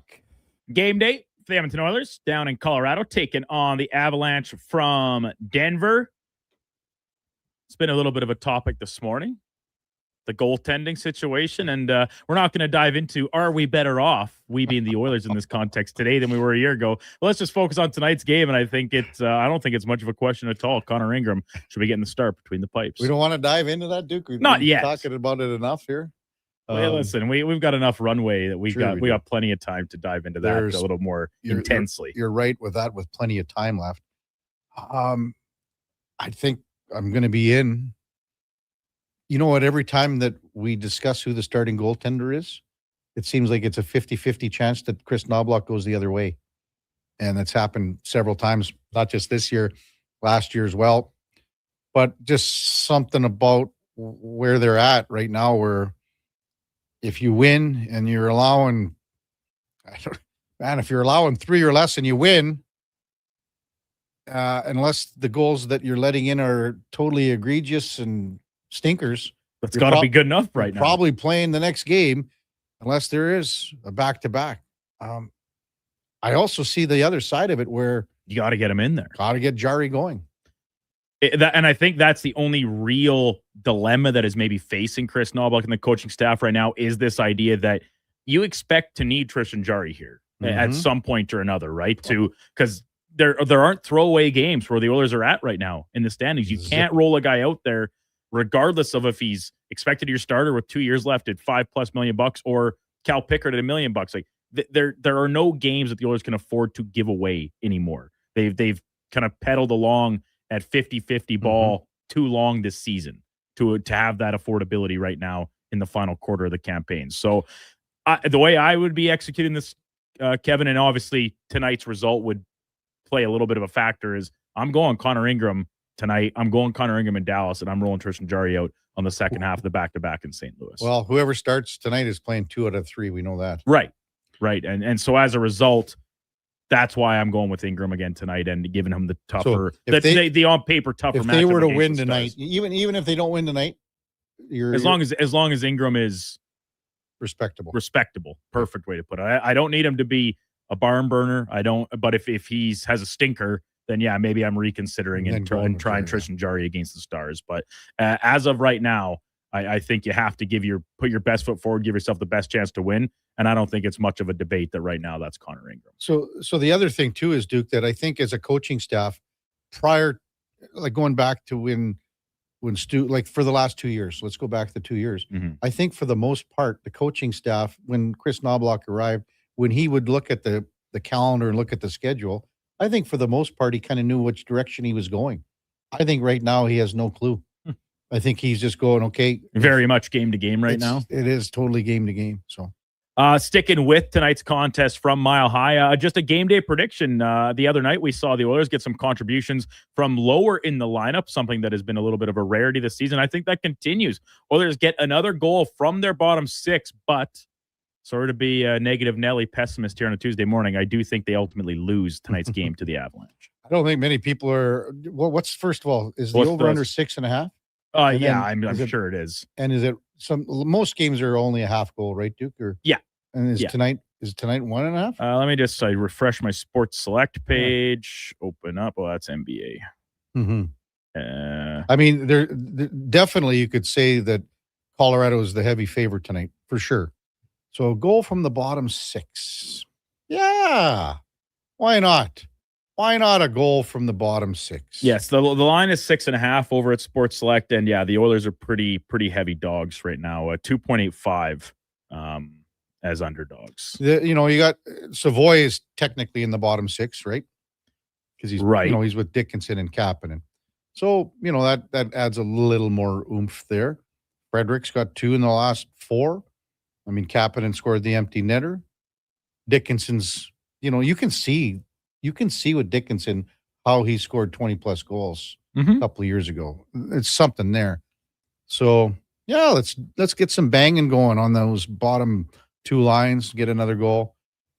I would probably say that Colorado is the favorite to win tonight. So what are you thinking? You got a score prediction? Well, I'm going to go, I think for some reason, I'm going to go like 4-3. Okay. And maybe it's an overtime goal. Hey, the point would be we go a long way. We'll go a long way as the Oilers continue to joust and battle for, hey, listen, Pacific Division Championship still very much within their reach. I'll go similar, but I think it's maybe not an overtime. I'll say 5-3 for Colorado. 5-3. Oh, 5-3 look at for you. Colorado. From the with an empty netter. Triple C in a truck just sent that 5-3 Oilers though. 5-3 Oilers. Well, hey, Triple C, ever the optimist. He's essentially my counterpart on that front. Gives them the business. Exactly. Switching over to the NFL free agency tampering period, of course, opening yesterday, just in our final hour of the program, and it was with a bang. 25, what was NFL.com's 30 top available players are off the board. Some, of course, with new homes, a couple re-signing with their current team. The most impressive offseason for any single team so far. I'm giving it to the Carolina Panthers with a couple big adds to their defense and looking to make some noise inside the always competitive NFC South. Do you know how much money was doled out yesterday, Duke? I don't want to know. And not all of this is guaranteed, but you know how the contracts work. Yes. And I think this ended, they ended it at around 8 or 9 at night. And then there was a few more deals overnight and into this morning even as well. From what I got, $2.3 billion.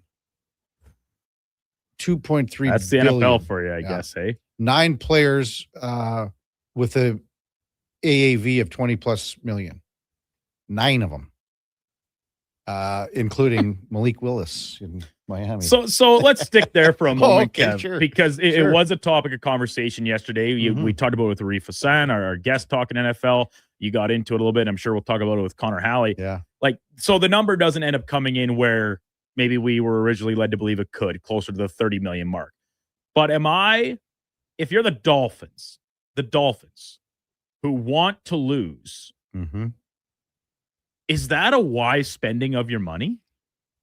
Well, it's funny when you say that, they want to lose. Everyone thinks that Malik Willis isn't going to win anyway. So what's the big deal? But but why give it to him? Why not just keep Tua for another year?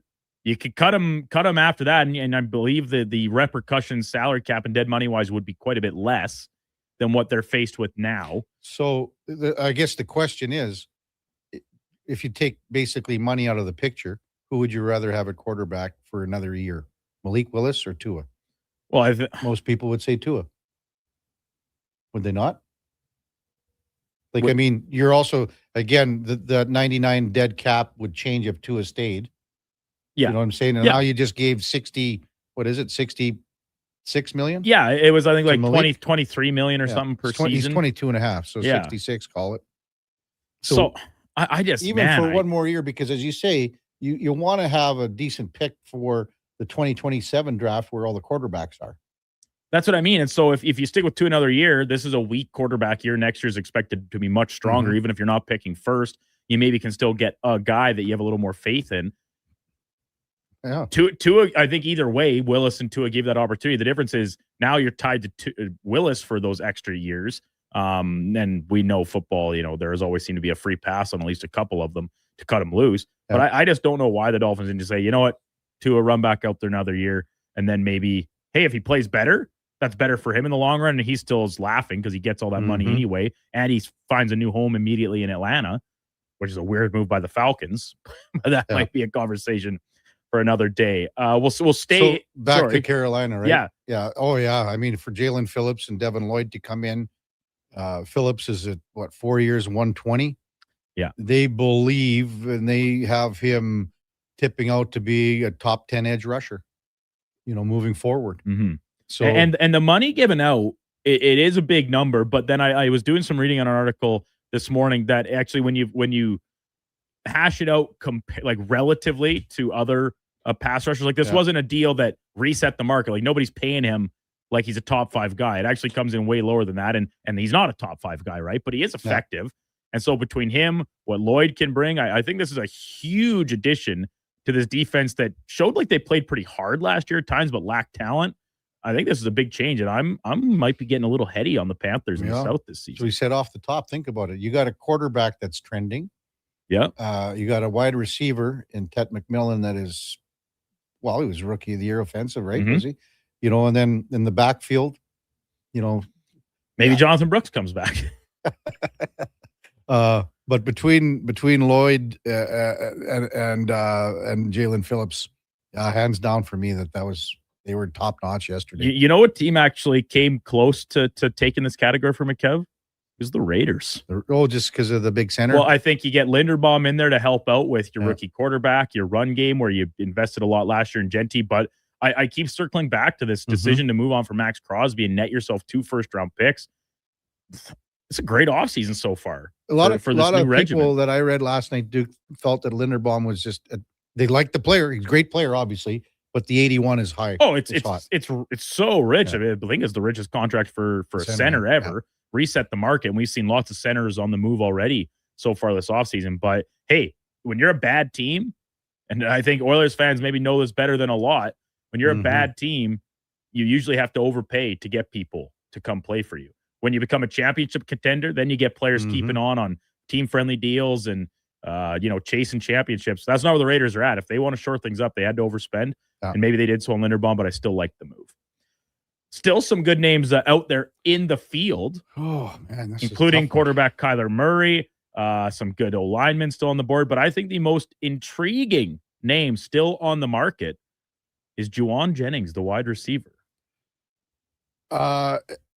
And because of Mike Evans going to San Fran? That's why I think he's done there. Like Mike Evans comes in as your new incumbent number one because the Ayuk saga, however it ends up shaking out, he's not going to be playing there. They still have Ricky Pearsall. They got some other fringe guys. I think Evans comes in. They expect him to be their de facto number one. I bet MTR thinks that Ayuk could still be a reclamation project. Sure, send him to San Fran. Oh, yeah, keep dreaming there. Sure, but who else would you have on your list here, Duke, besides Jennings? Well, I think Kyler Murray is a name that still interests a lot of people. That's a fair comment too. But when I look at Jennings, it's kind of funny. I thought he had a way more productive season last year than he actually did. He only had 643 yards on 90 targets, but he had 9 touchdowns. And at times he looked like he could be a number one receiver. Now he's never hit 1,000 yards. The season previous, 975 was his career high on 77 receptions. But is it just and he's 29 now, so he's no spring chicken. Like, is this just a matter of getting opportunity? Is he destined to be a pretty solid number 2 behind someone else? And there's also, if you remember, Kev, a couple different instances last year of we getting into it with some players in scuffles. And people saying that he's a little bit of a dirtbag. Yeah. Some of the things he'll say or do inside the scrums. So is that maybe a little bit leery for some of these teams? And then the other name out there, I think, is the obvious one for still remaining is Trey Hendrickson. Obviously, is the pass rusher, right? Yeah. So if I'm surprised that he's still available. If maybe his camp is waiting for better money, or if they're overestimating what he can get in the market. I don't know, but he certainly seemed like a name that would have been snapped up a lot earlier than this, even though we're not even 24 hours in. So far. Like I know, so Hendrickson also had the surgery, right? For what do you have? Core or whatever, somewhere in the abs or whatever you want to call it. I like. There's something about him that doesn't. There's this little stink to it for me on Hendrickson, and maybe it had to do with him wanting more money in Cincy and wanting to be a top paid rush end, where people said, "Well, no, you're not in that category. You're not Myles Garrett. You're not Micah Parsons. You're not Watt. You're not these guys." Yeah. So maybe there's something smelly with this guy that other teams are just sick of dealing with. And I think that is very much in the realm of possibilities. So we'll see if either any of those names we just discussed or others continue to fly off the board today. It's amazing how quickly it all happens. And what was your number, Kev? 2-point-some billion dollars? 2.3, and that would have been added. That total would have been added for deals that came in like after Later. supper time and stuff like that. How about MTR? Jennings can kick rocks. He's slow as hell. He's going to get $20 million a year. Bye. Evans 1 year, $16 million bargain. I thought Evans signed a 3-year deal. Did he not? Oh, I don't, off the top of my head, I'm not sure what the final verdict was there. But he signed a 3-year deal. If you're Mike Evans coming off this injuries that you've had a couple seasons now, does the San Francisco substation scare you? How could MTR not know that? He's over the $20 million AAV too. Oh, well, yeah, he's still being paid like a real number one, right? How could MTR not know that? Wow. Shame. Bad fan if you don't have those facts and figures. Oh, he says only 16 million guaranteed, dope head. You can be cut next year, no problem, if you say MTR. But you're saying that he's the next Mike Evans, baby. He's the next. Yeah, what about the substation? Can you imagine him? Now, what did he have last year? Broken collarbone, torn hamstring or whatever, pulled hamstring? Yeah. Bye-bye, MTR. Finally, today, March the 10th, when you scroll that out, we've broached this topic before. It's Mario Day, Kev. I thought it was going to be Lemieux. Mario Lemieux Day. No, Super Mario. Iconic series of video games going back to 1985 when Kevin was just finishing up his second semester at Mount Royal College. Not quite, Duke, but am I off by a couple years there, Kev? Sorry, my apologies. But lots of great characters, whether you're playing Mario Party, Mario Kart, the actual Mario Brothers game itself. Lots of fun characters. I think the most underrated in the universe of Super Mario Brothers is Dry Bones, and that's the one that's in the castles, the turtle, the Koopa Troopa that's just bones. You can't kill him. You just bounce on him and he gets back up to terrorize you even further down the level. So here's a question, Duke, for you, because for one, I think I've told you that I had an addiction to video games when I was young. Pong. No. It was a little more advanced, Duke. Sega Genesis. But I was making really good coin when I was a kid, like big time coin. On your ice cream. Yeah, Dickie D ice cream. So I would go to the arcade every day, and it was the dumbest thing I ever did as a kid. Because I blew all your quarters right back in there. $20-$30 a day, no matter I did. I believe you. And Duke, this was in the 70s. When the games were only a nickel a piece. It was a quarter a game. Pinball. I was a pinball. Pinball was still a quarter, really. Yeah. I was like a pinball. How many balls? 3? 3 balls, yeah. They were the best pinball. There was an old pinball game back in the day, Duke, called The Dragon. And I would put a quarter in, and I would win 10 to 15 free games and then sell it for $1 to some unsuspecting. What an astute businessman. That's the only thing that was good about it. But anyway, going back, so like the arcade games, and I'm sure, so you're saying that Super Mario, and I remember it a little bit as an arcade game, because arcades were starting to fizzle out a little bit more, right. The home consoles were becoming when you had the NES and then Super NES and 64, the PlayStation into the turn of the century. So I could see it. So now the question that I had originally, so when Donkey Kong and was like right before Super Mario, I'm betting, right? Right. So Donkey Kong would have been 1980. I don't know, maybe a bit before. And then so Super Mario, the concept was almost similar to me, like how they were jumping around and going from level to level. Okay. Am I totally out to lunch here? Like similar to what? Donkey Kong? Yeah, Donkey Kong. Yeah. What? Donkey Kong was 81? Okay. Yeah. So Super Mario to me was just like the extension. Well, it was. Was the character in Donkey Kong not Mario? Well, okay. That's what I'm trying to get at, Duke. So to me, I think it goes back to the Donkey Kong stuff. All right. For the best character. So you like Donkey Kong? Underrated character. He's solid. I don't know a whole lot about this Dry Bones. Well, he doesn't do much. I know he's a playable character in some of the newer Mario Kart games. Yeah. And it's fine. He's got a lot like Koopa Troopa in terms of his like speed and stuff. Donkey Kong, I hated using in Mario Kart because he was too big to corner. He was bad cornering. and slow acceleration. Yeah, he's all brawn, no skill, as Josh just whispered over here. Yeah, I'd like to. And it's the same for Bowser. Bowser's sweet, but I just Donkey Kong's cool, and he has his own entire franchise of games and spin-offs and Diddy Kong and the barrels. And would you ever have, Duke, like an arcade size game in your condo here? Like a stand-up one, like a Pac-Man game in the corner of my something apartment. like that. I mean, most like the most popular one I think for a guy like yourself would be Golden Tee.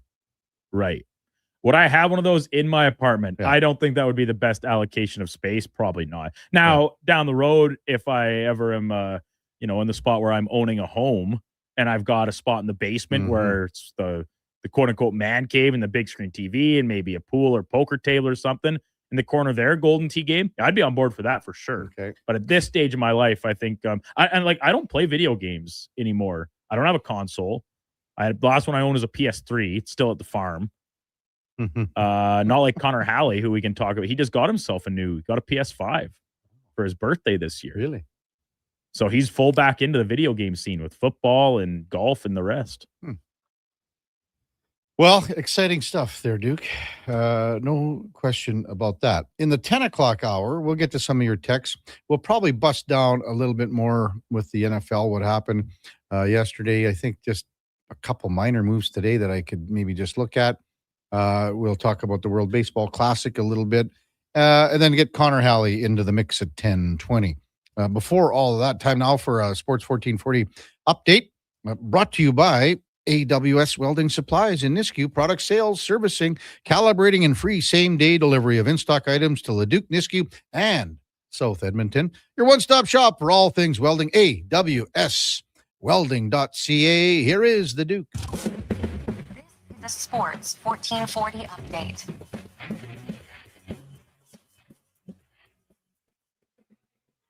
Game day for the Edmonton Oilers as they continue their road trip with a stop in Colorado, taking on the Avalanche tonight. Puck drop coming just after 8 o'clock. Pregame coverage starting at 7 right here on Sports 1440. Busy night around the rest of the NHL. 12 of the games, including the Kings in Boston. Sabres hosting the Sharks. Montreal taking on the Maple Leafs. Tampa Bay up against Columbus. Red Wings play the Panthers. Calgary in New York against the Rangers. Hurricanes host the Penguins. Islanders in St. Louis. Golden Knights play the Stars. Mammoth take on the Wild. Ducks against the Jets. And the finale, like Kraken hosting Nashville. In the association, full slate there as well. The Raptors on the road in Houston for a 6 o'clock tip-off. Elsewhere, Washington in Miami, San Antonio hosting Boston, and Indiana up against Sacramento. From the World Baseball Classic early this morning, Japan beat Czechia at 9-0, and Canada look to keep their chances of advancing alive when they take on Puerto Rico. First pitch just after 5 o'clock.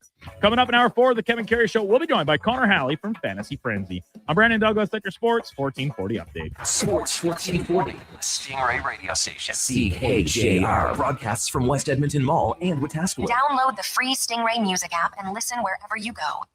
NHL Star Sticks are back at McDonald's, and we're celebrating by going bigger. Make that smaller, way smaller than ever before. Collect the set and get one of 7 mini sticks with every NHL Star Sticks meal. Featuring McDavid, Matthews, Quinn Hughes, McCarr, Celebrini, Reinhardt, and Montembeau. So get yours while they last. 1 stick per meal purchase. Limited time at participating Canadian restaurants.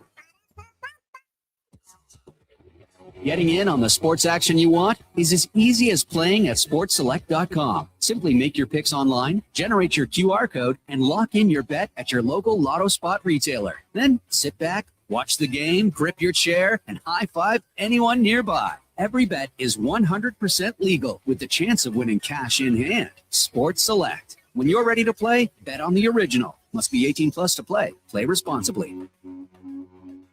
Exciting news from St. Albert Dodge. The all-new 2026 Jeep Gladiator Sport packages have arrived. They have a great selection and a bunch of colors to choose from. And if you've checked out the Sport, you know it comes in some fun colors. Rugged capability, practical off-road features, and you can get behind the wheel for as low as $49,900. That's right. Put yourself in a brand new Jeep Gladiator Sport for less than $50,000. What more can you ask for? Time to head up the trail and see how easy it is to do business at St. Albert Dodge.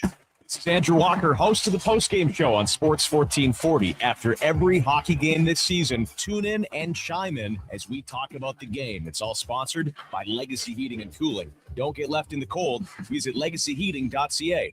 For over 60 years, the folks at Diablo Boots have been selling the best Canadian-made boots. Handcrafted in Winnipeg, Canada West makes the best quality cowboy, biker, and work boots for Diablo Boots with replaceable soles and heels. Why buy cheaper quality like Ariat, Justin, and Red Wing made in China when Canadian-made is better? Support Canada's workers and Diablo Boots for the best boots. So save on boots by Save On Foods. That's Diablo Boots, 3340 Gateway Boulevard on the east side of Save On Foods. Canada West and Diablo Boots, the two best names in the boots business. Allen Olson Auctions presents the unreserved auction for Will's Welding of Panoka. Online bidding is still open for a few more hours today at allenolsonauction.com. Bid on 2 one-ton portable welding trucks, telehandlers, a huge selection of new welding supplies and rods, plasma cutters, welding tables, power tools, metal racks, and so much more. For more info, call Allen Olson Auctions at 403-843-2747 or visit allenolsonauction.com.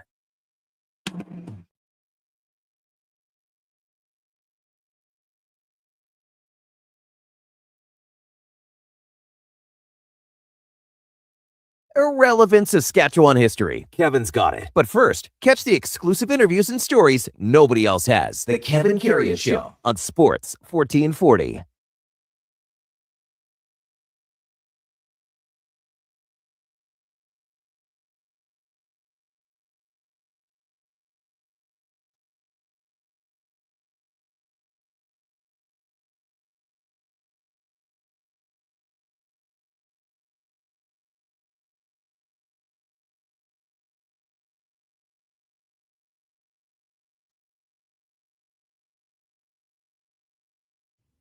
All right, welcome back to the big program. 10:09 in Edmonton. We'll have a quicker segment before we get to the con man, Connor Halley.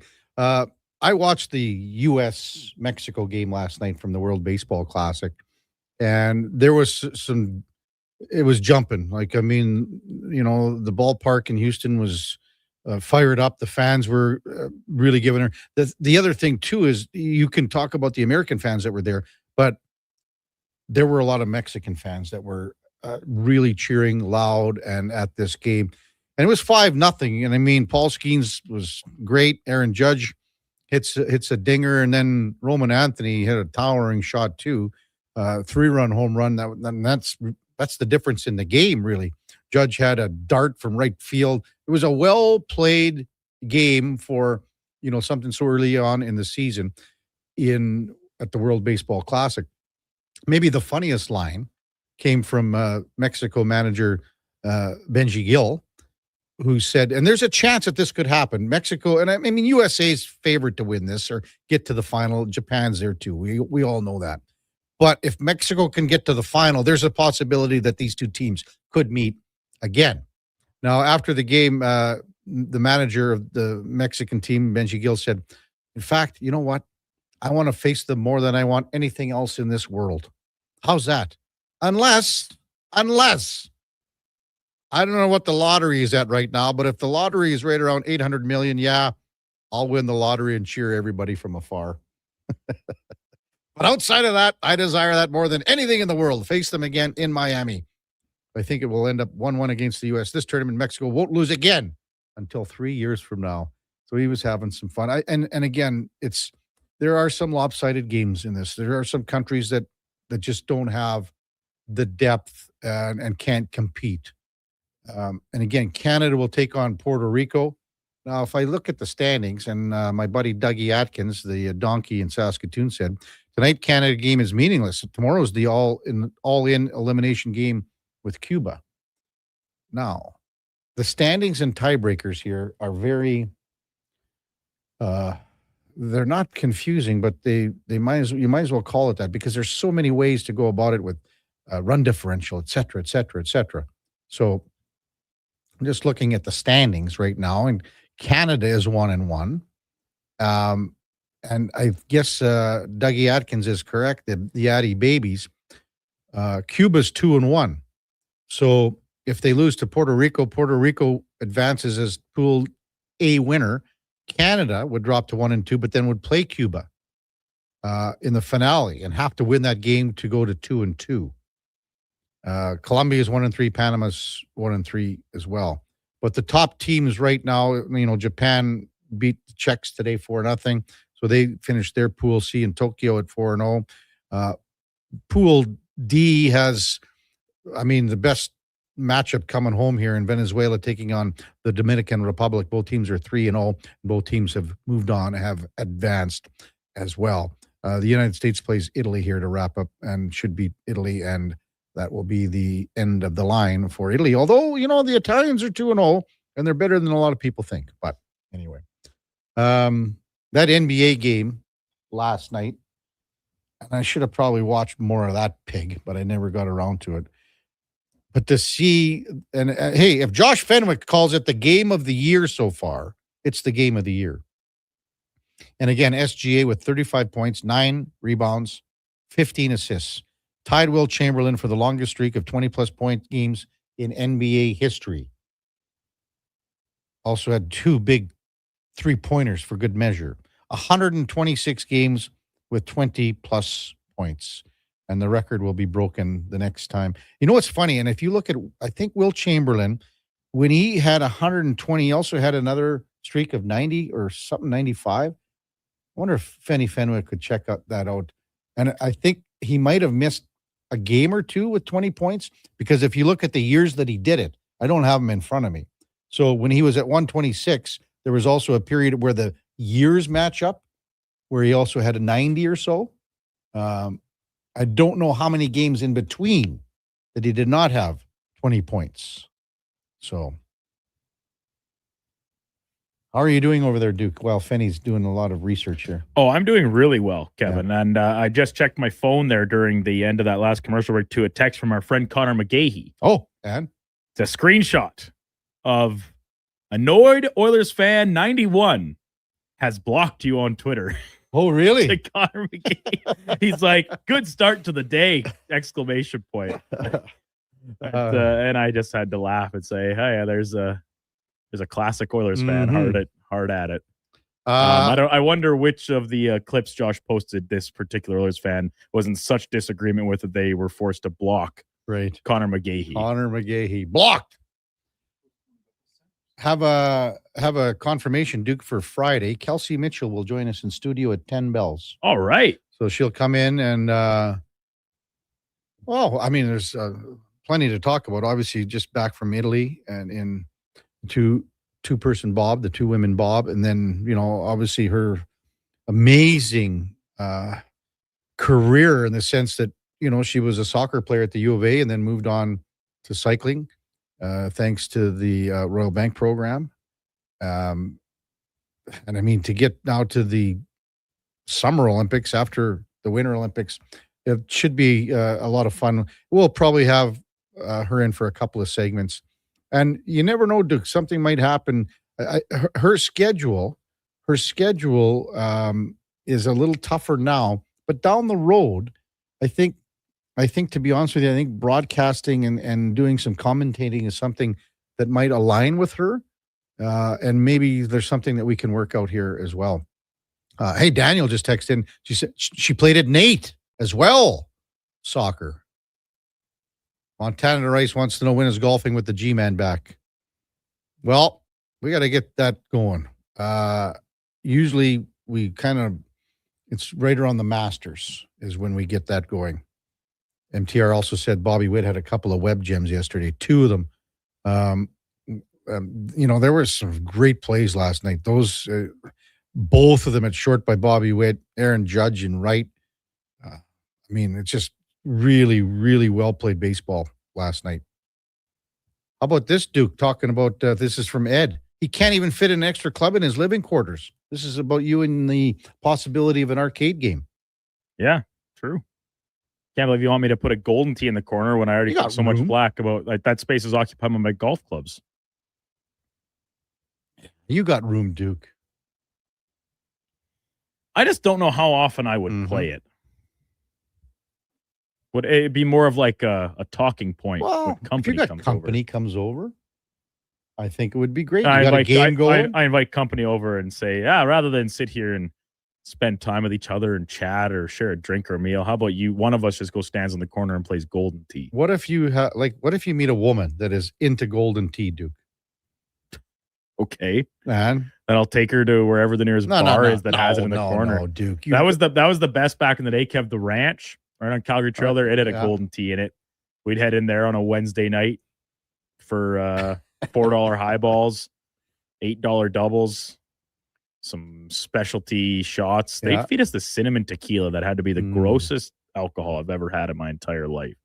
Jeremy from the Art of Cake, our buddy, texts in and says Kelsey Mitchell is a Sal Composite High School alumni and a really amazing person. Well, she's going to join us in studio, 10 bells on Friday. Josh, you did a little research on Wilt the Stilt? Can you figure it out? Sorry. Josh has done some research because it's 126 games, but there was a point at he has another 90 plus games of 20 plus. So his first one, the 126 game streak of 20 plus points, that started in 1961 on October 19th, and it ended on January 19th in 1963. And then his 92 game streak started the same season on February 26th and went until March 3rd or March 18th, 1964. Okay, so those dates in between, how many months in between? Was it about? That would be just over a month. That's 5 weeks, basically. Wonder what he was doing. I got 10,000 women, probably. I got an idea. That's right. Hey, when we come back, the con man, Connor McGee from Fantasy Frenzy and the Jason Gregor Show. That's coming up right after the break on the Kevin Karius Show, presented by Sports Select on Sports 1440 AM radio. We are streaming on YouTube, X, Facebook, Instagram, and Twitch. Mr. Rooter kinda speaks French. Je m'appelle Monsieur Rooter. Je suis plombier. Très bien, Mr. Rooter. Your name is Mr. Rooter, and you are in fact a plombier, a plumber. You are an excellent student. Au contraire, mon frère. Je suis un excellent étudiant. Also, I'm not here for a French lesson. I'm here because someone clogged up the toilets. Oui, right this way. For a plumber who speaks your language, call Mr. Rooter. What if you could hire motivated, safety-trained youth with no risk and funding to support you? At Careers The Next Generation, we make hiring easy with funded internships across Alberta in trades, IT, forestry, and more.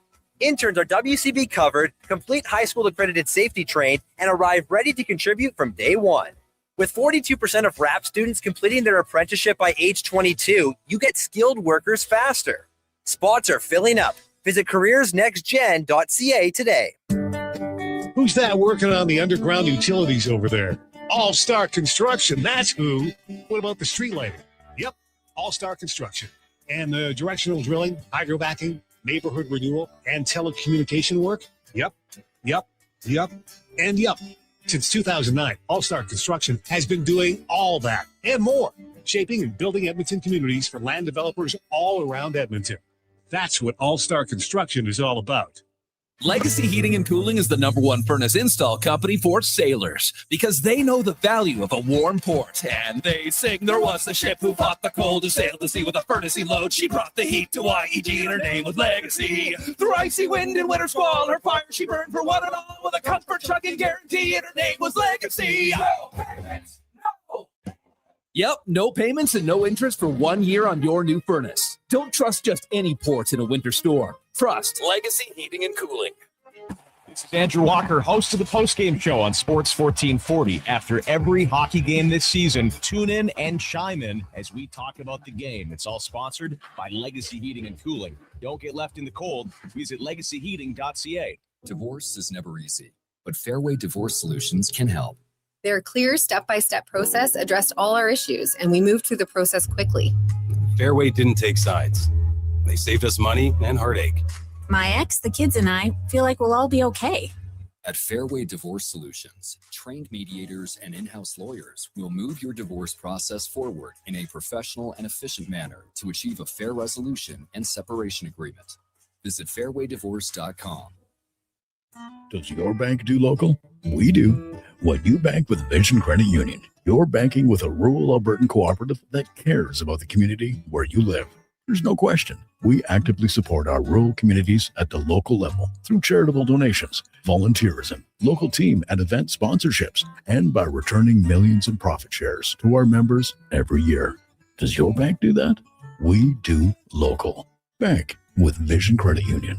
VisionCU.ca. Start thinking spring road trips and off-road trips in your new Subaru Crosstrek. Stylish, rugged, and so many features. Standard on every Crosstrek. Subaru symmetrical all-wheel drive, EyeSight driver assist technology, heated seats, and LED steering responsive headlights. Plus, with interest rates from 0.99%, you'll love the affordable weekly payment. No waiting, immediate delivery available. Subaru Crosstrek. Visit Subaru.ca. Welcome to Uncommon. Welcome to Subaru.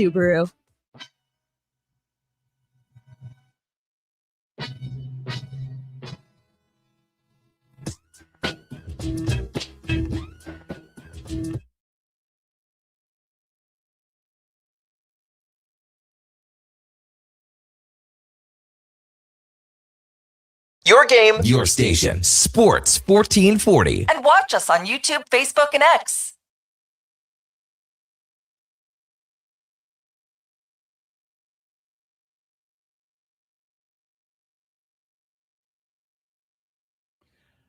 All right, welcome back to the big program, 1024 in Edmonton. The Kevin Karius Show is presented by Sports Select. If you prefer the paper selection slips, no problem. Just hand those slips into your local lotto spot retailer. It's 100% legal. You got to be 18 plus. Please play responsibly. Time now to welcome in our regular Tuesday 10:20-ish contributor, Connor McGee from Fantasy Frenzy, and the Jason Greger Show. Good morning, Con Man. Good morning, Kevin. How are you? Well, we were talking about all the NFL money doled out. Yeah, I heard. You can never keep track, to be honest with you. But there were still some deals trickling in later last night and even this morning. But as of around supper time yesterday, it was $2.3 billion. $2.3 billion in total contracts. That's the large number, not guaranteed and things like that. So that's a nice little payday for a lot of players. That's good money. Yeah. $2.3 billion. I mean, Jalen Phillips really cashing in at $30 million a year. And his story is unbelievable. Like, he had to retire from football at UCLA and went to Miami. There was a picture that surfaced of him. Like, he looked like he had the frame of Donovan. And then, like... That's impossible. He was quite slight. And then he just bulked up and he's gone a heck of a run, with the Dolphins and the Eagles. And now the Panthers paying him, and Alec Pierce. That one's crazy to me. I mean, the Pierce one, and that's 28.5. Yeah. And he's eclipsed 1,000 yards once in his career. Just last year, yeah. Barely. With an extra game. Like, we used to look at 1,000 yards as a receiver. Like, that's kind of the threshold for a good player with one less game. Is that like the one contract, like everyone was talking about Malik Willis too as well? Yeah. But as far as you're like an overpay? I think so. Yeah. But I mean, you go back in his last 2 years, yards per reception is over 20 yards. So obviously a good player, and he hasn't had the most consistent quarterback. And he's a player, and he's a player on the rise as well. And they drafted him. So I don't mind it necessarily, but the number, seemed a little bit high. And then even like Tyler Linderbaum with the Raiders, and they had the money to pay. And I love it for them because you look at it's Max Crosby 4, and you can just say Linderbaum minus $3 million. That's Crosby was 30, he's 27, plus the 2 first-round picks. But he kind of reset that center market. So when it comes for Creed Humphrey to cash in again, it's going to work out pretty good, I would think. Just the names. So you mentioned 3 of them. Yep. The fact that was the mark set by a positional record for the largest annual salary by a free agent. So it's Phillips at edge, Pierce at wideout, Linderbaum at center, and then Taylor at corner. Yeah. So those 4 guys set the record yesterday. And it's only going to be going up and up and up when you think about where the cap increased as well. I mean, it's just an insane amount of money. Like the NFL is just such a beast. It's just that reminder to pay your guys almost as soon as you can, because, you go back to when Herbert and Burrow were getting their contract extensions. Yeah. Whoever signed first was obviously going to get less like team friendlies. As soon as you can sign it, you should do it. I was surprised with Odafe Owe also with the Commanders. So that was a big one too. That's a lot of people are saying that's a big overpay. He was good with the Chargers, but before that, it was up and down, kind of streaky splash plays. Yeah, he priced himself out of the Chargers. Like I wanted him back with them, but for $25 million, you just couldn't do it. Yeah, we had a lot of texts too, Connor. Even I don't know these are Steeler fans, but they're talking about the moves that the Steelers have made. And, the bigger one, I guess, is at running back with Rico Dowdle coming in. Yeah. Or one of the bigger ones. Reuniting with McCarthy, who he would have been with in Dallas. Exactly. I like the Pittman trade as well. Pittman as well. We were talking about that. You got two receivers like 6'5", 220 plus, 6'4", I think, technically. They're big. Like that. And if it is Aaron Rodgers, he's got the basketball team now to throw to. Just lob it up and let them go get it.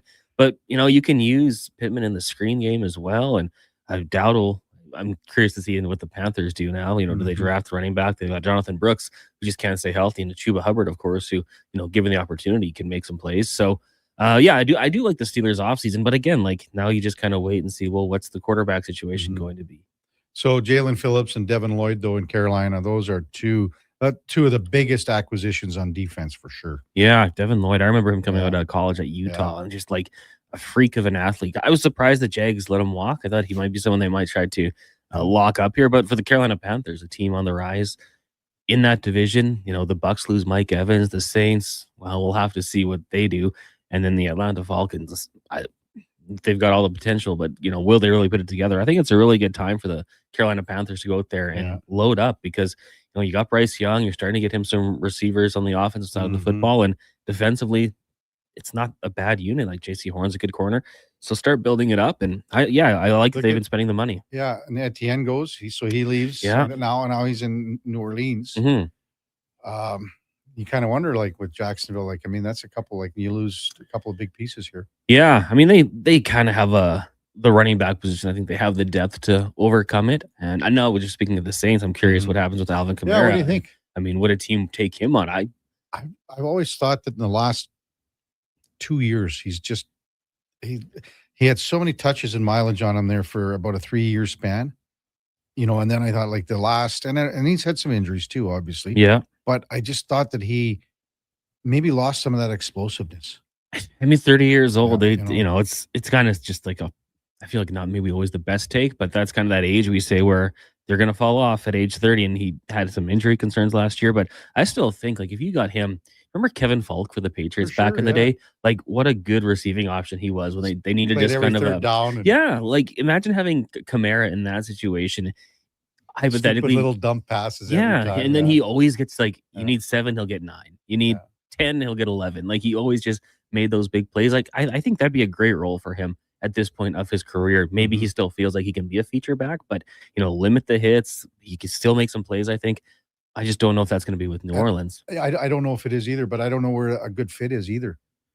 I mean, I always thought like potentially with the Broncos, just reuniting him with Sean Payton. Now they bring back J.K. Dobbins on a 2-year extension, so maybe that makes the likelihood a little bit less. I would hate to see it, but like the Chiefs, to go on another run, just to give them another option out of the backfield there. I know with Kenneth Walker, it's probably less likely, but I kind of always thought like KC would be a good fit for him too. Yeah. But now with Walker there, I don't know exactly how they're going to implement. And I would think Walker's going to get more touches than what he was in Seattle. Yeah, I think so too. So. I kind of joke that, fantasy wise, they'll probably let Kareem Hunt come in and do the Charbonnet role and steal touchdowns from him all the time. But yeah, that's good for him, and good for him to get the $15 million. That's more than the franchise tag would have been. Yeah. Plus, he got it for 3 years, so good for him. See, I think that Kenneth Walker has the ability. I'm not saying like the bell cow back, like what they want Genty to be, or in Atlanta.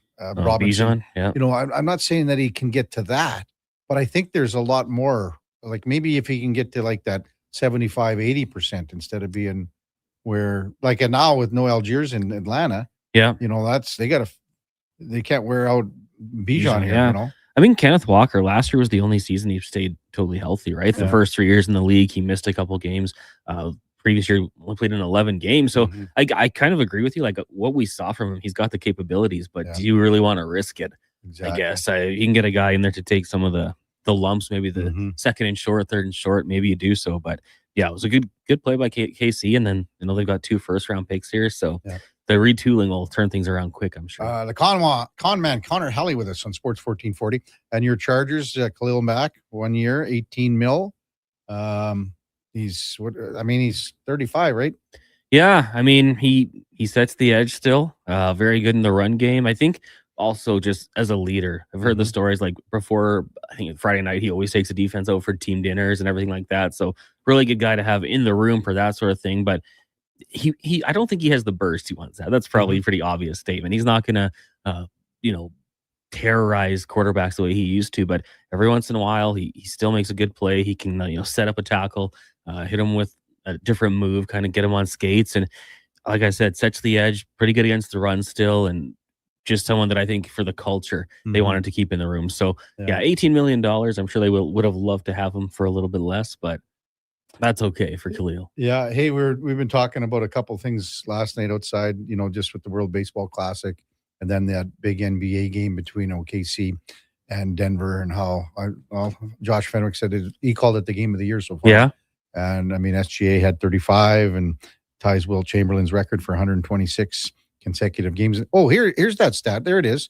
So just looking up on the old telly here, because it was 61 to 63, and then he had another 92 game, Wilt Chamberlain. So Josh, he did a little research here. Yeah. So there was about a 3-week period in between where he didn't have 20-point games, but he set another one and went 92. So had he been able to continue that mark, he'd probably be about at 235, 240 games. Had he continued that amazing 20 points per game. It's unreal. Yeah, I mean, now is what SGA is doing a little more impressive? The game, I think, has got a little bit better. I think the gap has been closed from the bottom tier player in the NBA to the top tier, but it's unbelievable. And then, the 3-pointer he hit to put them up by 4 at the end, like, I love to see that. Just different types of players too. And yeah. And you think back on all the, with Michael Jordan and Magic and and Larry Bird, like, that there isn't more of these longer streaks. Yeah. So. Do you think there was a streak where MJ just kind of put the team on the back and went for it? Have you been watching any of the World Baseball Classic a little bit here and there? I've been throwing it on, kind of background noise, just probably not getting as into it as some of the other people, especially yesterday. I was totally locked into the NFL free agency, waiting for some money to be spent by the Chargers. But yeah, I mean, it's an awesome event, and teams getting into it. Was it the Venezuelan team that had the drum going on in the dugout? That one I didn't see. It was maybe it was Colombia. Yeah. It was awesome though. It's fun to watch these tournaments and how all these big name players get out there for them, representing the countries. We just saw it with hockey. It brings out the best. Well, we've been talking about, and Speck really laughed this morning because he's a big baseball guy. Yeah. Because he said, "What's this guy playing in the Sunburst League?" And we're talking about the pitcher for Czechs that pitched against Japan this morning. He's an electrician. So he's going back. That was his last game. And I said, if you see the picture of him, he's like not a doppelganger, but he looks a lot like from The Hangover, Zach Galifianakis, or he looks a little bit like the caddy from Happy Gilmore. So that's kind of, and he's looking up and he's getting a standing ovation in the Tokyo Dome. That's awesome. And now he's got to go back to, I don't know, pulling cable or whatever. So, and then we were talking about the USA game, which was a really good, well-played game. USA and Mexico last night. Yeah. So it's good ball at this time of the year. Normally you got to wait for a long time. Yeah. And even I always give these guys credit because just think if they did this, say, for the world, the World Cup of hockey. Yeah. And pretend they did it in September. So, what kind of level do you think you'd see? I think interesting. I mean, you're comparing apples and oranges here because baseball's way different. But I really, truly believe a lot of these guys started their training and everything else, cage hitting and fielding much earlier because they wanted to be at a level where, well, spring training is way different. Yeah. Yeah, you're right. Like the benefit of baseball where it's not a physical sport. Yeah. Going out head to head, right? Maybe get clunked once or twice, but probably not quite as much risk as there would be in hockey where it would happen. I don't know. I mean, we saw at not twice, we've seen the mid-season tournament where these guys are going out there and especially in the rivalry games, really laying it on the line and throwing hits and fighting last year. So It'd be interesting. But like you said, though, for sure, they probably got ready a couple weeks earlier, a month earlier to be prepped, hit the ground running, and try to win. Connor Halley with us in the Sports 1440 studios. Oilers in Colorado tonight. What do you make of this game? We had Connor McGee on. I was talking about it right off the top because I mentioned it over at K97. I have no idea what to expect tonight. No. And Connor said, like Connor McGee, play-by-play guy for the Avs, goes, when I think it's going to be a 5-4 game, next thing you know, it's going to be 2-1. Yeah. So I don't know I don't know exactly where to kind of get a grasp on this one. I mean, I think if you're the Edmonton Oilers in this one, you don't want to get into a shootout. The Avalanche just have so much firepower, and the Oilers goaltending has been so inconsistent. You're like, do you really have faith that you're going to get that extra save? So for me, the blueprint is kind of simple. And although we should expect goals, you just saw the game against the Vegas Golden Knights where I thought the Oilers played better defensively. And, I don't think the Vegas Golden Knights are anywhere near what the Colorado Avalanche are. But, this is the time you got to start to find that defensive game getting into the playoffs that we know they're capable of playing. So why not go up against an offense like this and try to slow them down and kind of, do the proper fundamentals here. Like, this is get ready for playoff hockey. The craziest stat, and even again, McGee goes, I don't know, I can't tell you. I don't have an answer. Spec, same thing, don't have an answer. So Colorado's plus 83 in goal differential, by far the number one in the league. But their power play efficiency is half of what the Oilers is. Yeah, they're at 15.8%. Oilers are at 32.8. It doesn't make sense, especially with Makar, McKinnon, Netchus. Yeah. I think Kadri is going to be on the power play now. Maybe, and then they're still missing Landeskog and things like that. But yeah, I don't understand it. It must be really frustrating for Avalanche fans. Like, they're winning hockey games, so they probably don't care quite as much. But you get into the playoffs, you need the special teams to become that X factor. So I don't know. Maybe they're just too fancy. We've seen that in Edmonton a few times, trying to pass it into the net. Yeah. What's coming up on the Jason Gregor show this afternoon? So today we're going to have Dave McCarthy. We'll get someone to talk Avalanche, Spec, DVD, Cam Tate's 2-minute warning, and then the business of sport moving to Tuesday. Oh, how come? Because we're going to have Rich Winter with Bill Comrie on the show today. Really? So, yeah, Bill Comrie, 3 kids played in the NHL and own teams, own the brick, obviously. Yeah. So lots to talk about him. We had Bill on about a year and a half ago. Yeah. On the morning show. And obviously he played for the Edmonton Oil Kings. Yeah. And man, he that one story he told about the brick business and the fact that they used to do years ago the Midnight Madness sales. Mm-hmm. So he thought, okay, this isn't going to work. There's no way this is going to work. He was like, we get a couple stragglers come in. Well, he said he was just sitting in his office like at 10 at night, and all of a sudden he hears all this stuff outside, and people are lining up around the block to get in at midnight. Now I remember this. Yeah. The deals were that good? Yeah. Well, that's how they did it. I mean, you guys, how much they advertise. I mean, that's a big part of, of who they were and what they became. Yeah. Because hey, we got our mattress at the Brick Forest and the St. Albert mattress location. Shout out to them. It was fantastic. Yeah. So it'll be a good show today. And of course, kind of leads right into pregame coverage with Walker and Paulson. So, and I'm sure he'll talk lots about Mike, and Paul was a pretty damn good player too. And then obviously with Eric, good genes. Yeah. Oh, there was other. Oh, Bill will have more stories that you'll need the full hour. Yeah. That's how. Maybe longer. Yeah. Con man, good stuff. Thanks, man. Have a great show today. Thank you. That's Connor Halley from Fantasy Frenzy. You also hear him here at the top there with the Duke, and then the Jason Gregor show at 2 o'clock, running through till 6. Hey, quick one too. Is the pregame show? Is it at 7? Is it 7 or is it 6:30? I think 7. 7. Okay. Yeah, I think an hour of Fox Sports. Yeah. So get the rundown on everything, and then back to hockey. Okay, perfect. Good stuff. When we come back, we'll wrap up the show, the Kevin Carey Show, presented by Sports Select, with the Duke of Delburne and Josh Fenwick on Sports 1440 AM radio. We're also streaming on YouTube, X, Facebook, Instagram, and Twitch. Expand your brand with Fusion Promo Marketing. Fusion is your trusted partner for all things branded merch and apparel. Thousands of products perfect for businesses, sports teams, and corporate events. Fusion with a Z. Promomarketing.ca. Getting your vehicle sparkling clean doesn't have to cost a fortune. Take it into Hughes today and pay just loonies a wash. Find us at HughesCarWash.com. NHL Star Sticks are back at McDonald's, and we're celebrating by going bigger. Make that smaller, way smaller than ever before. Collect the set and get one of 7 mini sticks with every NHL Star Sticks meal. Featuring McDavid, Matthews, Quinn Hughes, Makar, Celebrini, Reinhardt, and Montembeau. So get yours while they last. 1 stick per meal purchase. Limited time at participating Canadian restaurants.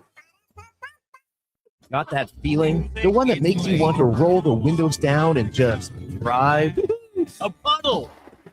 That's not just spring fever. That's a sign that it's time to visit Nisku Ford. They've got the cure for your driving fever with their biggest offers of the year. Get rebates as high as $12,000 on select new models, or drive away with 0% interest. Don't just dream about the open road. Own it. Find your cure for spring fever at niskuford.ca. Above expectations. You wanted local sports on weekends. Saturday mornings at 9, check out the Saturday Sports Setup, where we'll tee up what's happening on the weekend sports scene. Tune in Saturday morning at 9 on Sports 1440. River Cree is the place for all your favorite sports. River Cree Resort and Casino, featuring UFC action and boxing live on the big screens at Tap 25, the MVP of sports bars, and in the center bar. Plus, catch all the biggest games, every goal, every slam dunk. River Cree is also home to the Twin Rinks, where rec hockey and community teams come to play. Public skating available. Details at rivercreeresort.com. River Cree Resort and Casino. Excitement. Bet on it. Ah, yes, Alberta in March. Green beer and slushy roads. Where the only thing worse than the roads is trusting them.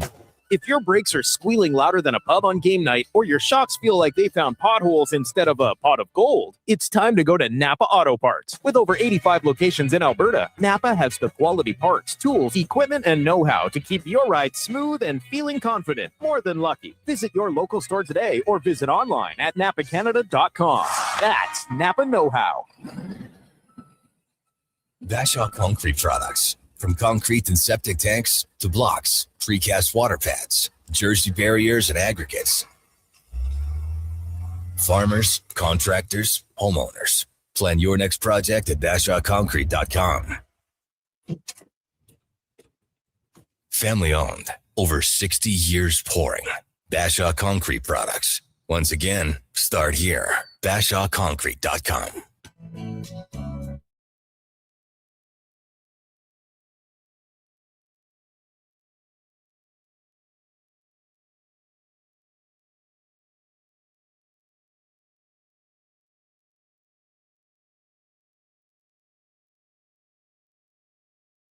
Have your sports curiosity cured with the Kevin Karius Show. This is Sports 1440.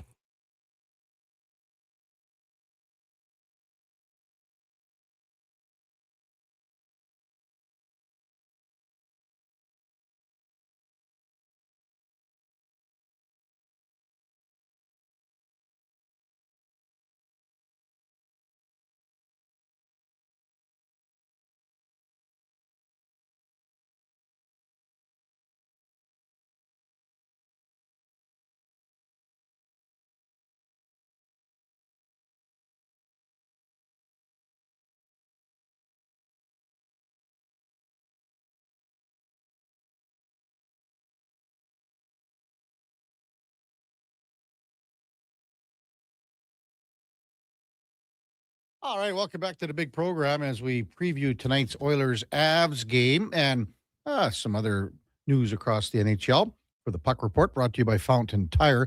And at Fountain Tire, when we say we're on this road together, we really mean it. From tires, wheels, to oil changes and vehicle repairs, visit fountaintire.com to find out more. You know, we were talking about Corey Perry, Duke, last week, and when he got traded to the Tampa Bay Lightning. If the Tampa Bay Lightning were to get to the Stanley Cup final, because right now Corey Perry has lost 5 Stanley Cup finals. We also had a guest on our show that had the same record, but Corey Perry has, if they were to get there and lose, he would go to 6. Yeah, but we had a guest on our show. Do you remember who it was that had lost 5 Stanley Cup championship finals? I don't recall. Brian Propp. Oh, of course. Ryan Propp, and I guess he would be with what? Minnesota, Boston, Philly. Mm-hmm. Bruins and Stars were the last two, I think, in at the tail end of his career. But unlike Corey Perry, he never did win. So Perry would be, 1 for 6 so far. Tonight's Oilers game, again, the Oilers come in with a record of 31, 25, and 8. The Avs 43, 10, and 9. They last played on November 8th, and it was not a night to remember for Oiler fans for sure, because, this game wasn't even close.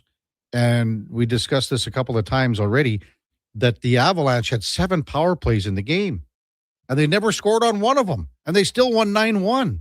Nathan McKinnon had 2 goals, 2 assists. The local product, Parker Kelly, was really, really good that night. He had 2 goals, 1 assist, scored a nifty one on a breakaway.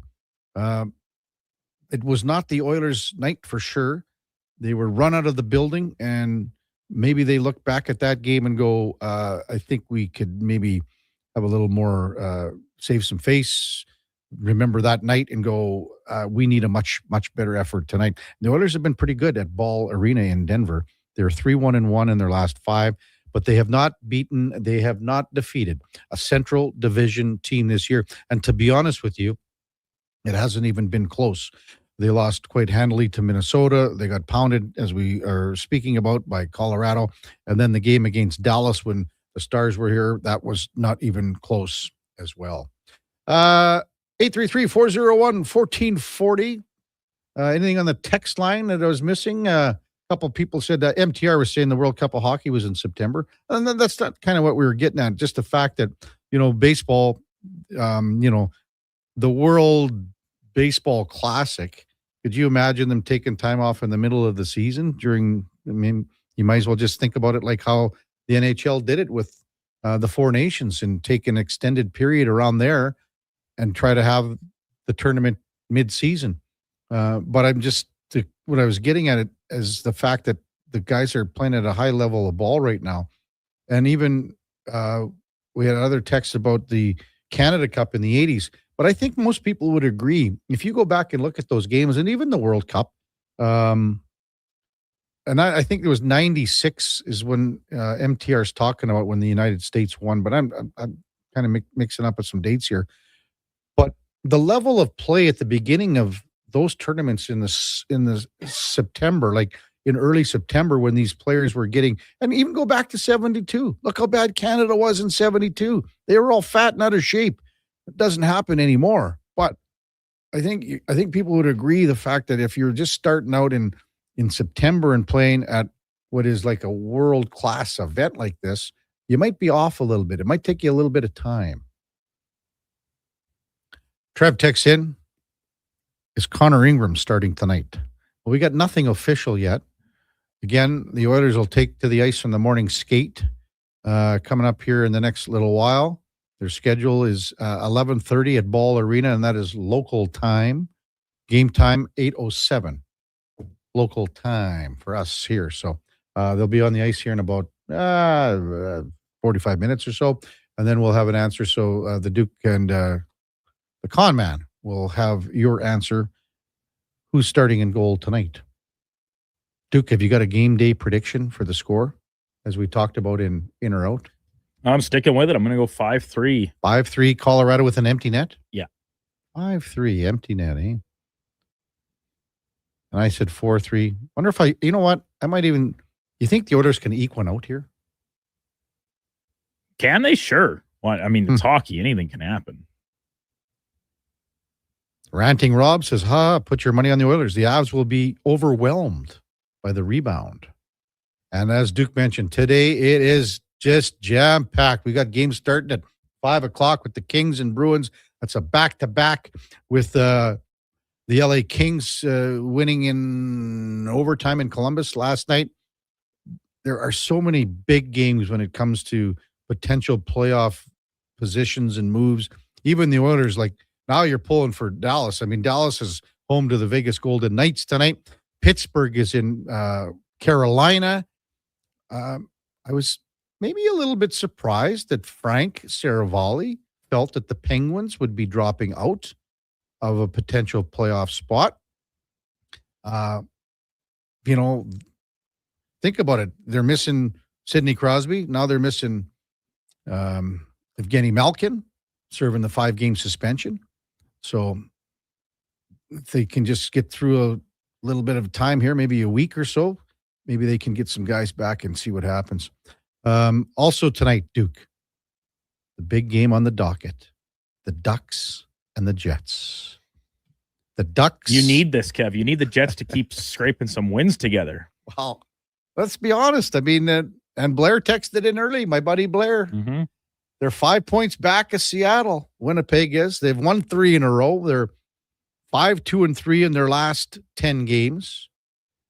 I mean, this is going to be a tough one. But if they can win this game, now they move into a tie with Nashville, pending what the Predators do. The Kings are right there. They're going to be on a tough back-to-back here. You never know, Duke. You never know. Could you imagine, Duke, being correct on Florida, missing the playoffs, and Winnipeg going from last? Were they in last place at the time? Or very close Very to close to it, Yeah. if not in last place. Yeah, hey, that would that give you that really rejuvenate some of your cred. Listen, I've always believed you have the credibility. You're an esteemed journalist, Kevin. Thank you. But being on air 4 hours every day, naturally, you make some predictions and say things that end up going the opposite direction, and maybe people lose a little faith if that's the only day they're listening. This would be a big feather in your cap. Think about forward. last Friday, Duke. All the stuff that was out there. Like, I mean, Kevin Weeks mentioned 6 goaltenders that are going to get traded. None of them did. Yeah. I mean, you can just go on and on. Haven't heard from Roldy, who was on us on Friday. Old Roldy for not talking about. Oh, yeah, of course. Fabricating. Dive into these random rumors. Just Yes. make up whatever you want. Talk about it for 15 minutes instead of touching on some prominent NFL storylines. Whatever it like was. a guy being traded for 2 first-round picks. That was the Puck Report, brought to you by Fountain Tire. And again, we focus on one thing, and it is your vehicle. Check us out at fountaintire.com. Coming up at the top of the hour, it is Fantasy Frenzy with the former Ross Shep-Tiber, Connor McGee, and the Duke of Delburne. We've got Alan Mitchell sliding in at 12 till 2 with the lowdown. Jason Greger and the Jason Greger Show. And again, Bill Comrie will be on the show. So with Rich Winter, check that out till 6 o'clock. We'll have an hour of Fox Sports, and then Andrew Walker, Landon Ferraro, and Donnie P from 7 to 8 for the pregame show. Puck Drop for the Oilers is shortly after 8 o'clock. We'll have the postgame show to follow. Fox Sports all night long, and we are back with you tomorrow morning at 7 o'clock with our co-host, David Schlemko. Before all that, time now for a Sports 1440 update brought to you by All-Star Construction. They shape and build Edmonton communities, specializing in underground utilities like power, gas, telecommunications, and street lighting. That's All-Star Construction. Hey, thanks everyone for listening. Really appreciate you being a part of the show. Thanks for all the texts and all the great interaction. We could not do it without you. Hope you have a wonderful rest of your Tuesday. We're back with you tomorrow morning at 7 o'clock. Until then, here is the Duke. This is a Sports 1440 update.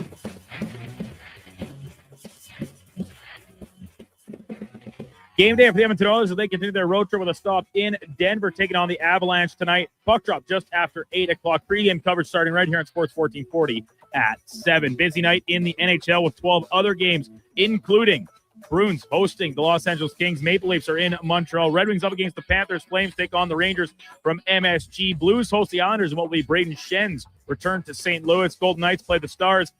Ducks are in Winnipeg, and the Seattle Kraken take on Nashville in the other late game. Full slate of games in the association as well, including the Raptors on the road in Houston for a 6 o'clock tip-off. Milwaukee hosts Phoenix, Boston's in San Antonio. Golden State up against Chicago, and Minnesota play the Lakers from SoCal in the evening finale.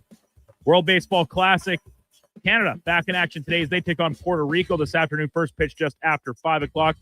Win their next 2 games and in for Canada in terms of advancing through to the elimination phase. Earlier this morning, Japan beat Czechia 9-0. Coming up on Sports 1440, it is Fantasy Frenzy with Hallie and Douglas. I'm Brendan Douglas.